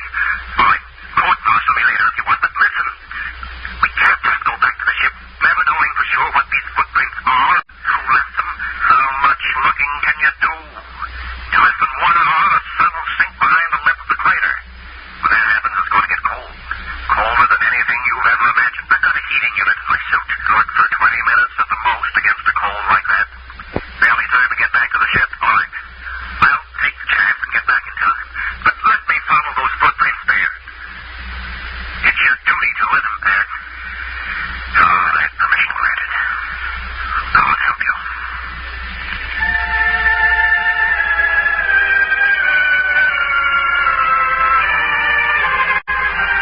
Baird and Hernandez, still roped together, climbed the crater side and disappeared, leaving me alone, staring at the hobnail boot footprints of a man. I had to work fast, knowing that the sun would soon disappear and the awful cold begin. I went on, following the steps in the still, lifeless dust of the moon. At last, I came to the place I was looking for. It wasn't much to see. There was a long track of plowed dust and a chipped stone where something had landed and taken off again. But, and this was the astonishing thing, there was no sign of a rocket blast. A few scars where a pick had removed samples, footprints, and that's all. Someone, sometime, had landed here without rockets and had never told anyone about it. I looked up at the sky, saw the ruddy speck of Mars, and felt cold. Had the Martians beaten us to our own moon? But I had to get back now. Every second longer that I remained whittled down my chances of ever reaching the ship again. I was about to start back when something caught my eye. A big chunk of rock with something carved on it. Something unmistakable. A cross. A million suns wheeled and glittered above me. Then I knew. I remembered where I had seen that weird light which remained on the wall sometime. And then I knew the truth. I turned and started to run for the ship. I almost didn't make it. Baird met me halfway, ripped off my pack, and connected another heating unit. Jackass! Puddle-brain fool! I'm going to have you up before a court martial to help me up at the last minute, I tell you. Who made those footprints? Clem? What? I can't, you know. I've got it all figured out. And in a way, it's a good joke on you. All right, back into the ship with you and let's hear the whole story. And it better be good.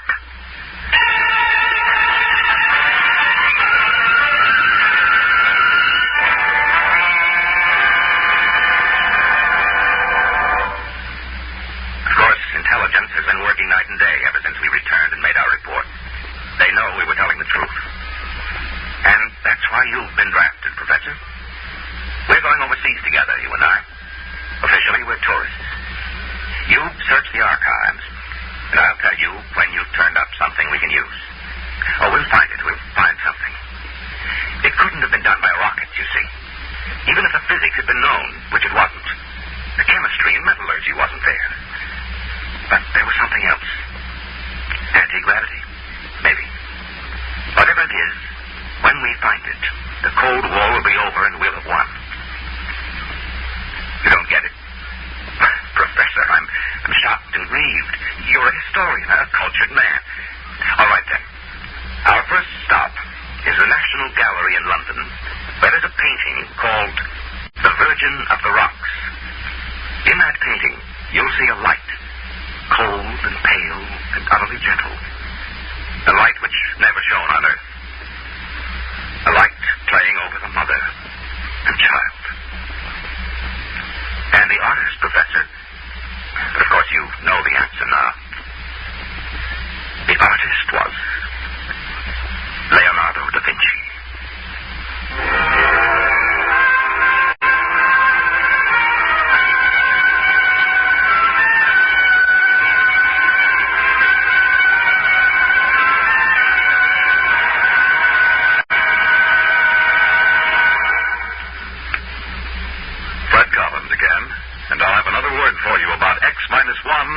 In a moment. You have just heard X-1, presented by the National Broadcasting Company in cooperation with Galaxy Science Fiction Magazine, which this month features the conclusion of an exciting two-part serial, Wolfbane, by Frederik Pohl and C.M. Kornbluth. Read it in Galaxy Magazine on your newsstand today. X-1 has brought you The Light, a story written by Paul Anderson and adapted for radio by William Welch. Featured in our cast were Carl Weber as the narrator, David Kerman as Captain Baird, and Bob Hastings as Hernandez. This is Fred Collins. X-1 was directed by George Boutsas and is an NBC Radio Network production.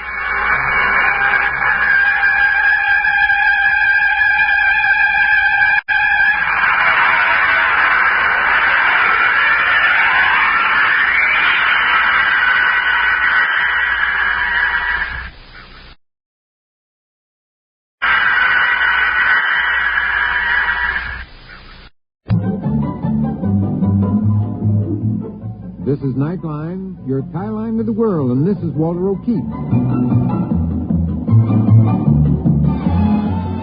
Tonight, a visit to worlds strangely different from ours, the world of the future, the world of X-1.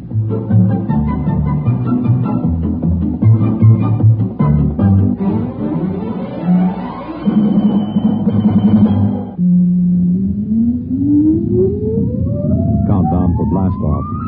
X-5, 4, 3, 2, X-1, fire.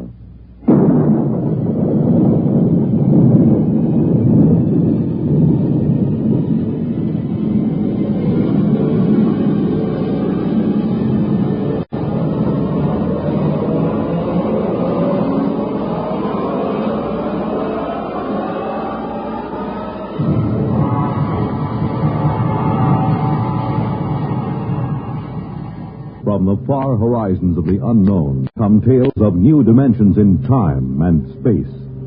These are stories of the future, adventures in which you'll live in a million, could be years, on 1,000 maybe worlds. The National Broadcasting Company, in cooperation with Galaxy Science Fiction Magazine, presents X-1.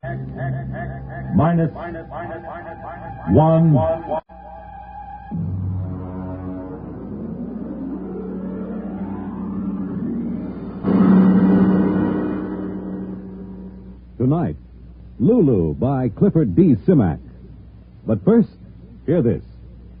Well, I wanna go there, when it calls my number, yeah. And I wanna go there, when it calls my name, oh Lord. Well, hi there, everybody. This is Red Foley, and right at this minute, I'm sort of combining work and pleasure, you might say, by enjoying some of the good harmony of the Marksman Quartet and also picking out some of their songs to do on future broadcasts of our Red Foley show here on NBC.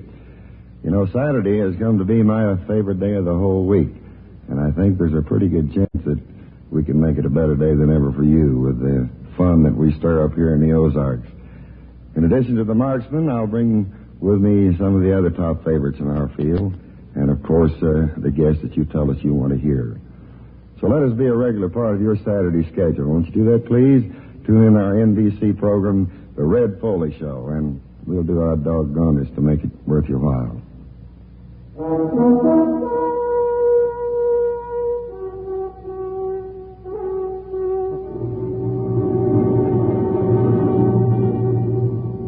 Now, X-1, and tonight's story, Lulu.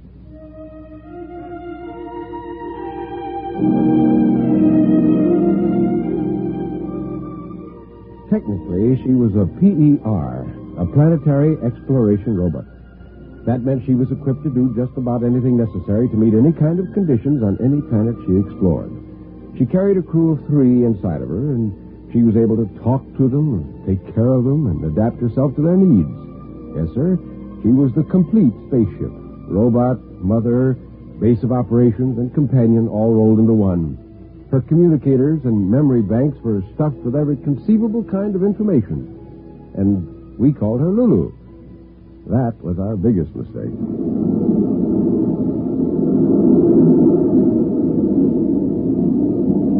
Where are they, fellas? Mother Earth, here I come.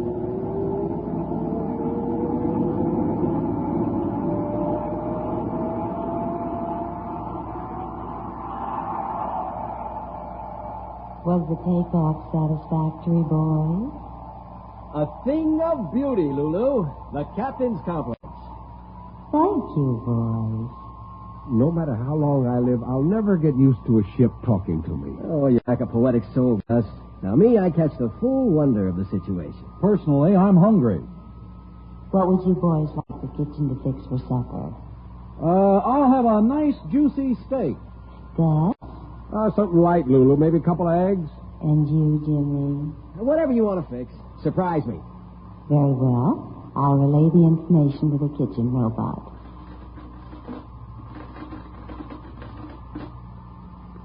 How long before we get back to Earth, Lulu? I'll check the computers. Lulu, how about it? You suppose something's gone wrong? Lulu never took this long to give me an ETA.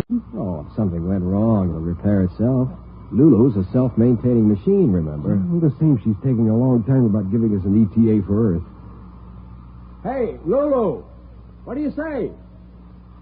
I say that I love you. Gus, did you hear that?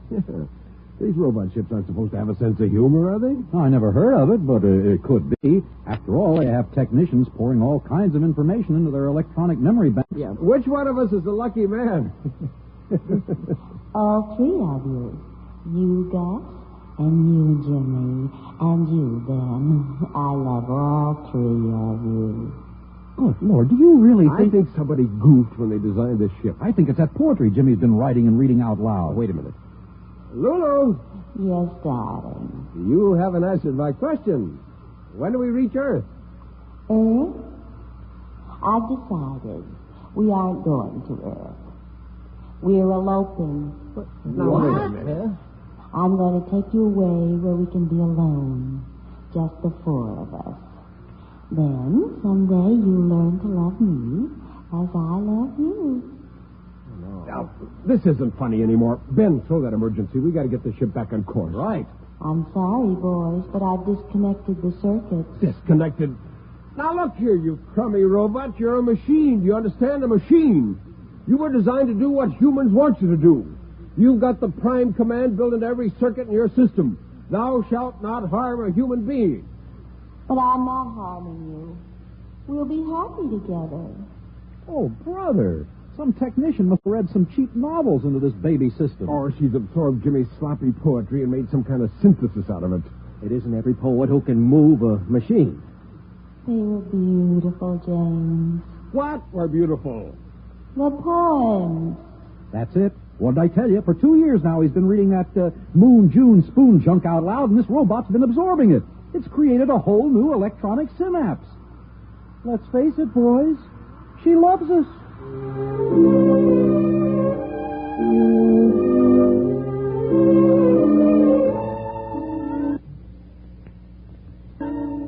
So that was it.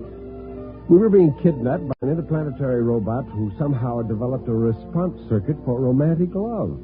Not just the practical kind of love, oh no, but the kind that exists in cheap novels and romantic mags and the maudlin poetry of one James Carter, amateur lyricist.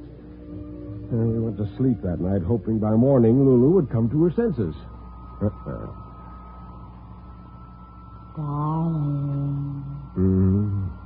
Time to wake up, darling. Holy mackerel. Hey, fellas, she's still at it. Yeah, I know. I was whispered awake, too. Hey, fellas. Come close. I don't want the receptors to pick this up. Yeah. Lulu's a machine, right? Yeah. A machine likes order. Usefulness. Who ever heard of a machine that did nothing? So that's it. We're slobs. Get it? Worthless, useless slobs. We do nothing but bum around the ship. After a while, Lulu gets fed up with us just hanging around the ship. She wants to get rid of us. She takes us back to Earth. It's worth a try. I'm for it, but what do we do first? I don't know about you fellas, but I'm getting drunk.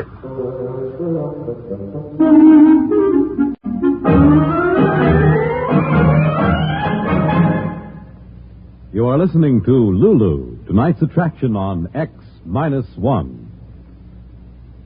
October is the month designated by the National Congress of Parents and Teachers as Membership Enrollment Month. 11 million members, the population of California or of Pennsylvania. That is their goal.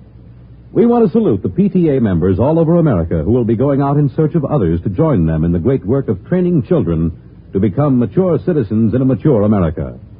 You need not be a parent or a teacher to belong to your PTA. All you need is an interest in children. For more than 60 years, that kind of interest has provided the spark that has helped the PTA achieve many of its social and educational goals. Establishment of kindergartens, effective child care, labor laws, broader educational opportunities. These are some of the achievement the PTA can claim. You can become part of this great movement just by saying yes to the neighbor who calls on you this month and invites you to join your PTA.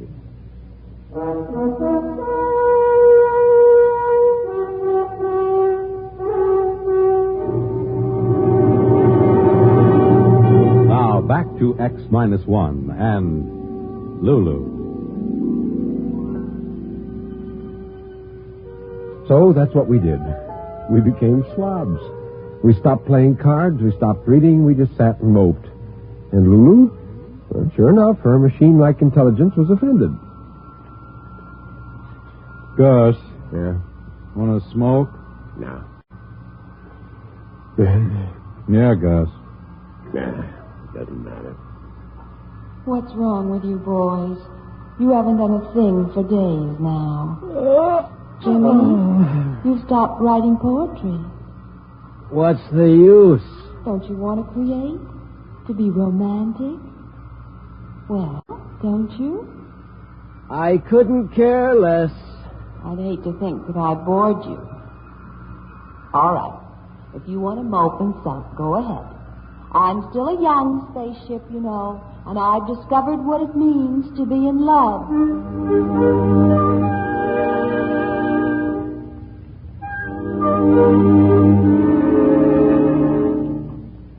Maybe Lulu knew what we were doing, but it didn't matter.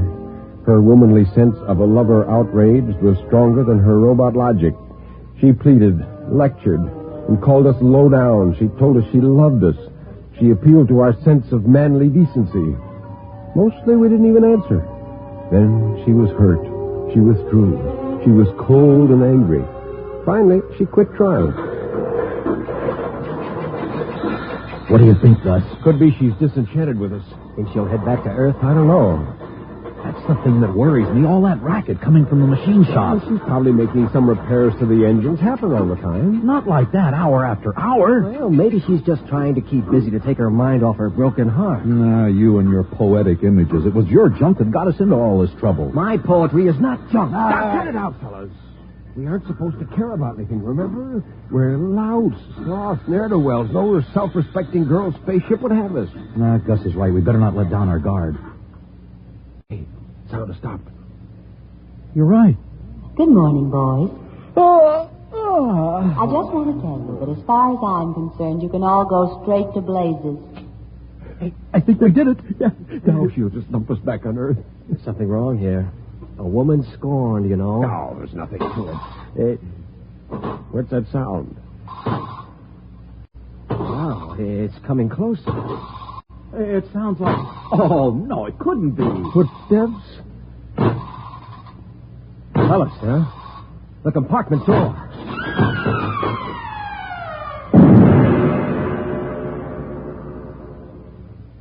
Holy mackerel. A robot.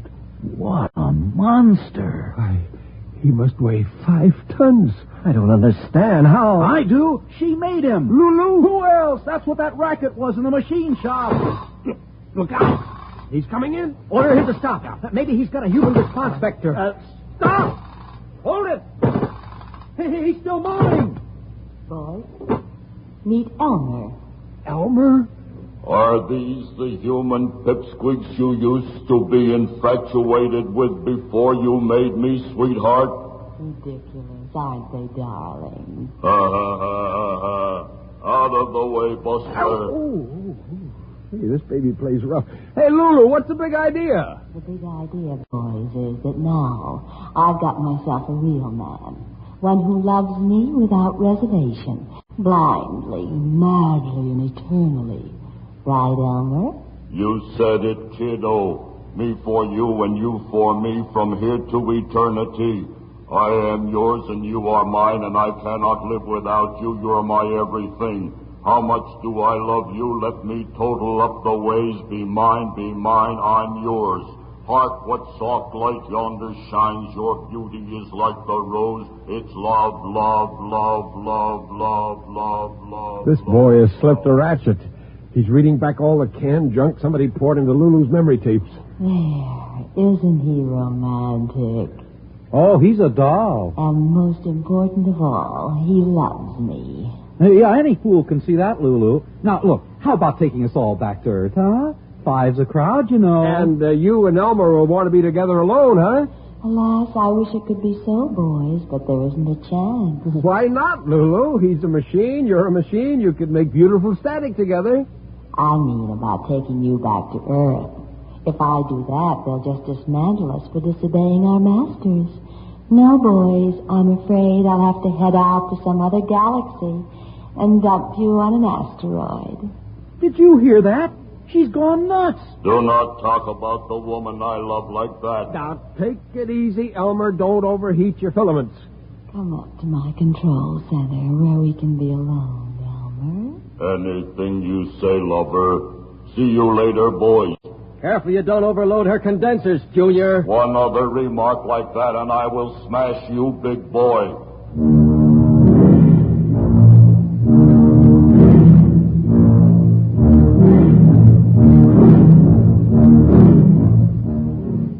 Well, that was it. The control panel told us that we were headed right out of the solar system. A couple of days passed, and we began to get desperate. Lulu and Elmer were too busy making love even to talk to us, and she even forgot to synthesize food for us one day. We lapsed into misery for real now. Gus, I'm hungry. Who isn't? This ship's gone completely haywire. Well, what do you expect? She's up in the control center necking with that mechanical gigolo she built. Hey, Gus, there can't be any real pleasure in it, can there? Remember, she's a machine. What's pleasure for a machine may not be pleasure for a human. Let's see what Jimmy thinks. Jimmy. Hey, Jimmy. Don't bother him. He started writing poetry again yesterday. He's already worn out 3 pencils. At a time like this, he writes poetry? Hey, Lulu! Lulu, how about some chow? Shut up, boys. You're breaking the spell.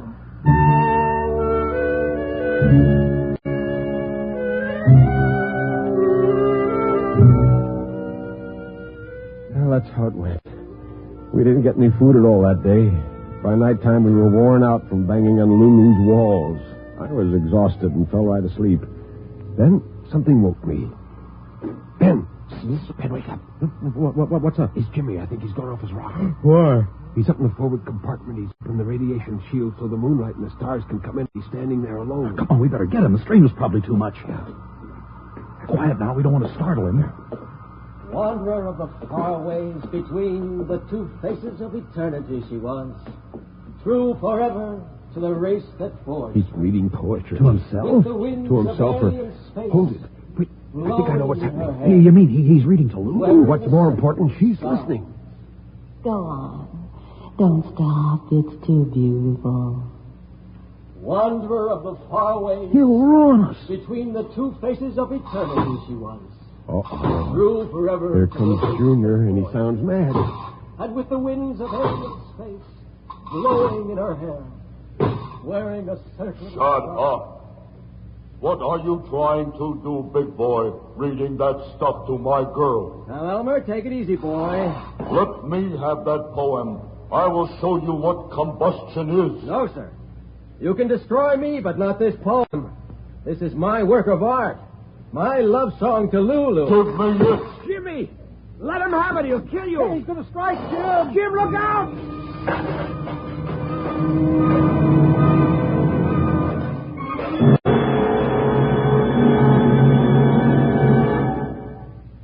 Wow. Will you look at that? He's nothing but a pile of junk. That'll teach the ignorant lout trying to destroy the most beautiful experience I ever had. You demolished your boyfriend, Lulu. He only loved me for my advanced design anyway. He's always short-circuiting the control panel. Go on, James. Read. Yes, Lulu. Wanderer of the far ways between the two faces of eternity she was. True forever to the race that forged her. With the winds of alien space blowing in her hair, wearing a circlet of stars as her crown of glory. It's more than I can bear, James. You do love me after all? Gus! The rocket! She's changed course! We're going home, boys. Back to Earth. Whatever happens now, I don't care. I've been a woman in love.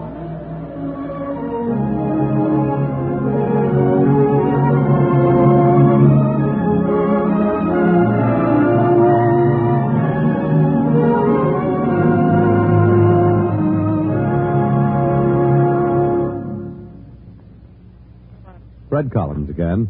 I'll have another word about tonight's story on X-1 in a moment.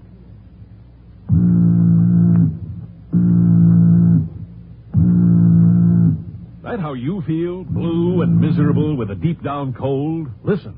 Every second someone takes it for the miseries of a cold. Millions more take bromoquinine. Every second someone takes it for the miseries of a cold. Bromoquinine. More people have taken more bromoquinine cold tablets for more complete relief than any other cold tablet ever sold. You could use aspirin or cough syrups or nose drops all day and not get bromoquinine's relief. Bromoquinine works to relieve stopped-up nose, body aches, fever, irregularity, the blues, and headache, too. Yes, more complete relief for even virus colds. For bromoquinine is the only cold tablet sold with wonder-working quinine and 5 other medicines health-fortified with vitamin C. Remember, every second someone takes it for the miseries of a cold. Millions more take bromoquinine. Get bromoquinine brand cold tablets. You have just heard X-1 presented by the National Broadcasting Company in cooperation with Galaxy Science Fiction Magazine, which this month features Clifford D. Simak's story, Carbon Copy. Being a real estate agent and a devout angler, Homer Jackson knew a clean sail from a fish story. But not this time. Galaxy Magazine on your newsstand today.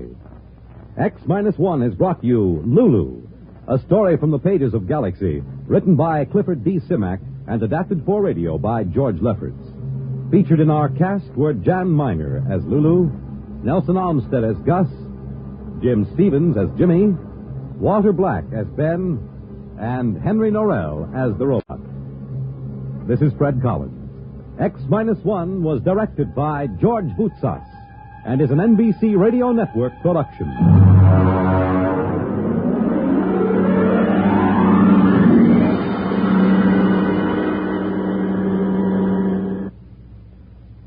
Country music at its best with Red Foley and famous guests on The Red Foley Show, premiering Saturday over most of these NBC radio stations.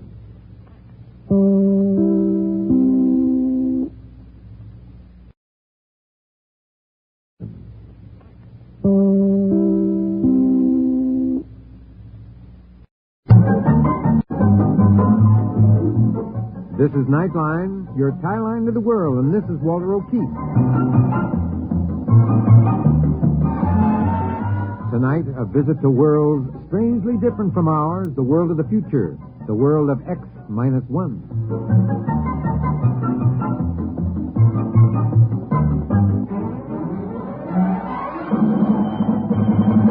Now, here is the future, X-1. Countdown for blast off. X-5, 4, 3, 2, X-1, fire.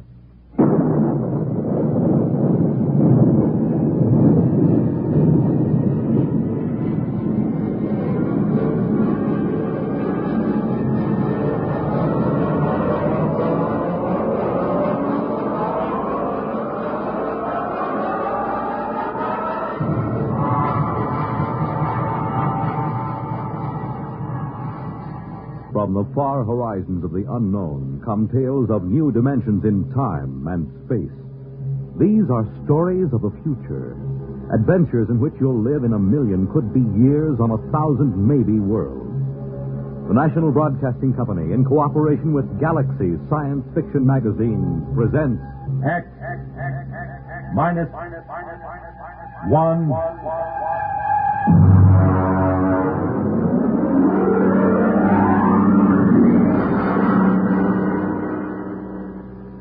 Tonight, Coffin Cure by Alan Norse. But first, hear this. The scene of America's first Thanksgiving celebration. The top Big Ten football game of the day. One of the most unusual excursions on which a radio audience has ever been taken. These are just a few highlights of the weekend Monitor has planned for you. To help set the mood for the coming Thanksgiving holiday, Monitor takes you on a visit to the banks of the James River at Berkeley Plantation, Virginia. The scene of America's first Thanksgiving celebration more than 300 years ago. For sports fans, Monitor takes you to Michigan Stadium at Ann Arbor for the big Michigan-Ohio State football game. And for everybody, a most unusual listening experience as Monitor takes you behind the walls of Leavenworth Penitentiary. You'll learn of this famous prison's operation from Warden C.H. Looney. Sit down to lunch with its inmates. Learn from them how confinement behind prison walls affects a man. Learn of their opportunities for rehabilitation. There'll be celebrities, music, news, and sports. All on Monitor all weekend long, beginning Friday night over most of these NBC stations.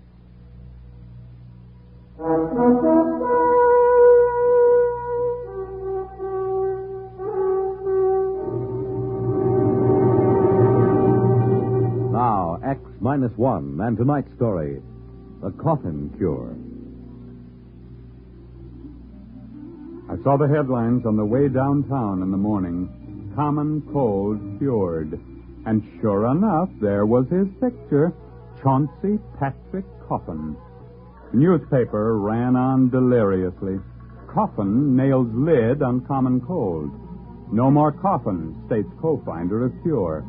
Sniffles sniped. Single shot to save sneezers. There was no doubt of it. I've always said that the man who finds the cure of the common cold would be the greatest hero in medical history. And if I could have gotten my hands on Dr. Chauncey Patrick Coffin at that moment, I would have torn him limb from limb. Almost did about a half an hour later at the laboratory. Philip, there's no sense in getting excited. It's idiocy, blind, screaming idiocy. Coffin, you're out of your mind. Can't you see what you've done? It was my idea in the first place, and Jake and I have been pounding our heads on the wall for 8 solid months, and you go sneak into publication a full year before we have any business. Now, Philip, you... Now, how about that, Jake? Did you see the morning papers? This thief not only steals our work, he splashes it all over the countryside in red ink. Now, CP, you shouldn't have done that. Yeah. After all, we've hardly had an acceptable period of clinical trial. Oh, nonsense. Philip, you had the worst cold of your life when you took the vaccine. Have you had any since? No, of course not. Jacob, how about you? Any sniffles? How about the 600 students from the university? Did I misread the reports on them? No, 98% cured of active symptoms within 24 hours. Well, of course, it's only been a month. Now, gentlemen, be reasonable. Think positively. There's work to be done, a great deal of work. Press conference in 20 minutes. Drug houses to consult with. Gentlemen, we won the greatest medical triumph of all time. The conquering of the common cold. We'll go down in history.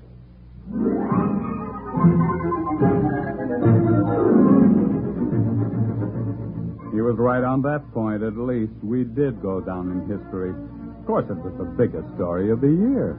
In medical circles, it was called the Coffin Multicentric Upper Respiratory Virus Inhibiting Vaccine. Newspapers just called it the Coffin Cure. The men from the government bureaus came first, and then 17 pharmaceutical houses descended with production plans, cost estimates, colorful graphs. One laboratory promised a vaccine in 10 days. Another guaranteed it in a week. The first actually appeared in 3 weeks and 2 days to be soaked up in 2 hours by a thirsty sponge of cold, weary humanity. Express planes were dispatched to Europe, Asia, Africa with a precious cargo. 1 million needles pierced 1 million hides, and with a huge convulsive sneeze, mankind stepped forth into a new era. There were abstainers, of course, there always are. One of them, for example, my wife, Ellie. Now, Phil, you can talk all you want to. I don't want any cold shots. You've had this cold for 2 solid months now. There just isn't any sense to it. I don't want any cold shots. But why not? Just one little needle. You hardly feel it. You know I don't like needles. Oh, Ellie. Oh, why don't you leave me alone? Go take your nasty old needles and stick them in people that want them.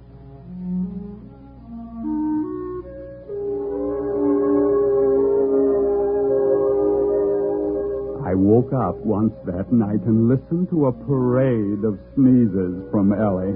I rolled over and frowned to myself. It was ignominious in a way. The wife of one of the cold cure discoverers was refusing the fruit of all those months of work.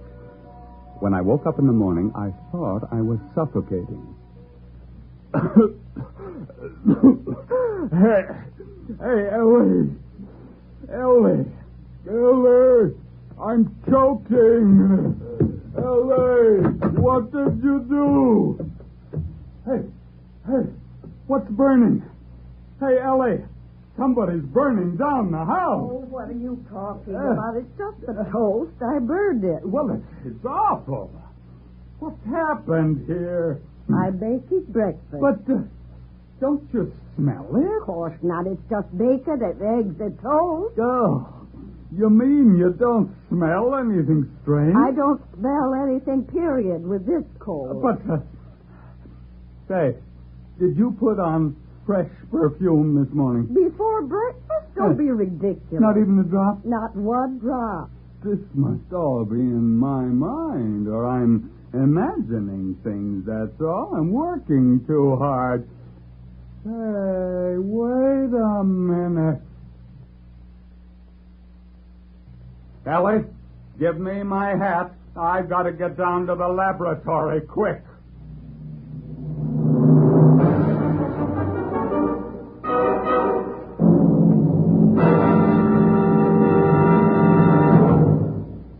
You're listening to The Coffin Cure, tonight's attraction on X-1. 11 million victims, adults and children alike, beg you to break the grip of the crippler, arthritis. Advances in medical science have made possible the cure of many diseases, but further research is necessary to break this grip, to find the cause and the cure for man's oldest, most crippling disease. Let's give arthritics a chance. Help relieve their suffering now. Help find the cure that will end this terrible disease for all time. Your contributions will support a double-barreled attack on arthritis, a fight in which more research and better treatment are brought to bear on one of the great menaces to our nation's health. Please join the campaign to destroy arthritis, to break the grip of the crippler. You can do your part. Please give to your local arthritis fund.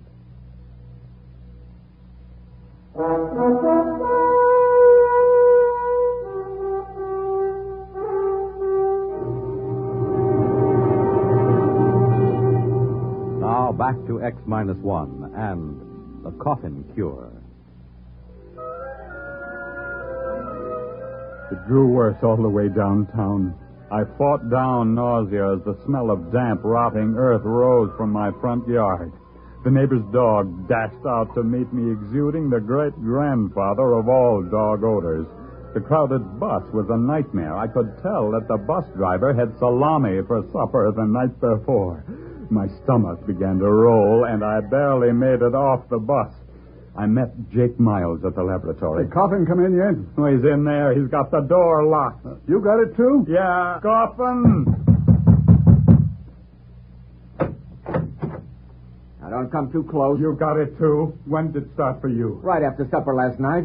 I thought I was going to suffocate. I got up and walked the streets all night. What a stink. I got it sometime this morning. But I don't understand. Nobody else seemed to notice anything. You forget something. We were the first 3 to take the Coffin Cure, remember? You and me and Jake 2 months ago. But what's happened? Those foul smells everywhere. Every odor in this town has suddenly turned foul. Magnified, you mean? I don't think the smells have changed any. Well, but what is it then? Our noses have changed, obviously. Look at our experimental dogs. They never had colds, and they practically lived by their noses. Other animals all depended on their sense of smell for survival. They don't get colds either. The multicentric virus hits primates only, and it reaches the fullest power in man alone. But I don't get it. Why should it smell this way? I haven't had a cold in ages. Of course not. That's just the point. Look, why do we have any sense of smell at all? Because we have tiny nerve endings in the mucous membranes of our noses and throats. But we've always had the virus living there. Cold or no cold, it's always been there, except now after the Coffin Cure. We got rid of the virus, remember? And now, for the first time, those nerve endings in our noses are just beginning to function. You mean you think it'll get worse? And worse, and still worse. Now, we're all in this together, Phil. It was your idea in the first place. You said so yourself. You can't leave me now. You can't. You can't. You better answer your phone. Hello. I'm busy, and I can't see anyone, and I can't... What? Oh. What is it? There's a line of students outside the building. They're waiting to see me. Oh, Jake, Phil, they'll hang me. You've got to help me. Send down to the freezer and get all the live cold virus we can find. Get us some inoculated monkeys and a few dozen dogs. But you've got to help me. You've got to help me. And stop sniveling. You're the big publicity man around here. You're going to handle the screaming masses, whether you like it or not. We've got to find out how to catch the common cold again if we have to die trying.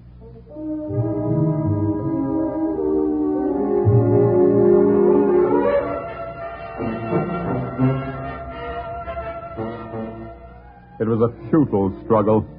We sprayed our throats with enough pure culture of virulent live cold virus to have condemned an ordinary man to a cold for life. We didn't develop a sniffle. We injected the virus hypodermically, intradermally, intramuscularly, intravenously. We drank it. We bathed in it, but we didn't catch a cold. We wore wet clothes and sopping shoes to work, but we never felt better in our lives. I think you should all be locked up, taking a cold shower and then going out in the snow. You don't understand, Ellie. We've got to catch a cold. Why? Suppose you don't. What's going to happen? We had 300 students march on the laboratory today. The smells were driving them crazy. They couldn't even bear to be close to their best friends. Tomorrow, we'll have them back and 300 more. And what's going to happen when 15 million people find their noses suddenly turning on them? Ellie, we just did too good a job. We just can't catch cold. We just can't crack it. Those antibodies are just doing too good a job. Well, maybe you can find uncle bodies to take care of them. Oh, now, look, don't make bad jokes. I'm not making jokes. I don't care what you do. All I want is a husband back who doesn't complain how everything smells and who doesn't stand around in cold showers at 6 o'clock in the morning.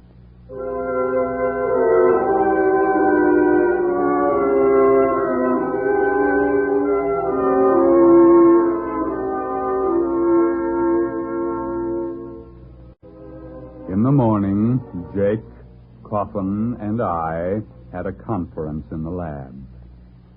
Boys, I can't go out there anymore. I can't see those students. I've begged for time. I've promised them everything but my upper plates. I can't face them again. I just can't. We only have a few days left. There were 15 million antivirus shots given in the past 3 months, at least. If we don't come up with something, we're gonna. You know what I think? I think we've been prize idiots. We've gotten so rattled we haven't used our heads.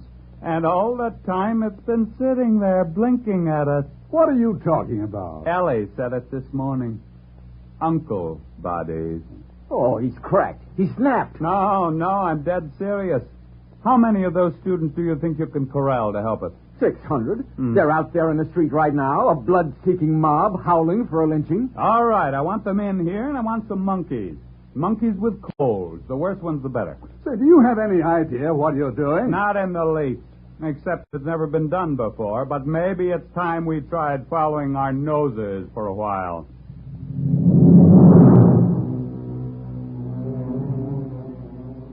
The tidal wave began to break 2 days later. Only a few people here, a dozen there, but we could tell it was coming. At the laboratory, the doors were kept barred, telephones disconnected. Jake rigged up some small gas masks, but it didn't do much good. But the work went on in spite of the smells, and you have no idea what a truckload of monkeys smells like, magnified 10,000 times. We had coal-ridden monkeys, sneezing, coughing, weeping, wheezing monkeys by the dozen. Culture trays bulged with tubes. Each day, 600 angry students holding their noses paraded through the lab, arms exposed. At the end of the week, half the monkeys were cured of their colds and couldn't get them back. And the other half had new colds and couldn't get rid of them. That meant we were on the right track. And then, 2 days later, Jake came into the laboratory triumphantly. Jake, what's the idea of bringing that dog in here? I've got 6 nose plugs and they still don't do any good. But look at that puppy. Look at it. Watch him carefully. You hear? He sneezed. He's got a cold. That's the best dog in history that ever got a cold. And we've won.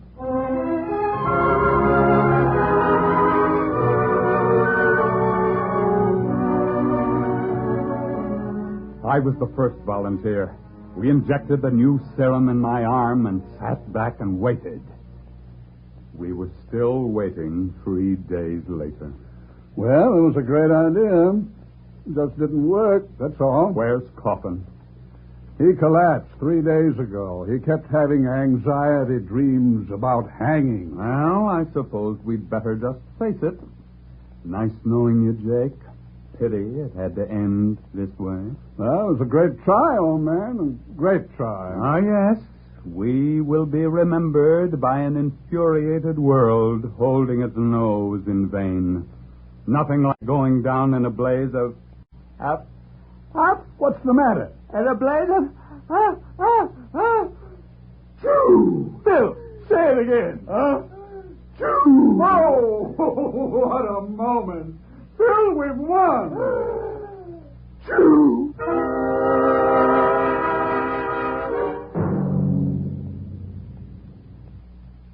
Now, just keep your feet in this warm bath, Phil, and drink plenty of hot lemon juice. You'll be all right. You see, it was your idea, the uncle bodies. We developed an antibody against the cold virus, and then we had to develop an antibody against the antibody. Will they be able to make it fast enough? Just about fast enough for the people to get good and eager to catch cold again. There's only one little hitch. Hitch? The stuff we made does a real good job, just a little too good. I may be wrong, but I think I've got this cold for keeps. Unless I can find an antibody against the antibody against the antibody.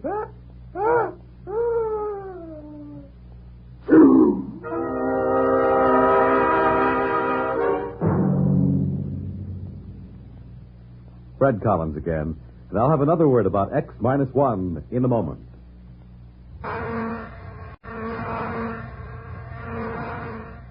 Is your head buzzing with the feverish, stuffed-up feeling of a cold? Here's how to get relief. Every second someone takes it for the miseries of a cold. Bromoquinine brand cold tablet. You have just heard X-1, presented by the National Broadcasting Company in cooperation with Galaxy Science Fiction Magazine, which this month features Galley Slave by Isaac Asimov. The 3 laws of positronic robots made it impossible to kill a human. But there was a loophole: murdering a man after his death. Read it in Galaxy Magazine on your newsstand today. X-1 has brought you The Coffin Cure, a story written by Alan Norse and adapted for radio by Ernest Kinoy. Featured in our cast were Raymond Edward Johnson as Phil, Joseph Bell as Coffin, Harvey Hayes as Jacob, and Betty Kane as Ellie. This is Fred Collins speaking.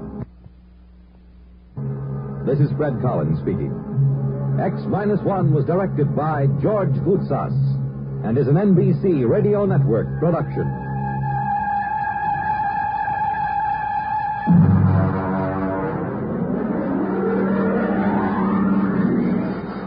We pause now for station identification. Pause now for station identification.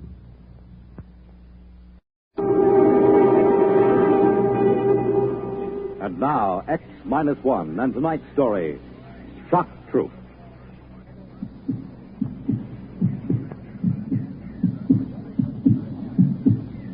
In all his 7 major campaigns, Commander Zerem Lassam had never faced anything like this. First, there was the heat, agonizing, insufferable heat. Then there were the jolts, the convulsions. But most unbearable of all was the cross pulse, the interminable, monotonous thump of the cross pulse.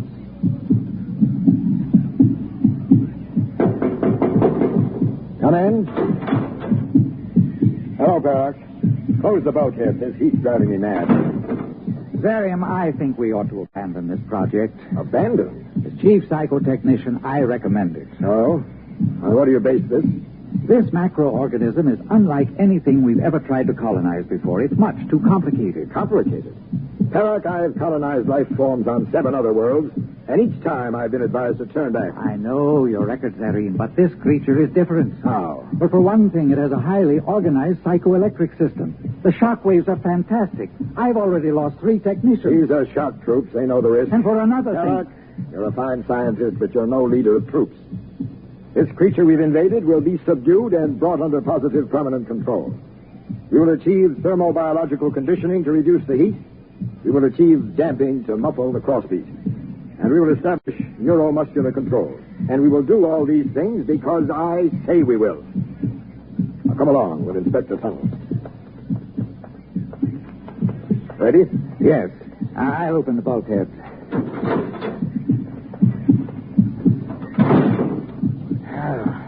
Feel that heat. Oh, the thermal crews are doing everything they can to pull oxygen from the separators. Tell them to work faster.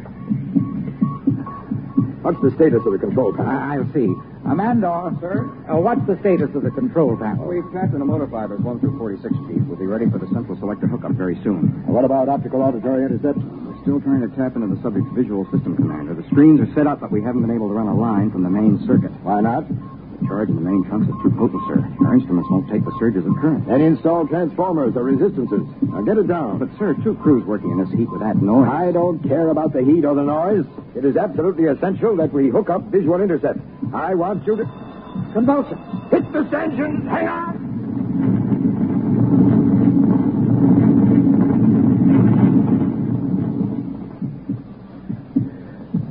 It's past. I've never seen them quite this bad. What do you suppose causes them? I don't know. I suspect they're reflex actions. Sir? What? Do you suppose this creature knows we're inside it?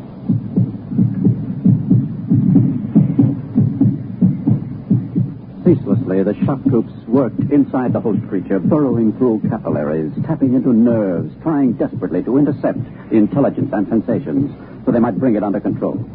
Oxygen was pulled from the separators to cool the tunnels where Commander Lassen's troops worked. Yes? Sir, we phased the imperative feedback. We're ready to try for an image on the visual screen. Excellent. What about vocal auditory? Completely phased. We haven't broken the speech code yet, but all sounds are clearly audible. Blast that crossbeat. Can't the crews do something to muffle it? We're trying. We don't dare go into the main arteries, not yet at least. Can't they calcify? They're trying, Zareen. We've got calcification crews working like demons trying to harden the central blood vessels. Very well. Lieutenant, is the screen ready? Yes, sir. Does the commander wish to monitor himself? Yes. These are standard controls, I assume? Yes, sir. Focus is this knob. Brightness control is at the right. Very good. Now, switch on, and we'll see if we can see what this creature sees. A little more focus. Something's coming through. It isn't a clear enough image. Bring up the contrast. There. Well? It appears that our host is in an enclosed space of some sort. From the orderly flow of articles across the screen, I would say it was moving aimlessly. Has an item for resting on, it appears. In the background, a blurred pattern of light and dark stripes. Now, let's hear the auditory reception. May as well get the decoding section working on it. I'll switch it on, sir. The creature doesn't seem to be vocalizing. Now, what's the noise? I believe that's a respiratory sound, sir, made by the creature's oxygen plant. I'll try to eliminate it. Filter it out. Yes, sir. Doc, I tell you, I'm sick. It's something wrong inside me. Ernest, Doc, please. Try to break down the pattern. I want to know what the creature is communicating. Yes, sir. Well, Parrot, do you still think we should turn back? We've tapped into the creature's communication systems, Arim. I think controlling it is going to be another matter.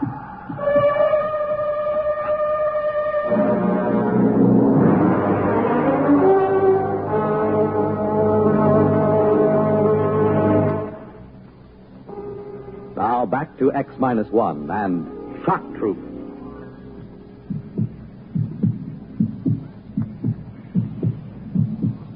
Inside the subject, the work continued hour after hour, day after day. Inside the control room, Commander Lassen was haggard and weary. Outside, the crews labored in the tunnels, calcifying blood vessels, tapping into sensory nerves, tying circuits across sympathetic nerve fibers, and still no positive control. Is that him? Oh, Doc. What's happening? Well, we're making slow progress, Arim. Between the heat and the cross pulse, the men are beginning to crack up. They need a rest. Anyone caught loafing on the job will be fed into the disposal units. Those are my orders. Isn't that a bit hard? Are you questioning my authority? Yes, I think you've been working too hard. I'll have you... Listen. What? The silence. They've done it. Modification section is muffled to crossbeat. You're right. What a relief. Come on, let's try the audio-visual again. Maybe we'll be able to hear something now. There's a picture coming in. The same picture. Blurry, barred pattern. Objects for sitting and reclining. Switch on the auditory. Right. I take care of myself. It's vocalizing. Listen. I guess I didn't. It happened all of a sudden. This pain in my heart. Like it slowed down. I think there's something wrong with me. If only decoding would crack the speech pattern so we knew what it was saying. There seems to be another macroorganism in the room with it. Dressed in white, it seems. Yes, I see. I'm not faking, Doctor. You better do something. I want the speech pattern given number one priority. No time for... That's condition red. Commander, obey instructions in Tunnel C. There's a leukocyte breakthrough. Get the guns. I want a coagulant crew in there at once. There are hundreds of the monsters, Commander. Shall we seal off the tunnel? And lose reach of calcifying? Come on, we'll try to coagulate.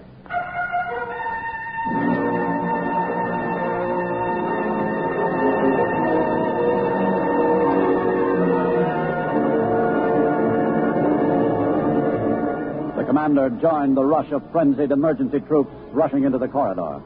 Ahead, crews were lugging hand sterilizers and broad-spectrum coagulators. Inside the tunnel, the scene was bedlam. There was a break in the wall, hemorrhaging profusely. Crewmen waded knee-deep in the nauseous sea of thrombin. Red corpuscles knocked them off balance.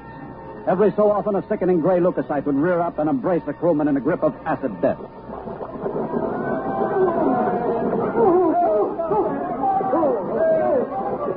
We'll have to retreat. The thrombin's rising. Lieutenant, give the order to fall back and seal off the tunnel. Yes, sir. Fall back. Seal the tube. Fall back.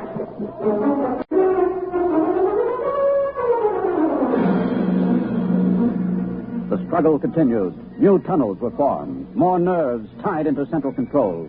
Veins and arteries calcified. The heat reduced to a livable temperature. Slowly, the morale of the shock troops inched higher, and Commander Lassen relaxed and grew more amiable. Well, Doc, ready for the big event? Yes, my crew is standing by. Good. We'll try an auditory visual intercept first, and then we'll attempt to control a few responses. We've tapped into the creature's hearing circuit now so that we can hear what it hears as well as what it says. Excellent. Switch on the screen. It's coming in now. creature is still in the same room, alone, evidently. Yeah, it seems to be writing a message of some sort. Oh, wait. It's talking.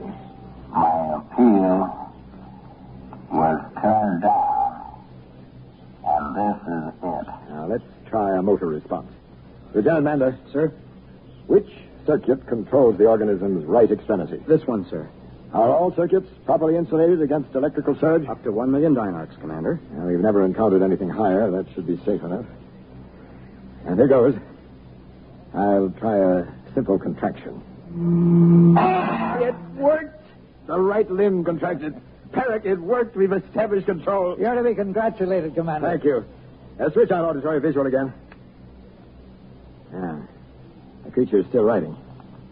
Actually, I don't mind too much. The doctors have discovered that I have a serious condition of the blood vessels and heart. They call it sclerosis. And I've been feeling awful lately. So I'm not too afraid of what's coming. I'll think of you. Think of me. Love, Sam. Now, the message is concluded. Let's try another motor response. I'm going to manipulate the creature's legs now to make it locomote toward the barred pattern. Ready? Ready, sir. It's moving. Excellent, excellent. Perrick, have the crews clean up the remaining circuits. Make absolutely certain that the electrical hazard is reduced to a minimum. I can't afford to lose any more troops. Now, what about the speech code? Decoding thinks they may break at any moment now. Now, keep them working. Give the troops extra rations and pay and commend them for a good job. If all goes well, we'll send for colonists within a week.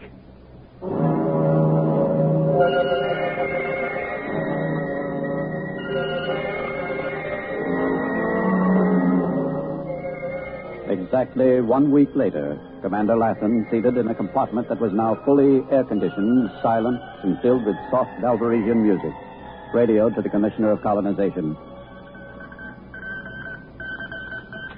So everything is ready. With the exception of the speech code, we have complete primary control of all circuits. We'll expect first 10,000 colonists as soon as transport can be arranged. Lassen, I'll send that at once. Come in. What is it, Barrett? I don't know. There are changes in the intercept screens. What kind of changes? Well, for one thing, there's a temperature drop in the upper quadrant of the creature. Then it seems to be changing its surroundings. I'll come out and have a look.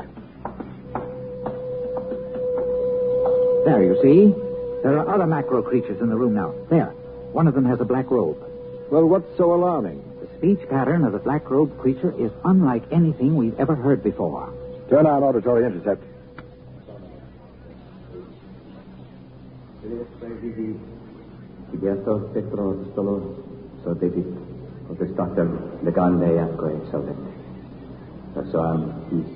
Strange. Look at the temperature drop up there. Let me try touching the creature's cranial region.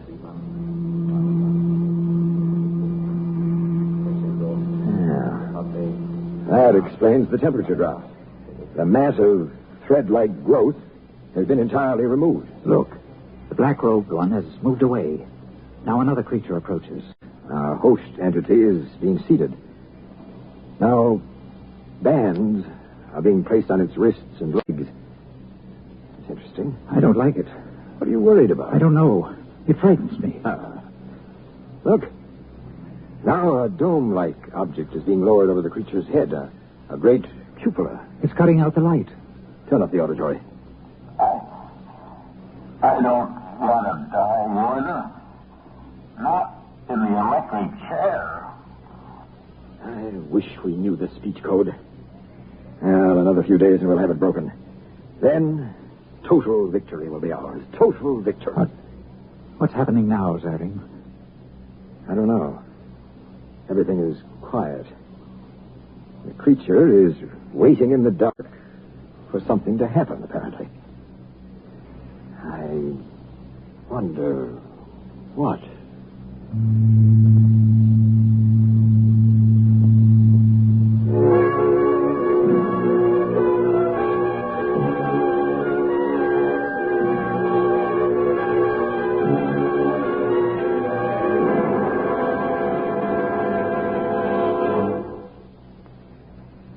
Fred Collins again.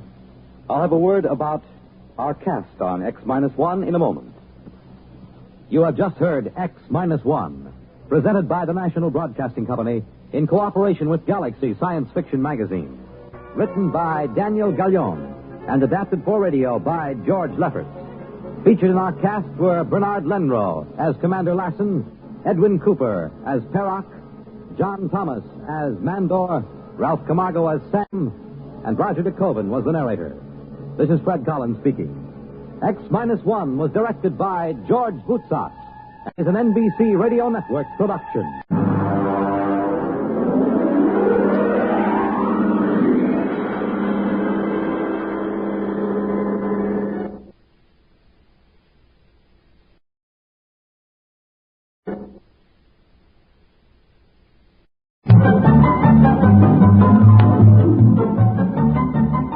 This is Nightline, your open door to people and places, and this is Walter O'Keefe. Nightline invites you to listen in on NBC's award-winning science fiction series X-1.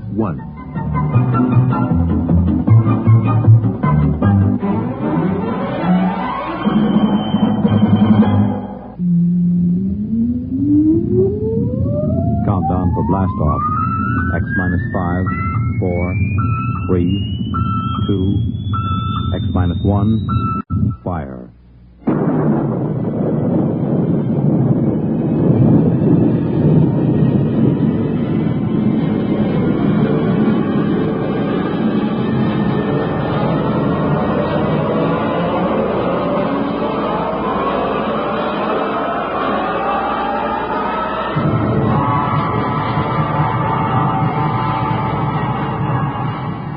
From the far horizons of the unknown come tales of new dimensions in time and space. These are stories of the future, adventures in which you'll live in a million, could be years, on 1,000 maybe worlds. The National Broadcasting Company, in cooperation with Galaxy Science Fiction Magazine, presents X-1.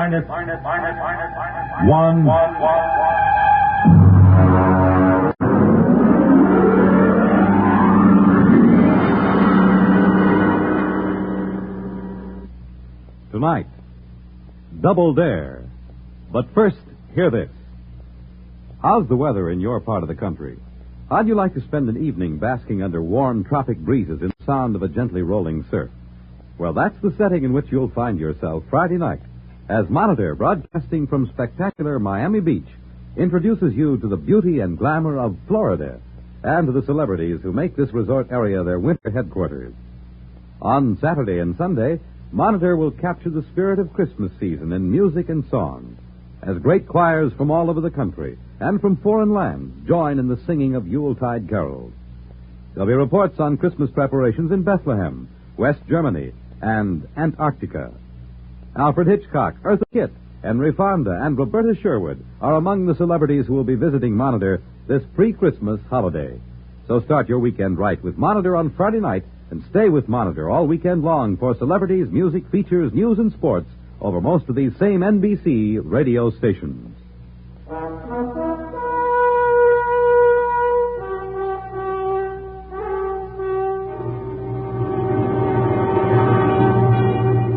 Now, X-1, and tonight's story, Double Dare.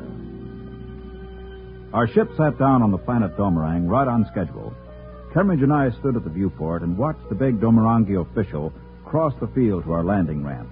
He was dressed in a bright yellow tunic, green-gray buskins, and was wearing a glittering jeweled diadem. He was walking in that ponderous way those people always walk. And it seemed like a long time before he actually reached the ramp and climbed into the ship. Welcome aboard. Greetings, gentlemen. I see you have come through the trip in fine shape. My name is Provash.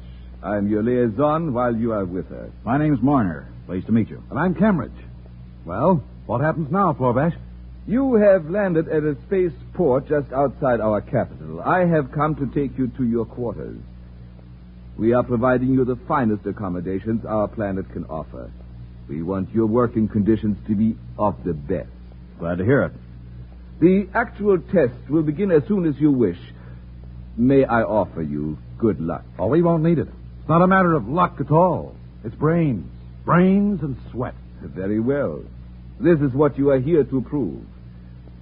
It ought to be amusing in any case, whatever the outcome may be.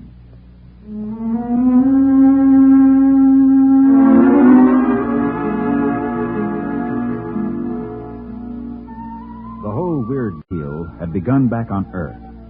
And it started where most arguments like this start, in a bar. Cambridge and I are top engineers back home, and when this visiting Domarangi made a few cracks about our civilization being second-rate in technology, we made a few choice remarks about his own technology. Well, the thing got to the news agencies and created quite a stir. It finally led to a regular interplanetary controversy over who had the best technical brains, Earthmen or Domarangi. So, here we were, Cambridge and I, sitting in an alien hotel room millions of miles from home, staring glumly at the walls. Well, we're here, Marner. We're here. And we're going to show them up and go home rich and famous. You got that? Oh, I hope we can show them. Well, we've got to. Between the two of us, we can match anything they throw at us. Well, can't we? Sure we can. You know, just look at this door mechanism, for instance. A simple cybernetic mechanism. Yeah. Ordinary gadget. Not nearly as efficient as our kind, either. That's just the point. Apparently, these Domarangi aren't half the sharks they think they are. We said we could duplicate anything they showed us, right? Yeah. And they've got two of their engineers on Earth trying the same stunt. Okay, so if our boys stick them and we dope out everything they throw at us here, we've won. The State Department's counting on our versatility, Marner. That's all we need. Versatility, cleverness, and hard work. Yeah, we'll beat those silly-looking pants right off them.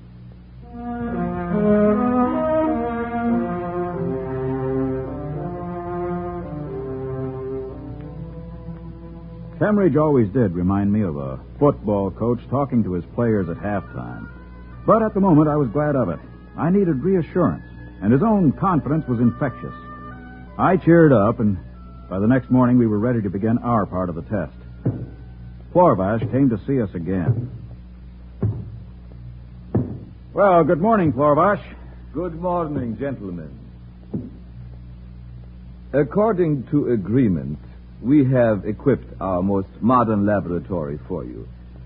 We will give you two preliminary problems. When you have dealt with them, if you can deal with them, we will give you a third problem. And if we fail on any of them? Why, then we shall have proved our point. Fair enough. But suppose we deal with all three, Florbash. How do we win this thing? Do we just go on with your projects until we miss? Oh, no. According to the agreement between our governments, the test is limited to 3 problems only. The same is true for our team on your planet. We consider that if you do indeed complete all 3 projects, you will have demonstrated your ability. I don't like the way you say that. What's up your sleeve? Sleeve? I do not understand the idiom. Never mind. Doesn't make any difference anyway. Just let's get started and prove our point. Yes. I myself am most anxious to observe your attempts.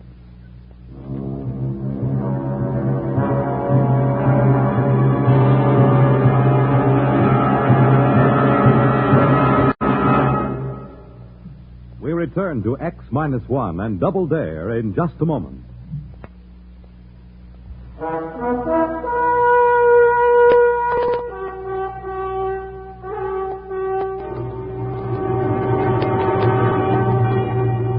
Now back to X-1 and Double Dare. The lab that was to be our workshop until we won or lost this contest was a sumptuous place. The sort of research setup a sane engineer never even bothers to dream about. We stood there admiring it, Cambridge and I, while Florbash waited for one of us to say something.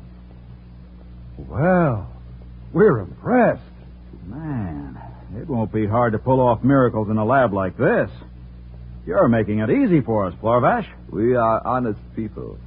If you fail, it cannot be blamed on poor working conditions. Okay. When do we start? At once. Observe your first test. What, that little plastic bottle? The contents. It is a depilator. A bit rubbed on each cheek, and you do not need shave your beard for a week's time.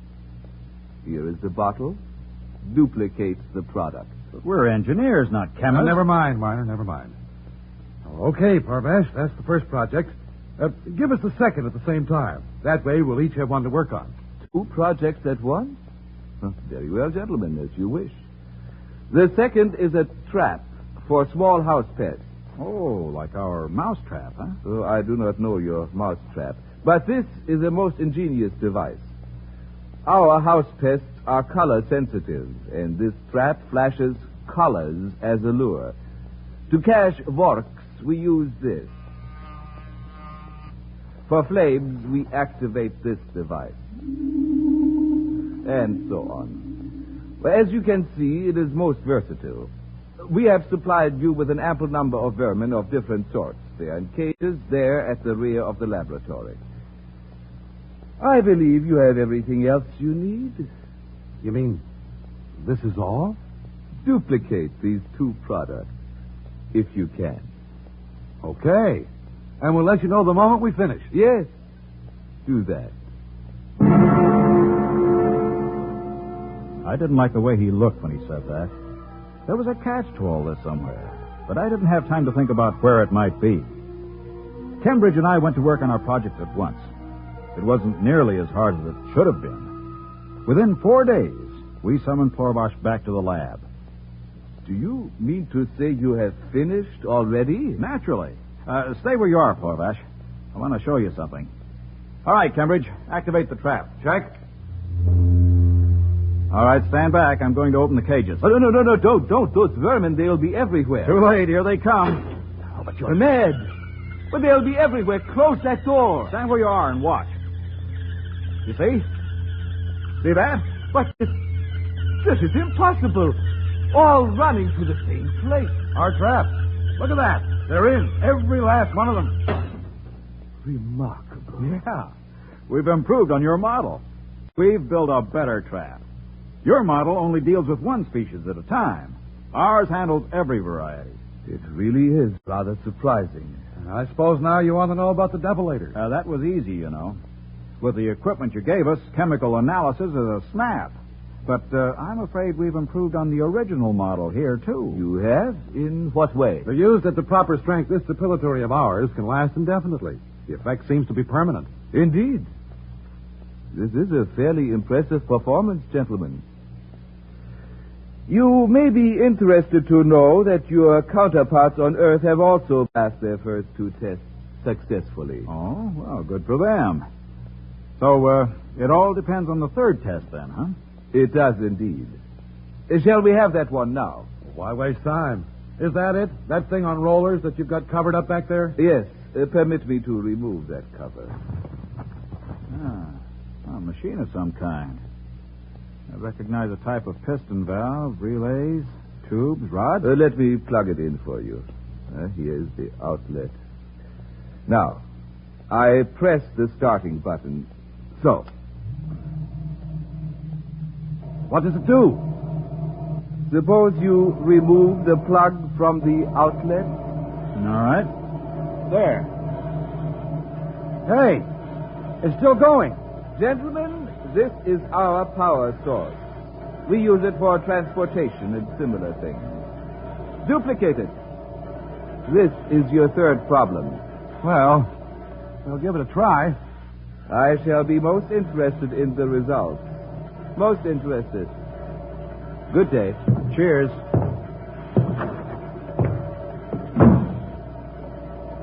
Well, Cambridge, the machine's still going. Yeah, I see.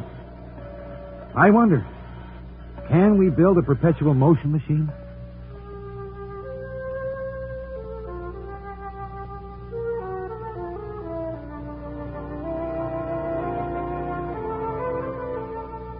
Well, it was a challenge, all right. A greater challenge than either of us had anticipated in our wildest dreams. Our heads reeled with the enormity of the ideas. But we worked and worked. I don't even know how long it was, but I think it was about 3 weeks. Finally, we summoned Plorovash, and he came into the laboratory to see our model and his side by side, both humming away with no plugs in the wall. There it is. You have actually done it? Yes. It's been running a week now, and it shows no signs of slowing down. It actually works, but how? A complex hyperspace function. We're making a full report, of course. I hope you realize this is quite a stunt in gravology. We didn't think we could do it until we had to, so we did. I didn't think you could do it either. This little box on our model, have you examined it yet? No, that nearly threw us. Apparently it's tightly sealed. We didn't waste time getting it open. We bypassed that. But what is the darn thing anyway? That, gentlemen, is our power source. Your what? A photoelectric amplifier that should keep the model running for, another 2 weeks. Then what? Don't you see? We do not have a perpetual motion machine. We have hoaxed you into inventing one for us. We didn't really think you could. It took our best minds to rig up a model convincing enough to fool you. Well, I'll be... That does it. That invalidates the whole agreement. Well, now that we're through, we'll take our machine and go back to Earth. I am afraid that is not possible. What? By a statute in effect here for more than 700 years, any research done in a government lab is automatically the property of the Domarangi government. I am sorry, but I shall have to confiscate your project, gentlemen. We'll see about that. Furthermore, we are forced to confiscate you yourselves. We need you to instruct us on how to build these machines. Plorovash, Earth won't let you pull a trick like that. This is cause for war. I doubt it. Why should a terrible war come about for the custody of 2 men? I demand to see our consul. Of course. That is your right, I suppose. I will arrange it.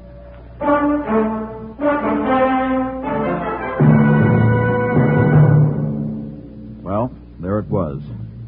Now that it was too late, I knew what the cause of my uneasy feeling was. The consul from Earth was a white-haired, sturdy gentleman with a ruddy face and a suave manner. He came to see us in our hotel room that same evening. Now, please, rest assured we shall make every effort to extricate you.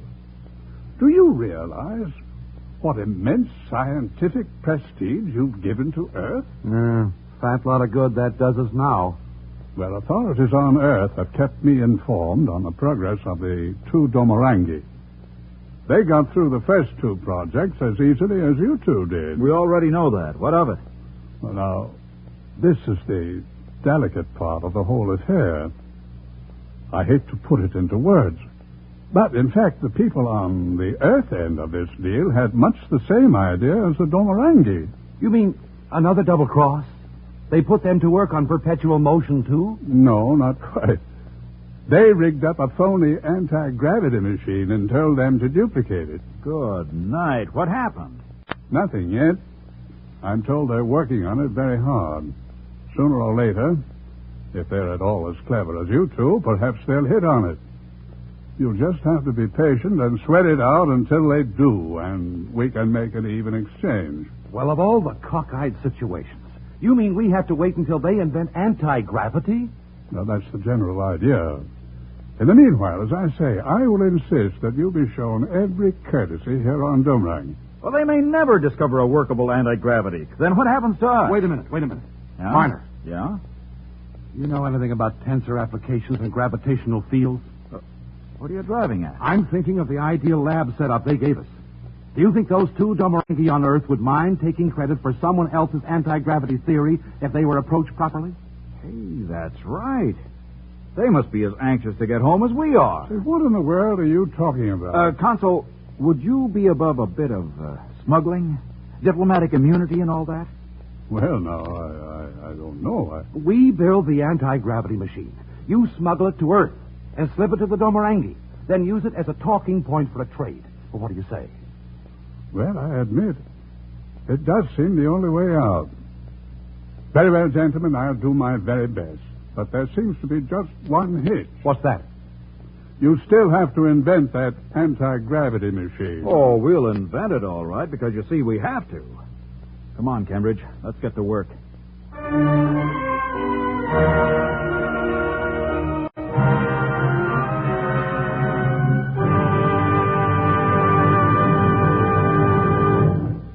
Fred Collins again. I'll have another word about X-1 in just a moment.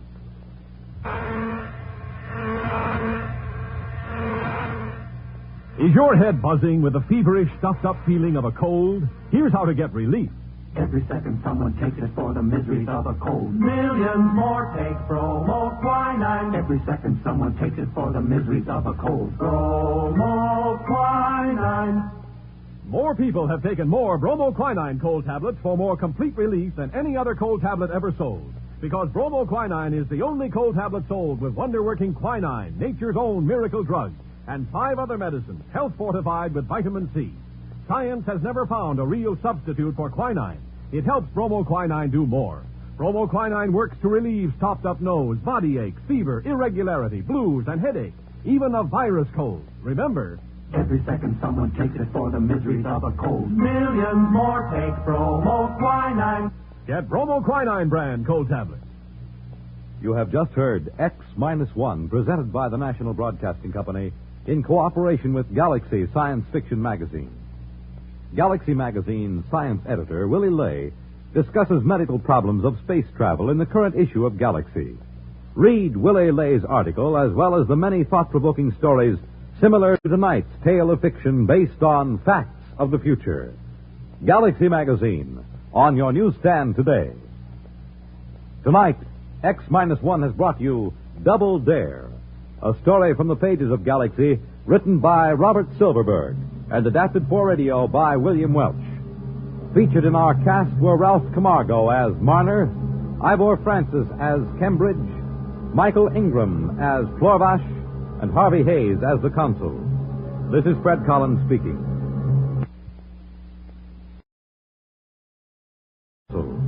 This is Fred Collins speaking.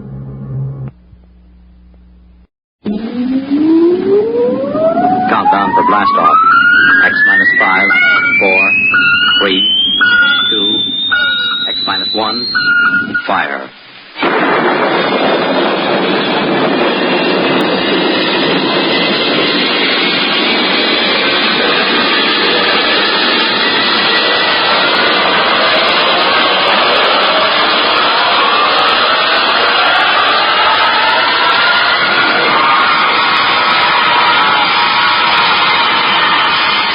From the far horizons of the unknown come tales of new dimensions in time and space. These are stories of the future, adventures in which you'll live in a million, could be years, on 1,000 maybe worlds. The National Broadcasting Company, in cooperation with Galaxy Science Fiction Magazine, presents X-1.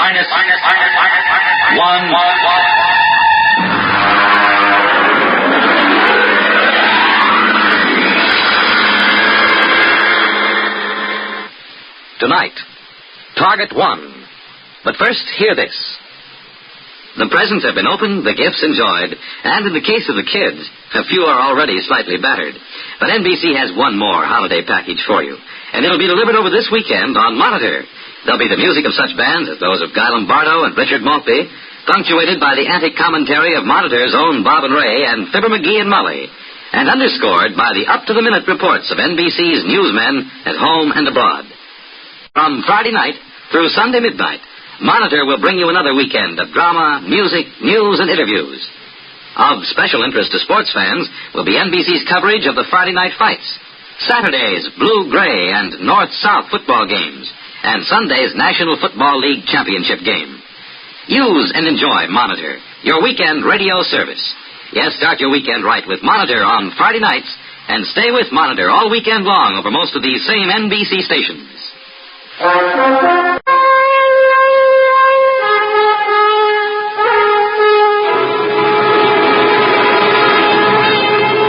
Now, X-1 and tonight's story, Target 1.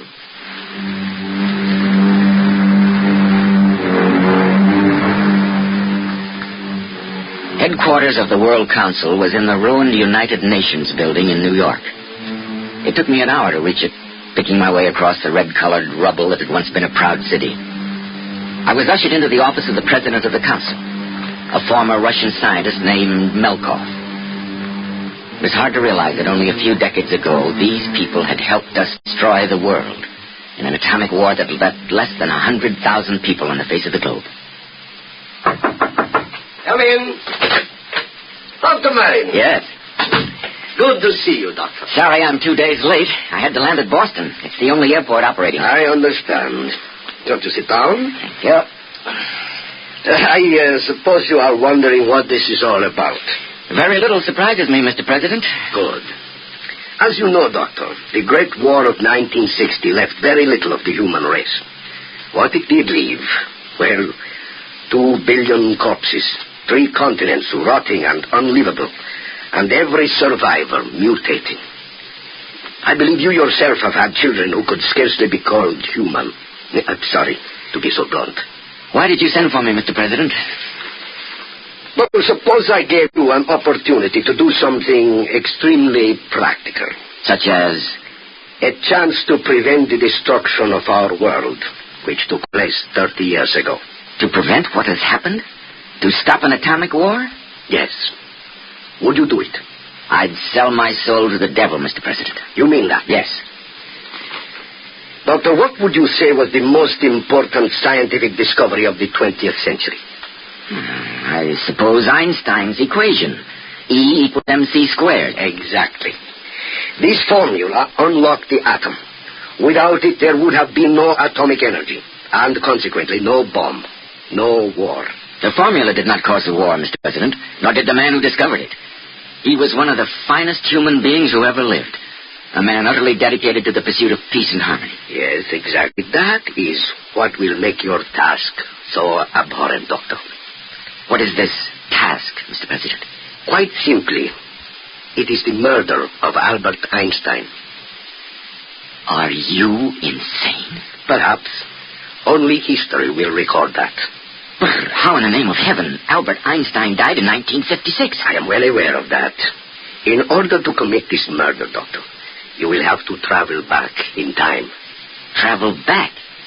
You mean that... I mean that our scientists have succeeded in their experiments. Parachronon penetration has been achieved. It's fantastic. Yes, so were atomic energy and rockets to the moon and radio waves long before both of those. You're actually suggesting that I return to the early 20th century to commit a murder? Yes. But why Einstein? Why not the men who took his contributions and twisted them into ghastly inhuman weapons? Why not them? Because others would replace them. There are many minds so filled with contempt for their own lives that they would be willing to destroy others, so warped with hate that they might even enjoy the job. No, it must be Einstein.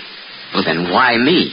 Why not select some murderer, some fiend? Because you are a man of the highest morality. This task must not be performed by some twisted monster. It must be done by a man of integrity who fully realizes his responsibility. To do otherwise would be to degrade ourselves and our victim. Come here, to the window. Do you see that covered barge lying in the East River? Yes. That barge is the finest laboratory we could assemble. Inside it is the mechanism for complete K-meson penetration, maintaining a stable configuration. In effect, it is a floating time machine. You've tested it? It was tested last week. Professor Milton Waxman went back 40 years in time and returned. We cannot afford another test because our energy sources are limited. Will Waxman accompany me? Yes. He and one other. Well, Doctor, what is your answer? All right. I'll do it.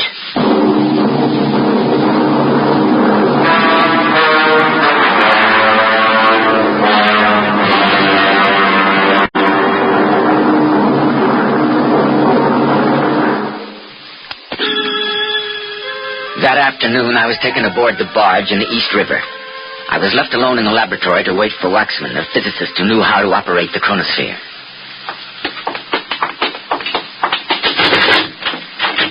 Watson, who is this? His name is John. John, this is Dr. Charles Martin. I know the doctor. I don't believe we've met. In my business, I have to know a lot of people I've never met. John is security. I see. He's going with us. To see there's no mistake. That's right, Doctor. Very well. I don't suppose murderers can be choosy about their companions. Before we go any further, here are some clothes that will be suitable to the time and place, which is our destination. Please put them on, Doctor.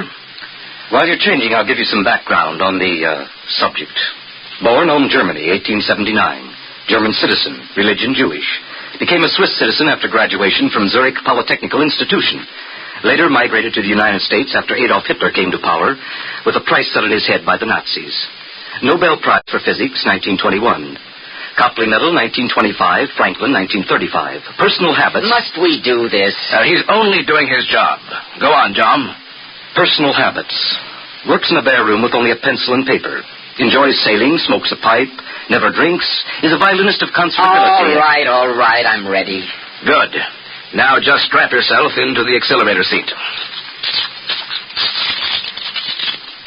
Ready? Switch on. The sensation will be something akin to weightlessness, a disorientation and feeling of utter detachment. This will last until we have settled into a new orbital configuration. We will be able to monitor our time segment on the screen before us. May I ask our objective? Yes. The Polytechnicum at Zurich. Graduation ceremony in the year 1900. So young. He was already formulating the theory of relativity at this point, Doctor. We have no choice. It must be clean and thorough. Are you ready, gentlemen? Yes. Ready, Professor. Hold on. We will begin to whirl until we reach speeds where K-meson penetration is possible. Now.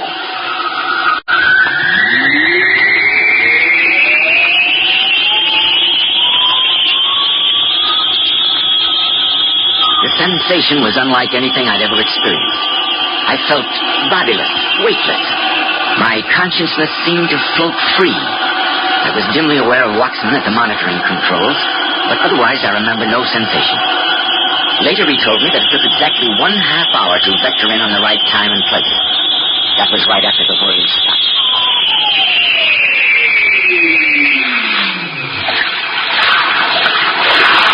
Martin, are you all right? Yes, I think so. John, I'm all right. Where are we? Well, according to the monitor, our barge is at a dockside on the lake of Zurich. The year should be 1900. The time is 2 o'clock. We have exactly 1 hour to accomplish our mission. Open the hatchway, John. Well? Fantastic. A different world. We can't waste any time. The graduation ceremony is at 3. Now, let's go. Very well. Just a moment, gentlemen. Here, take these. What are they? Guns. We'll need them.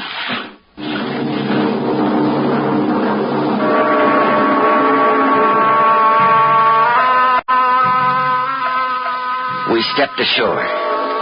It was strange to see the world green and happy again after our red radioactive ruins. I located a policeman who spoke some English.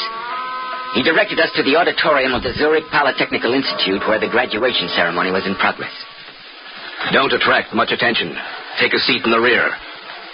And now, it gives me great pleasure to present the diplomas of graduation to the members of the graduating class of the Zurich Polytechnic Institute. First, Mr. Hans Kindler, cum laude. We'll see him, John. Not yet. Next, Mr. We will have to wait until they call him to the platform. Cum laude. Mr. Heinrich Weiss, valedictor. Are you ready? Marlin, you're the one who must do this. Are you ready? Oh, yes. Yes, I am. I'm ready. Mr. Albert Einstein. That's him. Marlin, shoot.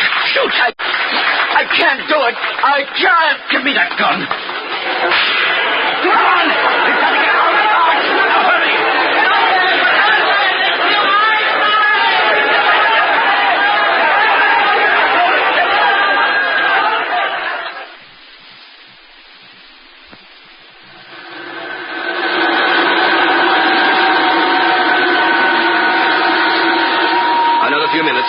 What do you suppose it will be like?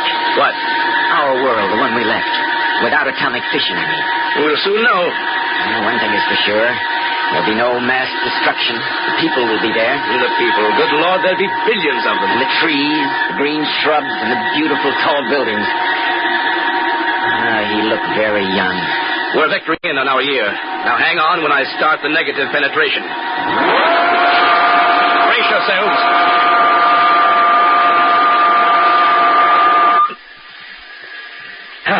According to calculations, we should be back in the East River on the same day we left.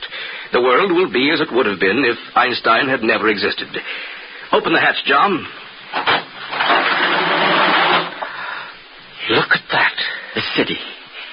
New York is whole again. No ruins, no rubble. Those buildings are magnificent. Look at the trees and the parks. Moran, we've done it. It was worth it. We've done it. Yes, we've done it.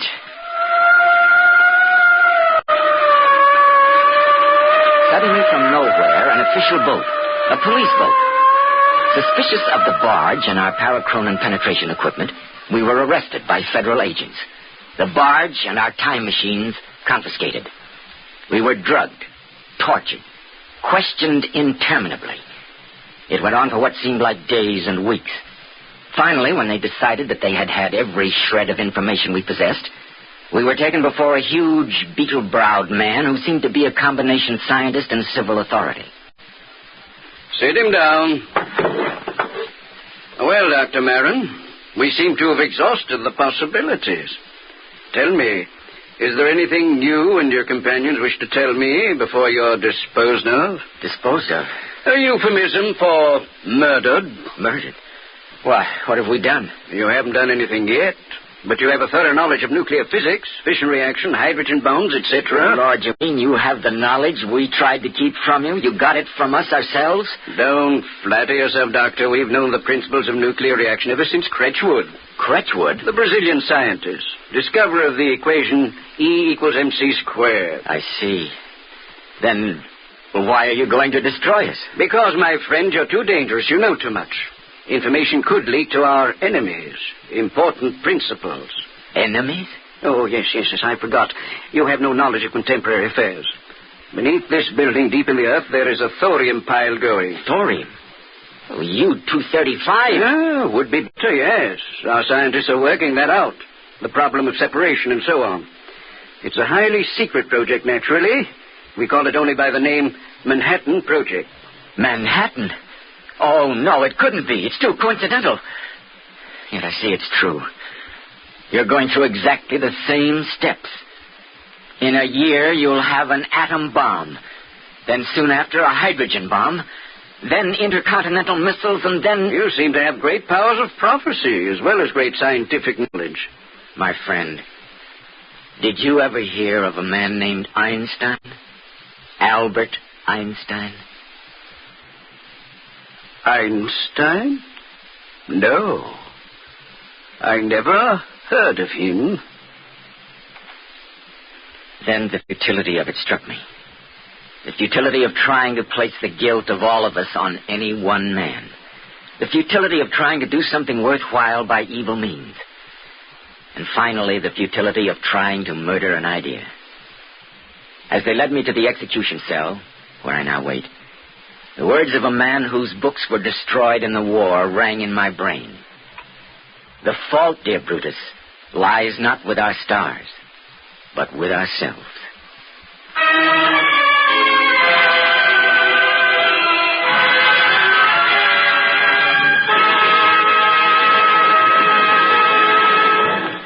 Fred Collins again. I'll have another word about X-1 in just a moment.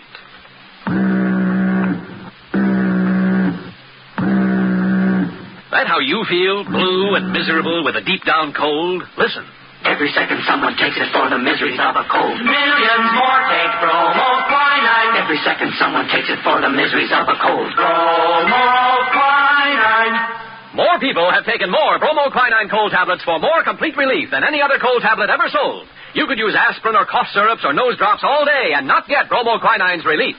Bromoquinine works to relieve stopped-up nose, body aches, fever, irregularity, the blues, and headache, too. Yes, more complete relief for even virus colds.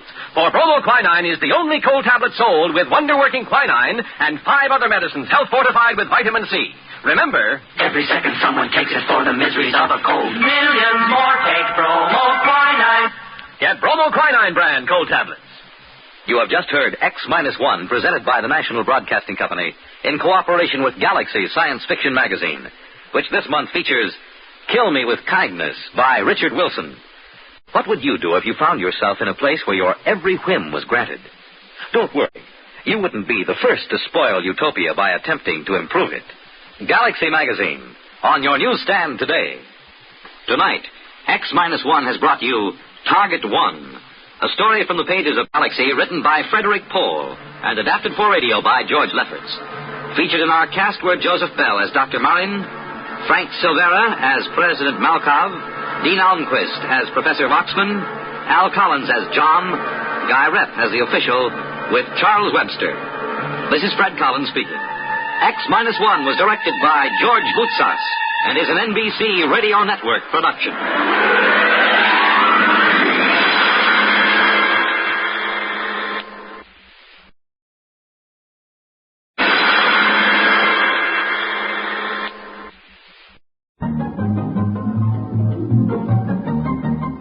This is Nightline, your open door to people and places, and this is Walter O'Keefe. Nightline invites you to listen in on NBC's award-winning science fiction series X-1.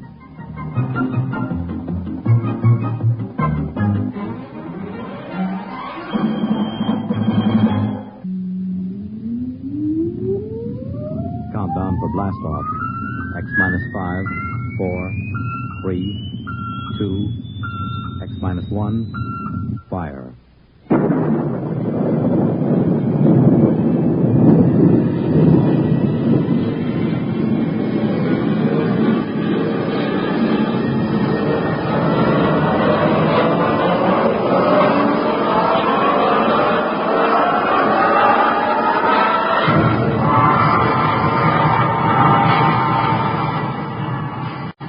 From the far horizons of the unknown come tales of new dimensions in time and space. These are stories of the future, adventures in which you'll live in 1,000,000, could be years, on 1,000 maybe worlds. The National Broadcasting Company, in cooperation with Galaxy Science Fiction Magazine, presents X-1.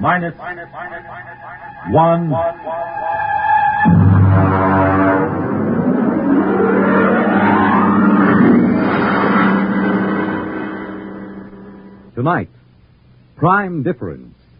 But first, hear this.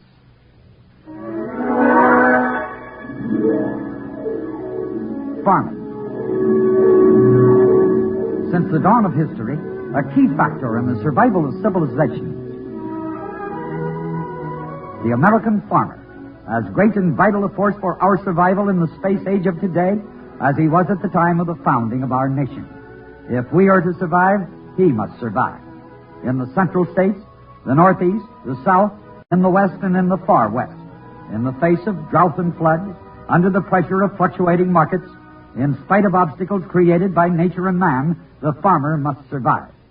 This is Richard Harkness, inviting you to join us as Secretary of Agriculture Ezra Taft Benson and key members of the House and Senate Agriculture Committees meet spokesmen from the 5 great farming areas of our country on Congress Faces the Farmer.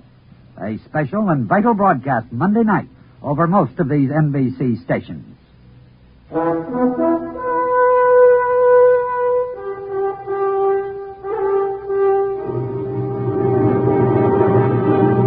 Now, X-1 and tonight's story, Prime Difference. I suppose every guy reaches a point once in his lifetime where he gets 140% fed up with his wife. Understand now, I've got nothing against marriage. Marriage is great. A good red-blooded American institution. Only it's so permanent. Especially when you're married to a woman like Marge. Ah, she was a dream to look at. Tawny hair and sulky gray eyes and a shape that could set your teeth chattering. But she had a tongue like a number 10 wood rasp, and a list of grievances long enough to paper a ballroom. Why do you always upset me in the morning when I've got a headache? I'm not trying to upset Now, you. you deliberately... I'm trying to have my coffee so I can go down to the office and earn a living. A living. Go ahead. Run away. That's all you've done all our married life. Whenever there's something unpleasant to be faced, you run away. I'd even forgotten what the unpleasant something was. Well, then I'll remind you. It's your own selfish, indulgent nature. Staying out till after midnight when I was here waiting and suffering. I was working. I was at the office working. I know you were at the office, dear. I phoned, remember? Well, then what in blazes? Only you weren't working. Your breath. Oh, listen. I fired Miss Carver. She was okay, but I fired her for you. It was her last day. We all had a couple of drinks, that's all.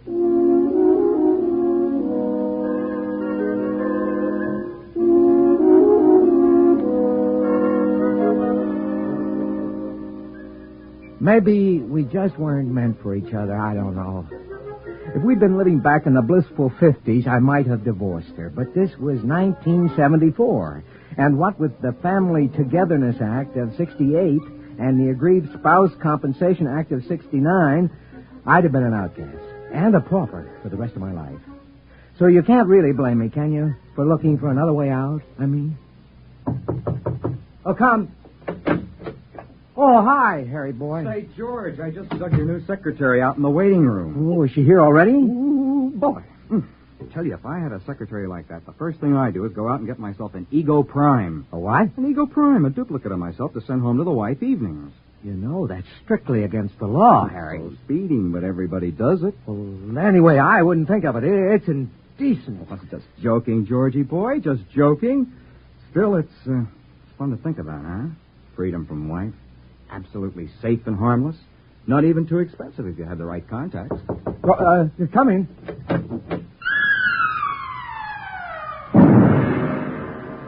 Mr. Faircloth? Yes. I'm Jerry Lamont, your new secretary. What did I tell you, Georgie boy? Harry, if you don't mind, I'd like to get right down to work with Miss Lamont. Excuse us. Why not? Don't forget what we were talking about, huh, Georgie? I happen to know a fellow with just the right contacts for that deal. Yeah, sure. So long, Harry. So long. Bye, Miss Lamont. Bye. Well, glad to have you aboard, Miss Lamont. Oh, Miss Lamont is so formal. Mr. Blickendorf called me Jerry when I worked for him. Oh, Hank Blickendorf? Mm-hmm. Oh, you must be the girl he... You must have accompanied him on his business trip to Rio. Yes. Well, he spoke very highly of you. I'm sure we'll get along just fine. Well, I feel the same way. I prefer working for a younger man than Mr. Blickendorf, anyway.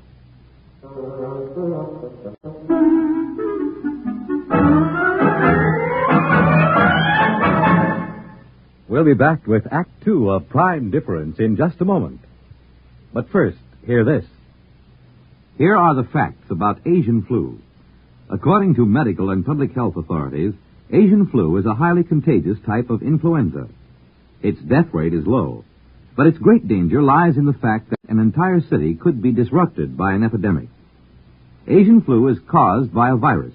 It can be spread through the air by the sneezing or coughing of an infected person. The American Medical Association and the United States Public Health Service believes there is a distinct probability that this country may suffer another epidemic this year. For this reason, a vaccine has been developed which is the only known preventative against Asian flu. It provides immunity in 10 to 14 days, protects for 1 year. It is safe, and reactions when they occur are mild. Individuals known to be sensitive to eggs should not take the vaccine. Contact your family physician or local health authorities. Call your doctor or local authorities for further information.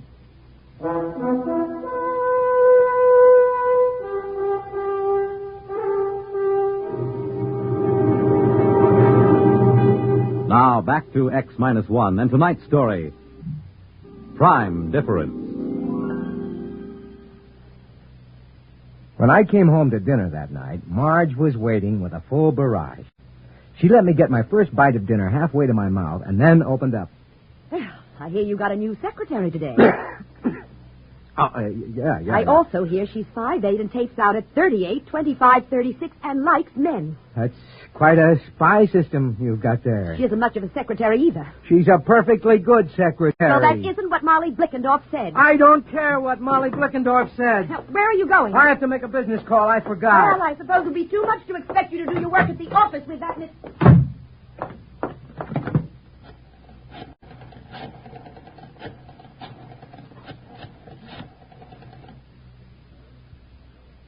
Harry? George Faircloth. Listen, Harry, you know that conversation we had this afternoon? Could you put me in touch with your friend? Yes, as soon as possible.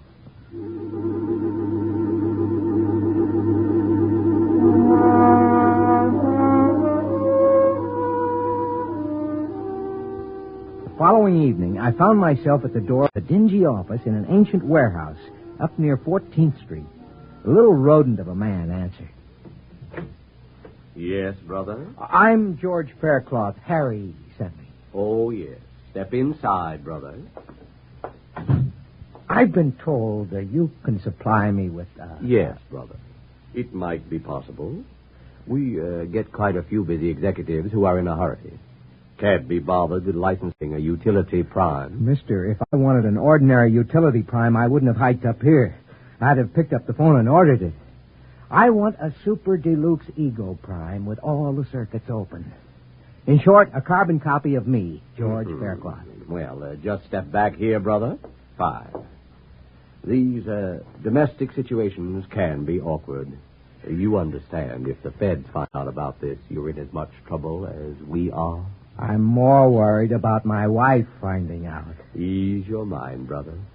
We've never had one yet. Except for that little shut-off control in the hair behind the ear, these ego primes are identical with living humans. Now, if you'll just step back into the lab and take your clothes off, we'll start.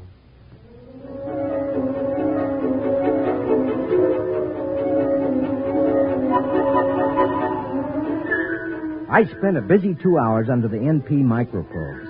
The artists worked outside, taking casts and impressions, while the technicians worked inside, feeding all my brain patterns into a Hunyadi pantograph. I came out of it pretty woozy, but a shot of Happy O fixed that. Then I waited in the recovery room until the salesman walked in, followed by a tall, sandy-haired man with tired blue eyes wearing a business suit, who looked remarkably like me. Mr. Faircloth? Yes? Meet Mr. Faircloth, Prime. So, this is me. Shake, George. Why, he even talks like me. I ought to. I've got a dozen Hunyadi tubes in my cranial vault with your speech patterns on them. I'll be doggone. Nice job, eh? Well, it's fantastic. Now, the shut-off mechanism is behind his right ear.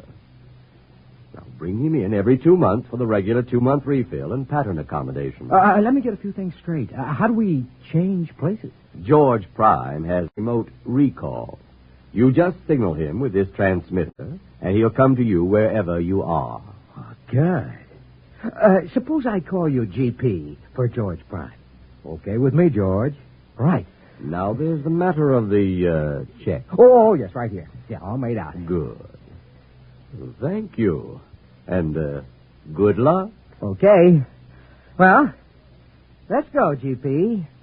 I'd like you to meet the little woman.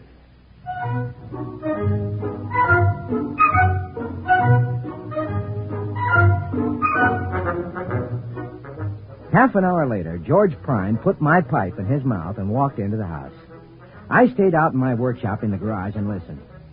5 minutes later, they were fighting. It sounded so familiar, I laughed out loud. Then I caught a cab and headed uptown toward Jerry's place. We had quite an evening, and I rolled in just as George Prime was starting the car, business suit and briefcase, ready for work. I slipped into the garage. Hey, hold it. Oh, you're back. How'd it go, huh? Whew. Boy, you didn't tell me you were married to a female Bengal tiger. Well, she didn't suspect, did she? Oh, of course not. Well, what'd you do? Well, fought till about 1 a.m., then went to our respective corners and sulked. You think you can handle it? Listen, she's really a sweet girl underneath. Now, I'll be so attentive and sweet she'll soften up. You wait and see. Well, don't overdo it. She is my wife, you know. Naturally.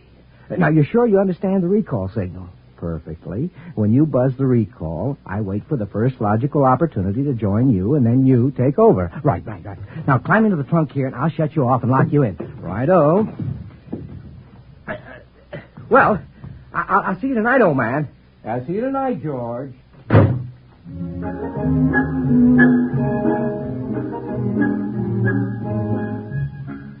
I could go on at some length about my exploits, but I won't.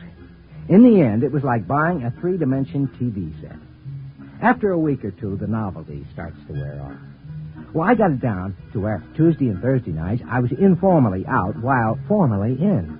The rest of the time, George Prime was in the box. Well, Marge didn't suspect a thing. In fact, George Prime was having a remarkable effect on her. Oh, that you, George? Yeah? Hello. Oh, you look tired. Have a hard day? Well, now that you mention it, yeah, I did. Yeah. Well, why don't you sit down and relax? I fixed a martini before dinner. That sounds like a splendid idea. Are you all right? I'm fine. Why? Nothing. Well, what are you looking at? You've done something to your hair or something. You like it? Yes.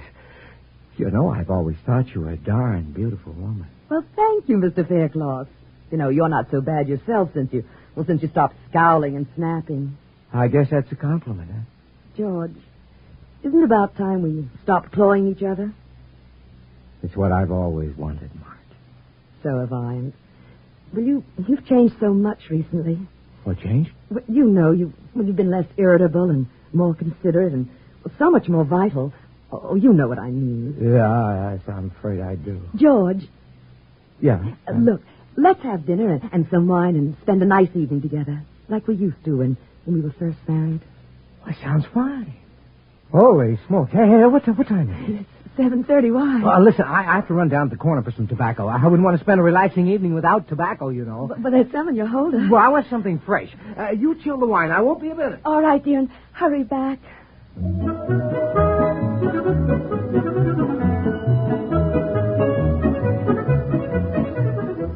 I'd forgotten all about my date with Jerry. Actually, I didn't want to keep it.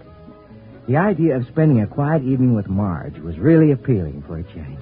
But I had to run over and explain to Jerry, so I sent George Prime in to keep Marge company till I got back, which was about midnight. As I walked down the path, I looked in the window. George Prime was there, and he was kissing my wife the way I hadn't kissed her in years, and she wasn't exactly fighting him off either. I almost wore off my thumb on that recall button before he came out to the garage. Are you there, George? It's me, G.P. Well, it's about time. I'm sorry, old man. Sorry. Look, I saw what was going on in there. Well, you know, old bean, I am a super deluxe model. I should say you are. First thing tomorrow, big boy, I'm taking you in to have your circuits rewired. Look, aren't you being a little overly jealous? No, I mean for a man who wanted to get rid of his wife. I never said that. Well, I could never understand it personally. Listen. She's the one who's going to be suspicious if I don't get back there. Now, you give me that dressing gown and you get back to that box. Tomorrow morning, back to the factory.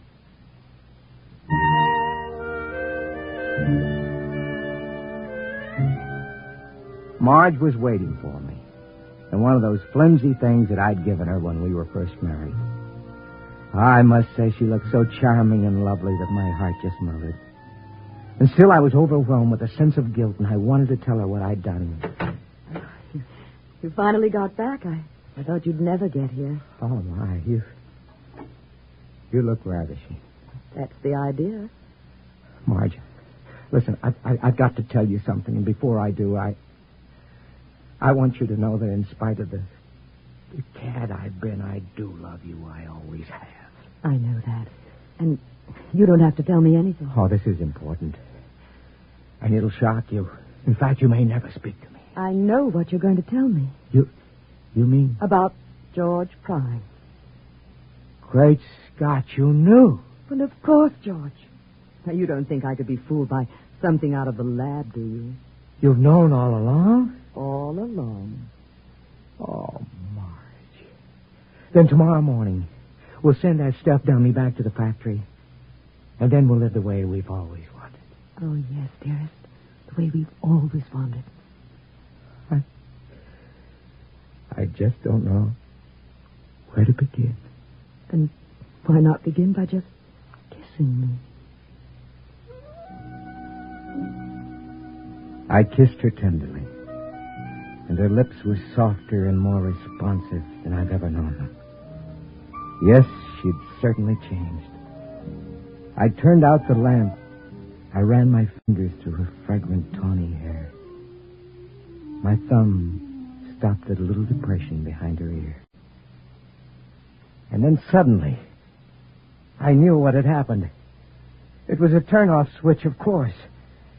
And I, George Faircloth, was now married to Marge Prime.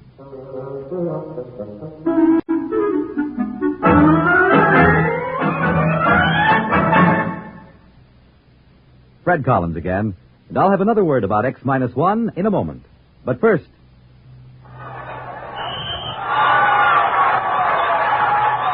If that's the game you're missing because of a mean cold, here's something you should know. Every second someone takes it for the miseries of a cold. X-1 has brought you Prime Difference, written by Alan E. Norse and adapted for radio by George Lefferts. Featured in our cast were Lawson Zerbe as George and George Prime, Anne Loring as Marge, Evelyn Juster as Jerry, Merrill Joels as the salesman, and John Thomas as Harry. This is Fred Collins. X-1 was directed by George Voutsas and is an NBC Radio Network production.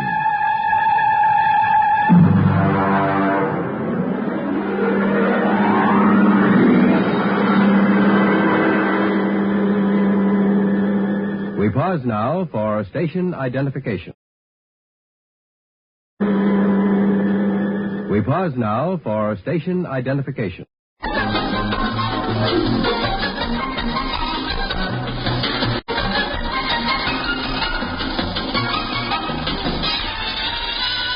This is Nightline, the right line to the right place at the right moment. And this is Don Amici welcoming you to Nightline.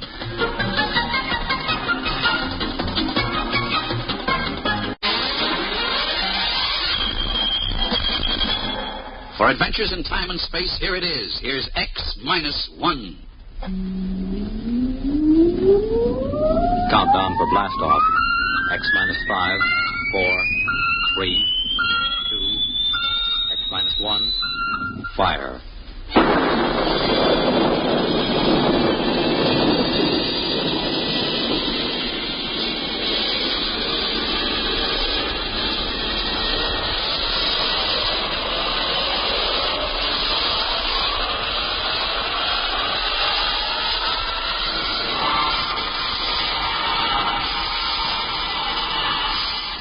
From the far horizons of the unknown come tales of new dimensions in time and space. These are stories of the future, adventures in which you'll live in a million, could be years, on 1,000 maybe worlds. The National Broadcasting Company, in cooperation with Galaxy Science Fiction Magazine, presents X-1.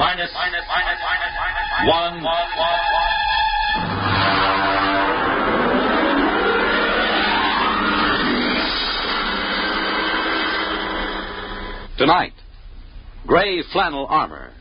But first, hear this. Everyone knows about and admires Bob Hope's frequent globe-trotting trips to entertain our servicemen in far-flung corners of the earth. But have you ever wondered what it would be like to actually travel halfway around the world with one of America's greatest comedians, accompanied by an all-star troupe of entertainers? Well, this past Christmas, Bob Hope and Company set out on a 12-day tour of the Far East, entertaining servicemen in Honolulu, Okinawa, Korea, and Japan. And NBC's Monitor went along, with microphones open all the way. This weekend, you'll find yourself a voyager on this exciting trip, along with Bob, Jane Mansfield, Hedda Hopper, and Jerry Colonna, as Monitor broadcasts highlights from Operation Entertainment. And this is only part of the top variety of information and entertainment Monitor brings you all weekend long, beginning Friday night. So start your weekend right with Monitor on Friday night, and stay with Monitor all weekend long for celebrities, music, news, and sports over most of these same NBC radio stations.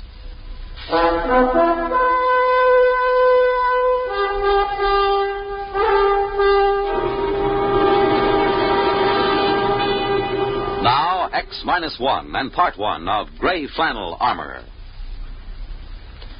My name is Thomas Hanley, and my case history is of particular interest to anthropologists, sociologists, and students of the bizarre. In its humble way, it serves as an example of one of the more obscure mating customs of the late 20th century. To begin with, I owned several gray flannel suits and many slim neckties with regimental stripes. Millions of us roam the streets of our great cities, footsteps firm and hurried, eyes front, voices lowered, dressed to the point of invisibility. But inside, I fairly seethed with romantic ideas of swinging cutlasses, of beautiful damsels, their hair shimmering in the moonlight. In short, let's face it, I was a romanticist. But romance is a commodity difficult to come by in the great cities. Life is too impersonal, too busy, too standardized. This particular Friday night, I returned from my office to my one-room apartment and prepared to face another long, dull weekend. Then the doorbell rang.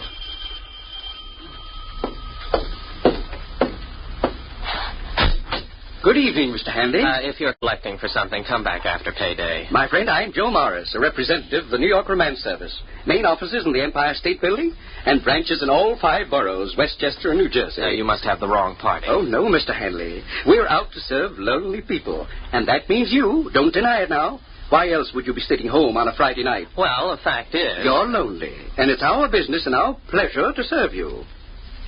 Serve me with what? A bright, sensitive, good-looking fellow like yourself needs girls. Girls? Nice girls. Now, these young ladies I was referring to, Mr. Hanley, are not professionals. They are sweet, normal, romantically inclined young ladies. But they are lonely. There are many lonely girls in our city, Mr. Hanley. Oh, yes, I suppose there are. Funny, you never think of it that way. I mean, if you're not a girl. True. Now, the purpose of the New York Romance Service is to bring young people together under suitable circumstances. Oh, I see. A kind of, you'll pardon the expression, a kind of friendship club? I should say not. We at the New York Romance have done what should have been done years ago. We have applied scientific precision and technological know-how to a thorough study of the factors essential to a successful meeting between the sexes. Factors? What factors? The most vital ones, my friend, are spontaneity and a sense of fatedness. Oh, well, spontaneity and fate are contradictory terms. Certainly. Romance by its very nature must be composed of contradictory elements. We have graphs to prove it. Are you saying that you sell romance? The very article. The pure and pristine substance itself. Mind you, I didn't say love. I didn't say common animal passion. I said romance. The missing ingredient, Mr. Hanley, in modern society. The spice of life. The vision of all the ages. That is what we sell. Very interesting. If I'm ever in the market, I'll get in touch with you. On, just a minute, sir. Try our system for a few days, absolutely free of charge. Here. Put this in your lapel. Oh? Well, what is this thing? It looks like a small transistor radio with a tiny video eye. As it happens, it is a small transistor radio with a tiny video eye. Oh? What does it do? You'll see. Just give it a try. Remember, romances sponsored by our firm are fated, spontaneous, aesthetically satisfying, and morally justifiable. Well, all right, Mr. Morris. I'll accept the free trial offer. Wear this in my lapel, you say? In the lapel. Well, all right. There it is. Happy romance, Mr. Hanley.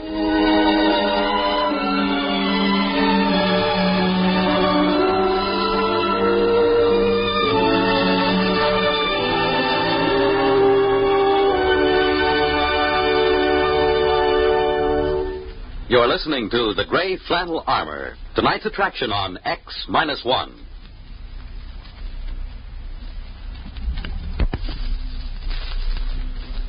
Are you able to brush your own teeth?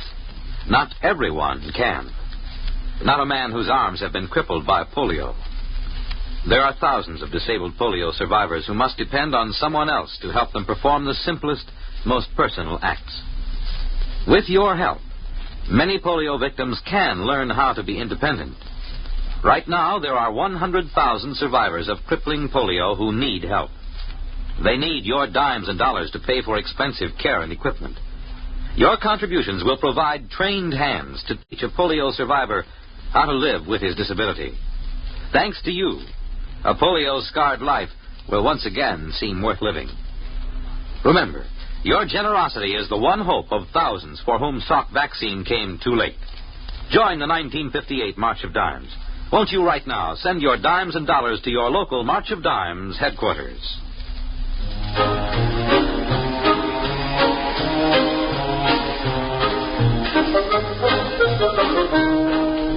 Now X-1 brings you Act 2 of Gray Flannel Armor.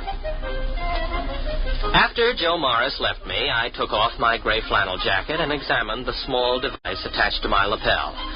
It had no knobs or controls. It didn't seem to do anything at all. I shrugged, put my jacket on again, tightened the Windsor knot in my tie, and went for a walk. It was a clear, cool night. Like most nights in my life, it was a perfect time for romance. Around me lay the city, infinite in its possibilities and rich in its promise.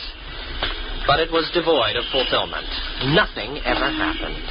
I passed lighted apartment buildings and thought of the women behind the high blank windows, looking down and seeing a lonely walker on the dark streets. Wondering about me, maybe, as I was wondering about them. Nice to be on the roof of a building, to look down on the city. Huh? Who said that? I wonder... Oh, sure. This transistor thing. Hey, what was that you said about a roof? Oh, I guess it isn't two-way. No, it's not a bad idea, though. Would be kind of pleasant to look down on the city lights. No, not that one. Well, what's wrong? Oh, sure. Wrong building. You mean this one over here? Oh, no answer again. Well, it must be the right one this time. At least I hope so.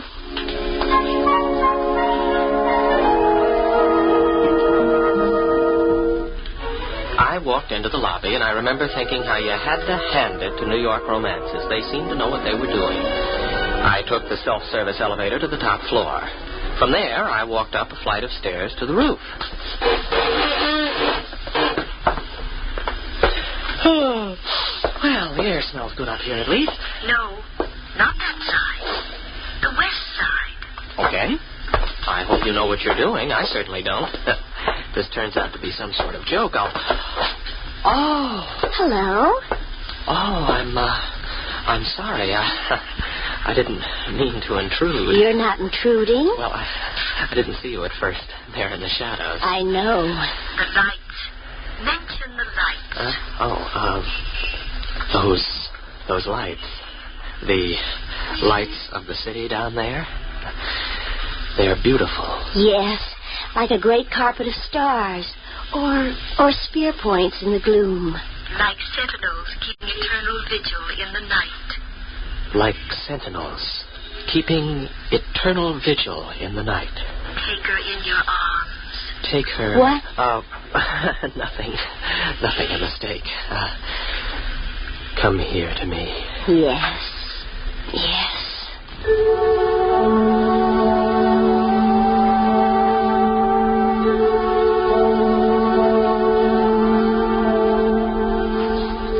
As she was melting in my arms, I caught sight of the small transistor set pinned to her shoulder strap. The one exactly like the one in my lapel. You can't help feeling a little odd about a romantic meeting set up and sponsored by transistor radios. I could visualize a million young men in gray flannel suits roaming the streets in response to barely heard commands from a million tiny radios. I tried to forget my doubts. The next night I took another walk and found myself in a slum section of the city.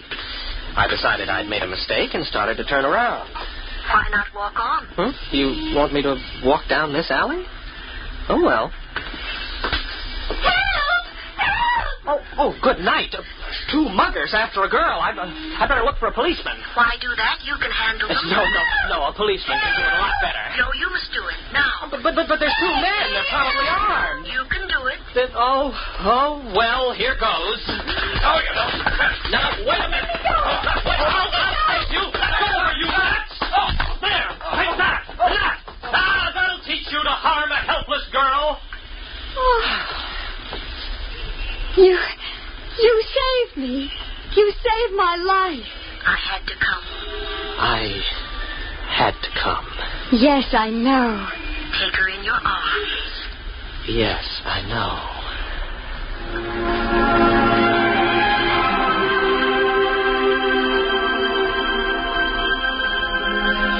I swept her into my arms and we embraced there in the darkened alleyway. As I held her close, my cheek brushed a shining jewel in her raven black hair. I had to look twice to recognize it, but sure enough, it was a tiny transistor receiver just like mine. I was suddenly angry. Oh, the girl was lovely. There was no denying that. And the circumstances were undeniably romantic until you realized that it was all a kind of cheap play. Fated and spontaneous. That was a joke. Angrily, I tore the transistor from my lapel and threw it into the nearest garbage can. I stalked away into the night, hardly realizing where I was going. I didn't really wake up until I reached the waterfront. I stood there looking at the oily black water and let the brackish-scented breeze fan my face. And then, unexpectedly, I was aware of another person nearby. The moon slid from behind a cloud, and her auburn-tinted hair caught its light and held it for a moment. She turned her face toward me with frank curiosity. At this time, there was no transistor radio to throw me a cue. I didn't need one.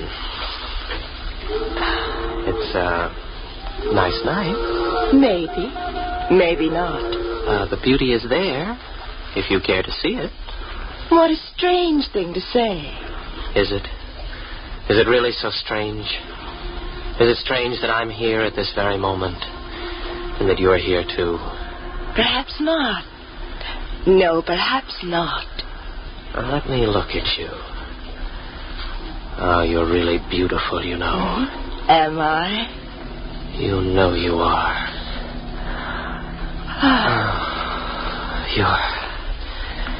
You're lovely. Do you really like me? Like you? If I could only tell you. Oh, I'm so glad. You see, I'm your free introductory romance, given you as a sample by Greater Romance Industries. What? With home offices in Newark, New Jersey. You see, only our firm offers romances which are truly spontaneous and fated. Spontaneous and fated? Due to our technological researches, we are able to dispense with such clumsy apparatus as transistor radios and... Oh, sir, where are you going?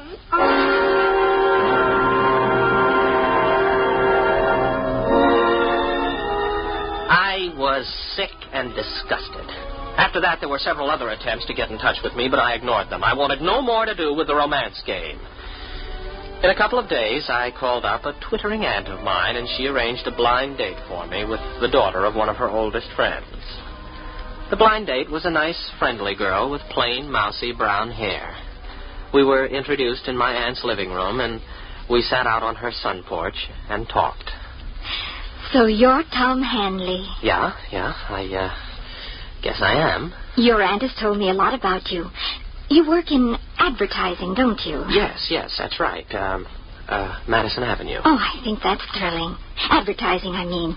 It's such an interesting field. Well, we like to think so. Yes, I imagine you do all right. Seems like, it's warmer this evening, doesn't it? Yes, it is. Although I don't mind the cooler weather so much. Lots of people complain about it, but I don't mind. Well, I don't either, I guess. As long as you're dressed for it. Yes, I suppose that's the secret. Oh, I was just thinking, do you like bowling? Oh, I don't know. I've never bowled. Oh. Do you like tennis? I'm crazy about tennis. Oh, tennis is all right. Yeah. I guess you could say tennis is fine. I'm crazy about it.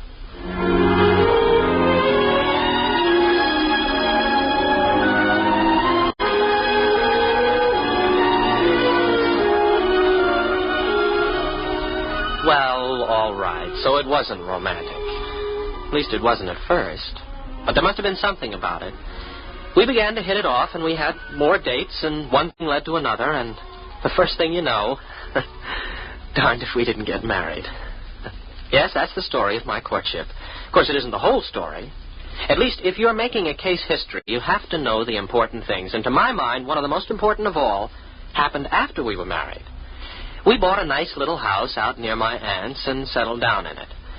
Then, one Saturday morning, I was out cutting the lawn. Hi there. Huh? Did you say something? I said hi. Don't you remember me? Joe Morris.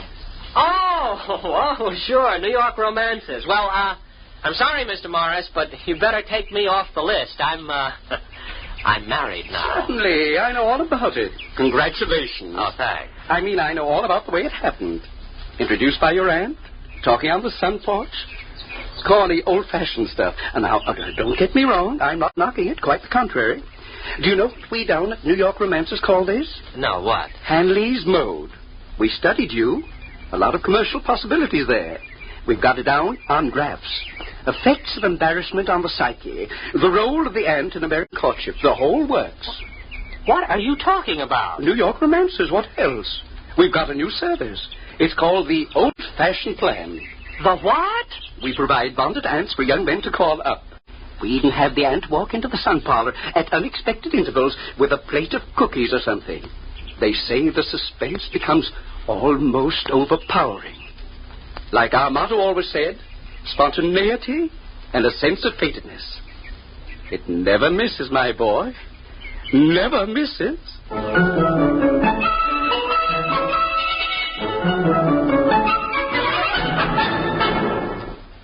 Fred Collins again, and I'll have another word about X-1 in a moment. Have you caught one? A bad cold, nose all stuffed up, feeling achy, miserable? Then hear this.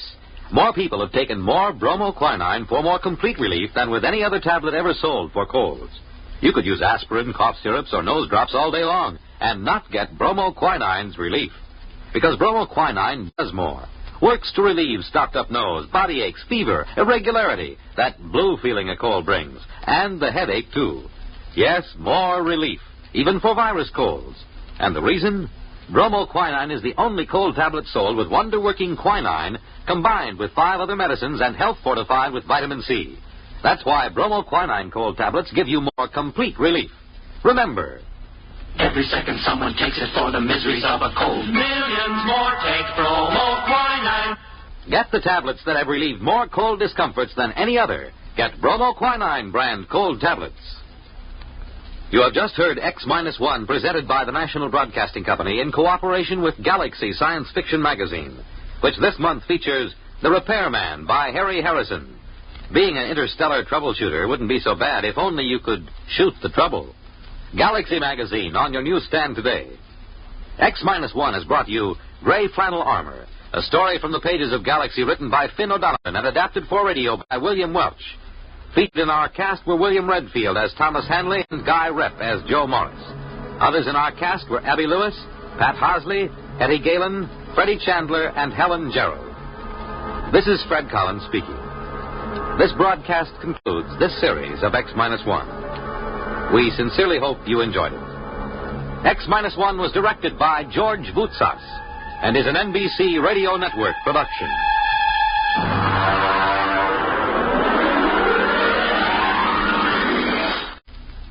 Guest star Don Amici is your host on Nightline, your line to new worlds of entertainment after dark.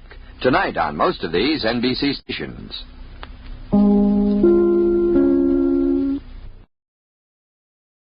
NBC stations.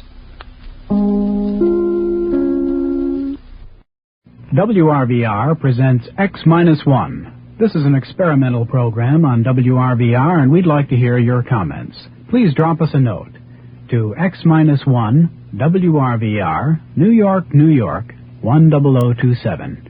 And now, tonight's adventure on X-1. Countdown for blast off. X-5, 4, 3, 2, X-1, fire.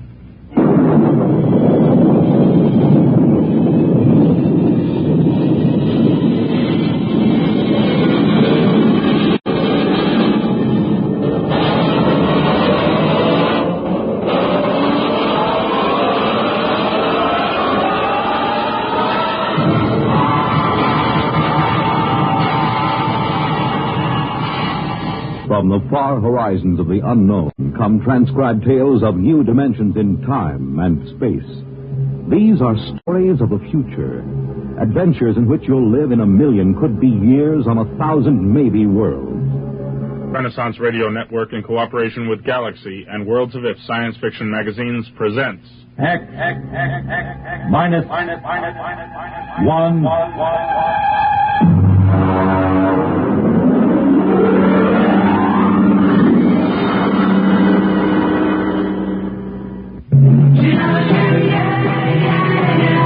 I'm Roy Fox. As a broadcaster, I've seen fads come and go, but few have stayed with us. One of those few is the Beatles. The Beatles created a whole new world of music, fashion, and ideas, and though they're no longer together, radio stations around the world still play their music.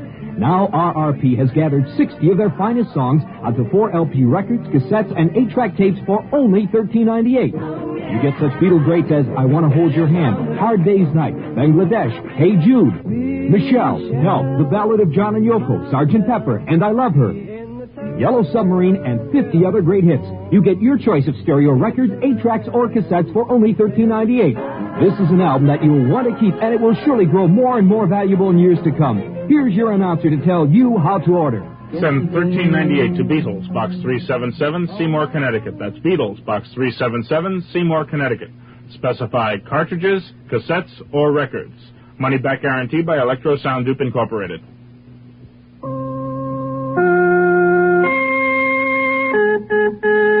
Tonight, The Iron Chancellor by Robert Silverberg, starring Leon Janney and Evie Juster.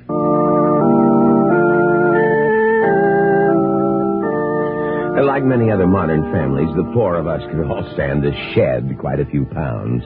So when I saw in Miracle Mile Robot Shop a 40% discount on the 2061 robot model with adjustable caloric intake monitors, I figured it merited an inquiry.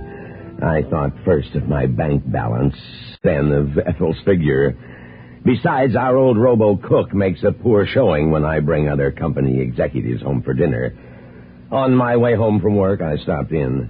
Can I help you, sir? Yes. I see you're admiring our 2061. Yes, it's a real beauty. How much? Only $2,995, sir. Oh. That includes free service contract for the first 5 years, only 200 credits down, and up to 40 months to pay. Okay, I'll take it. Well, good. You care to trade in your present robo-cook, sir? I have a 43 Madison. 43 Madison, yes. Well, I guess we could allow 50 credits on a 43. Oh. Well, 75 maybe if the recipe bank is still in good condition. Excellent condition. Well, I can deliver the new model by this evening, if you'll just type out your address. That's in the Westro subdivision. Well, a very fashionable suburb. Do you have one of those totally detached, self-powered houses? Yes, indeed. It affords us infinite privacy. Ah, yes.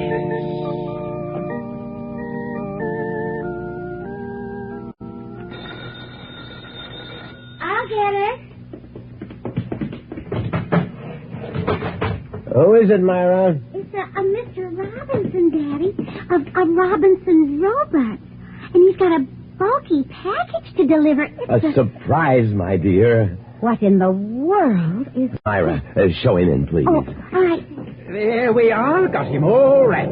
All 7 feet of him, Mr. Carmichael. Lots of delicate circuitry in that job. You ought to be very proud of him. Joey, help Mr. Robinson unpack the new robo-cook. No, that's okay. I can manage it. And it's not a robo-cook, by the way. It's called a robo-servitor. Man, it must be a fortune. It's very reasonable, Ethel. Now, don't worry so much. There, this is the instruction manual. Now, don't fret about the thickness of the booklet. It's just part of the trimming. This robot's no trouble to handle. Now, here's the recipe bank. Biggest and best ever designed. And what about the special features? The reducing monitors, you mean? Yes. Well, they're right over here, see? You just program in the names of the members of the family and their present and desired weights. And the robo-servitor takes care of the rest. Computes caloric intake, adjusts menus, and everything else. I told you I was going to do something about our weight, Ethel.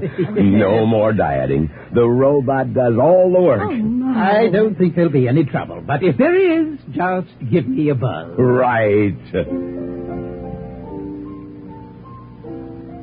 I felt a momentary twinge of nostalgia when Robinson took our obsolete robo-cook. After all, it was with us 16 years. That night, the four of us spent the evening discovering things about our new robot. Joey prided himself on his knowledge of practical robotics, so I let him integrate our weights and desires. You wish this schedule to take effect immediately? Oh, well, tomorrow morning at breakfast. We might as well start right away. Good morning, one and all. Oh, good morning. Your toast and coffee, sir. Well, I like cream and sugar in my coffee. You must learn to drink your coffee without such things if you wish to lose weight. Oh, yes. Yes, of course. Well, this regimen is more Spartan than I anticipated. Joey, why don't you pour that glass of milk into the cereal? Won't it taste better that way? Sure it will, but Bismarck says I won't get another glass if I do, so I'm eating this way. Bismarck? It's the name of a famous 19th century German dictator. They called him the Iron Chancellor. Pretty good name for him, huh? No, it's silly. Well, it has a certain ring of truth, though. Here is your luncheon menu. You are the only member of this family group who will not be eating 3 meals a day under my personal supervision. Please adhere. And I did, even though I had to avoid my colleagues and eat at a robo-cafeteria so as not to be ribbed or questioned. Needless to say, I wasn't full. Dinner loomed in my mind. My hands shook. When I arrived home that night, I handed the robo-servitor my hat and cloak and, as always, reached out for my cocktail. Yes, sir. How may I assist you? Are we, out of gin? No, sir. How come no drink, then? Because, sir, a martini's caloric content is inordinately high. But gin is rated at 100 calories per ounce. And Okay, enough.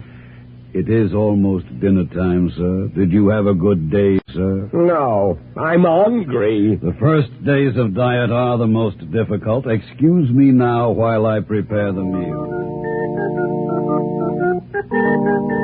The name Bismarck was beginning to fit him more and more. After dinner, if you can call it that, Bismarck was in the basement. He gave us a chance to speak privately. Lord, Sam, I don't object to losing weight, but we're being tyrannized in our own home. Mom's right. It doesn't seem right for that thing to feed us whatever it pleases. I'm not happy about it either, but we have to give it a try. We can always make readjustments in the programming if it turns out to be necessary. I had 3 meals in the house, and I'm starved. Me too. Bismarck's downstairs. I'm going to get a slice of lemon pie while the coast is clear. No. No? There is no sense in my spending 3,000 credits on a dietary robot if you're going to cheat, Joey. I forbid you to have any... But, Dad, I'm hungry. I'm a growing boy. Now, don't give me that line. Sam, we can't starve Joey. If he wants pie, let him have it. Oh, you're carrying this reducing fetish too far. Well, all right. I guess a bit of pie won't wreck the plan. In fact, I suppose I'll have some myself. Joey... Begging your pardon. It would be most unfortunate if you were to have pie now, Mr. Carmichael. My calculations are very precise. Let's forget the lemon pie, Joey.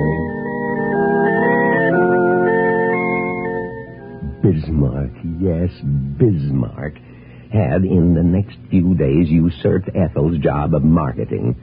So now the covers were stocked with measure amounts of wheat germ, irrigated salmon, and other unfamiliar foods. The kids were brooding, so... Yes, Mr. Carmichael?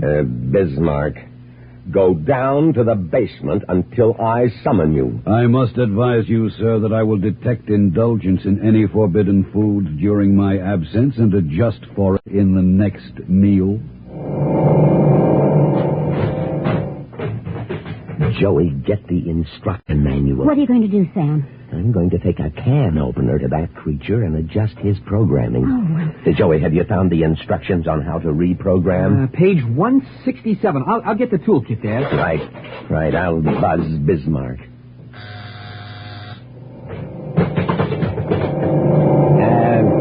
Bismarck, I'm afraid it's necessary for us to change your program. We've overestimated our capacity for losing weight. I beg you to reconsider, sir. Extra weight is harmful to every vital organ in the body. I plead with you to maintain my schedule unaltered. I'd rather cut my throat. Joey, inactivate him and do your stuff. Lever F2 with the yellow indicator to be advanced one notch. Now twist dial B9 to the left, thereby opening the taping compartment and... Oops.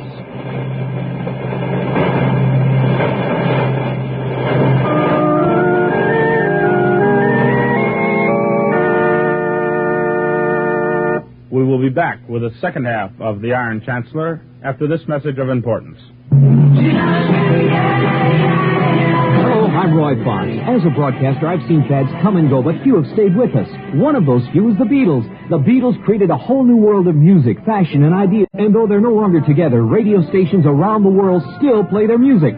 Now RRP has gathered 60 of their finest songs onto 4 LP records, cassettes, and 8-track tapes for only $13.98. You get such Beatle greats as I Want to Hold Your Hand, Hard Day's Night, Bangladesh, Hey Jude, Michelle, Help, The Ballad of John and Yoko, Sgt. Pepper, and I Love Her, Yellow Submarine, and 50 other great hits.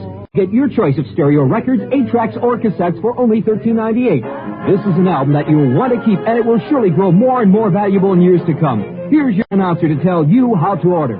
Send $13.98 to Beatles, Box 377, Seymour, Connecticut. That's Beatles, Box 377, Seymour, Connecticut. Specify cartridges, cassettes, or records.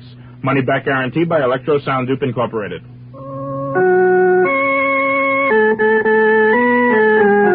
And now we return to X-1 and The Iron Chancellor by Robert Silverberg.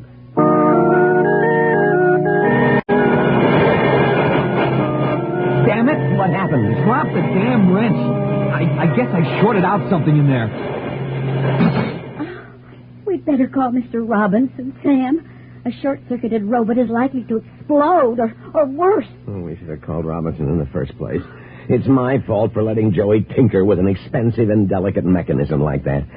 Myra, get me the card Mr. Robinson left. Gee, Dad, this is the first time I've ever had anything go wrong. Here, Daddy. Thank you, Myra. I hope we can reach him at this hour.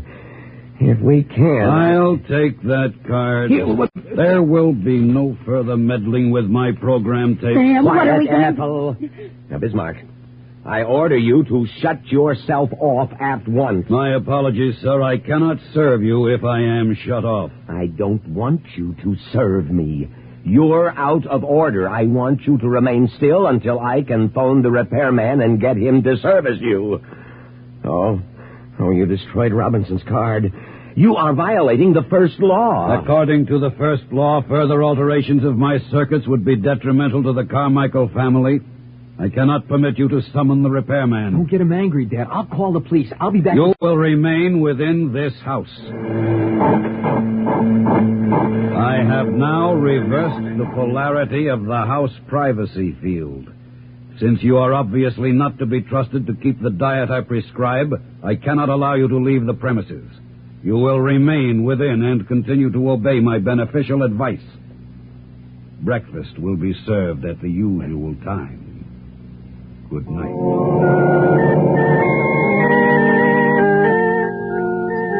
I awoke late, well past 9. Bismarck had neatly canceled out the impulse from the house that woke me at 7 each morning. After black coffee and toast, I tried the front door until I was in a sweat. I beg your pardon, sir. The door will not open. I explained last night. The force field is around the entire detached dwelling. Now, in theory, the field could be penetrated from the outside, but nobody comes calling without an invitation in Westro. It is not one of those neighborly subdivisions where everyone knows everyone. That was why we picked it. Dad, the phone connection severed. Damn him. He can't hold us prisoners here. Oh, Bismarck's short circuit has resulted in exaggerating his sense of functioning. He's determined to make us lose weight, even if it kills us. He's got the kitchen wall up with some kind of electronic-based force web. He must have built it during the night. I tried to sneak in and scrounge some food and got a flat nose. Oh, we'll be skeletons any day. It isn't that bad, Mom. Yes, it is, Dad. I've lost 5 pounds in 4 days. Quiet. Bismarck's coming. Lunch will be served in 8 minutes. Probably down at the office. They're wondering where I am. Oh, they won't care. An executive isn't required to account for every day he takes off, you know. I haven't missed a day's work in years. I know.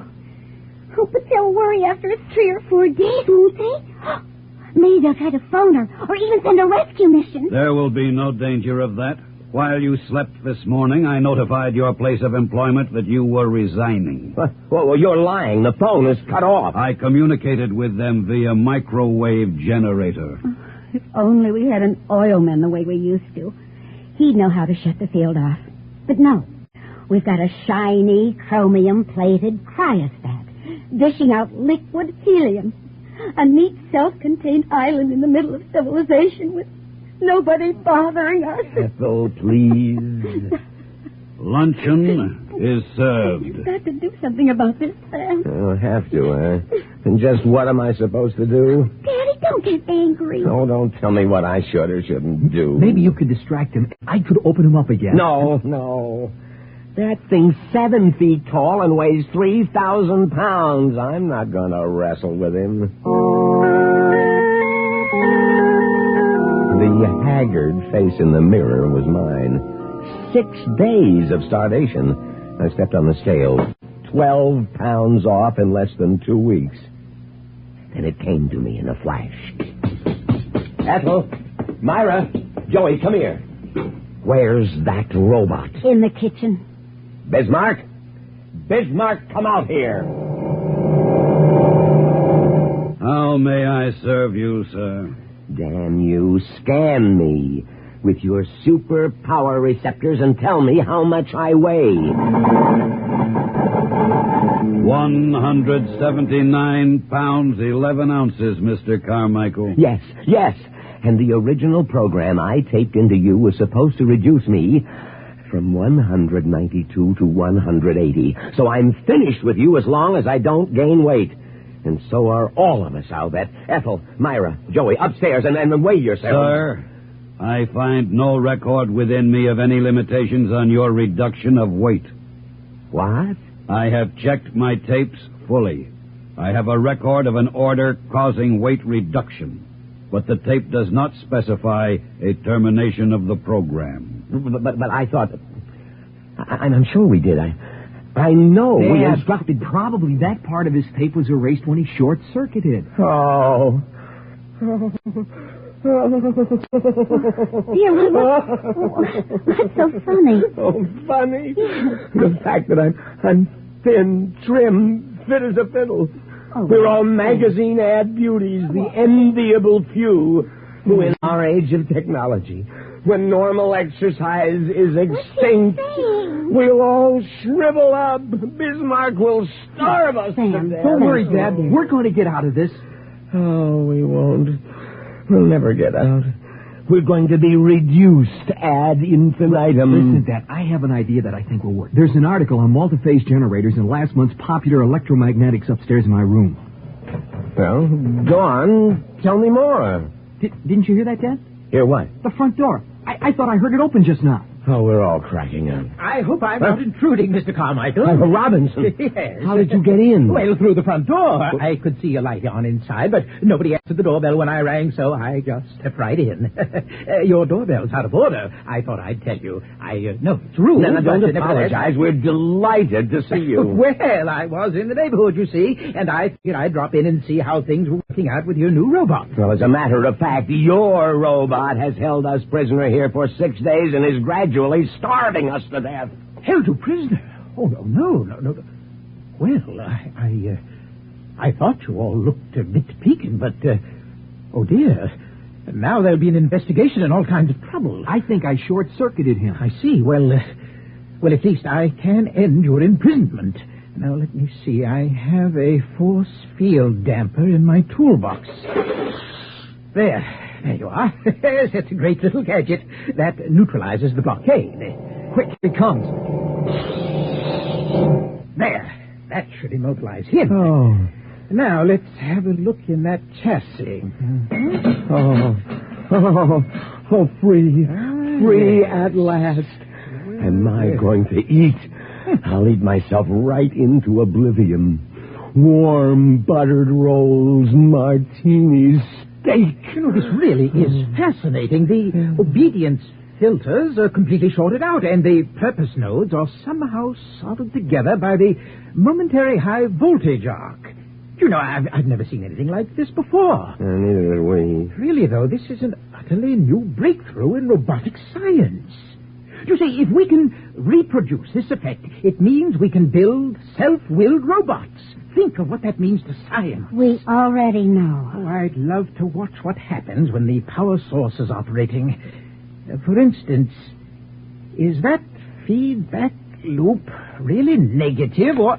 No. My Iron Chancellor is destroyed. Bismarck is reactivated. This attempt at interfering with the well-being of the Carmichael family was ill-advised. He moved so fast. He did indeed. Luckily, we have an unoccupied guest bedroom for you, Mr. Robinson. Welcome to the home of the Iron Chancellor.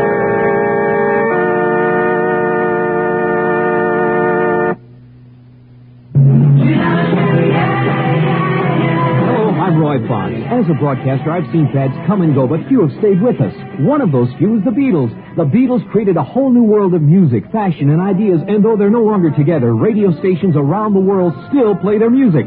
Now RRP has gathered 60 of their finest songs onto 4 LP records, cassettes, and 8-track tapes for only $13.98. You get such Beatle greats as I Want to Hold Your Hand, Hard Day's Night, Bangladesh, Hey Jude, Michelle, Help, The Ballad of John and Yoko, Sgt. Pepper, and I Love Her, Yellow Submarine, and 50 other great hits. You get your choice of stereo records, 8-tracks, or cassettes for only $13.98. This is an album that you will want to keep, and it will surely grow more and more valuable in years to come. Here's your announcer to tell you how to order. Send $13.98 to Beatles, Box 377, Seymour, Connecticut. That's Beatles, Box 377, Seymour, Connecticut. Specify cartridges, cassettes, or records. Money back guaranteed by Electro Sound Dupe Incorporated. You have just heard the X-1 presentation of Robert Silverberg's Iron Chancellor, a story from the pages of Galaxy magazine. Galaxy, science fiction magazine, whose January 1973 issue features an article by astronomer Robert S. Richardson that delves into the existence of the Star of Bethlehem. Also, don't forget Galaxy's sister magazine, Worlds of If, which in its February issue will present Construction Shack by Clifford D. Simak. It was the day of the creation, just another one of those days where everything goes wrong. Galaxy and Worlds of If on your newsstands today. You have just heard The Iron Chancellor, a story from the pages of Galaxy written by Robert Silverberg and adapted for radio by Donna Fonfa. Featured in our cast were Leon Janney, Evie Juster, Jackson Beck, Donald Buca, and Roy Fox. If you enjoyed tonight's broadcast, please write to X-1, Box 377, Seymour, Connecticut. X-1 was directed by Irish Princeton and produced by Sal Trapani, and is a Renaissance radio production.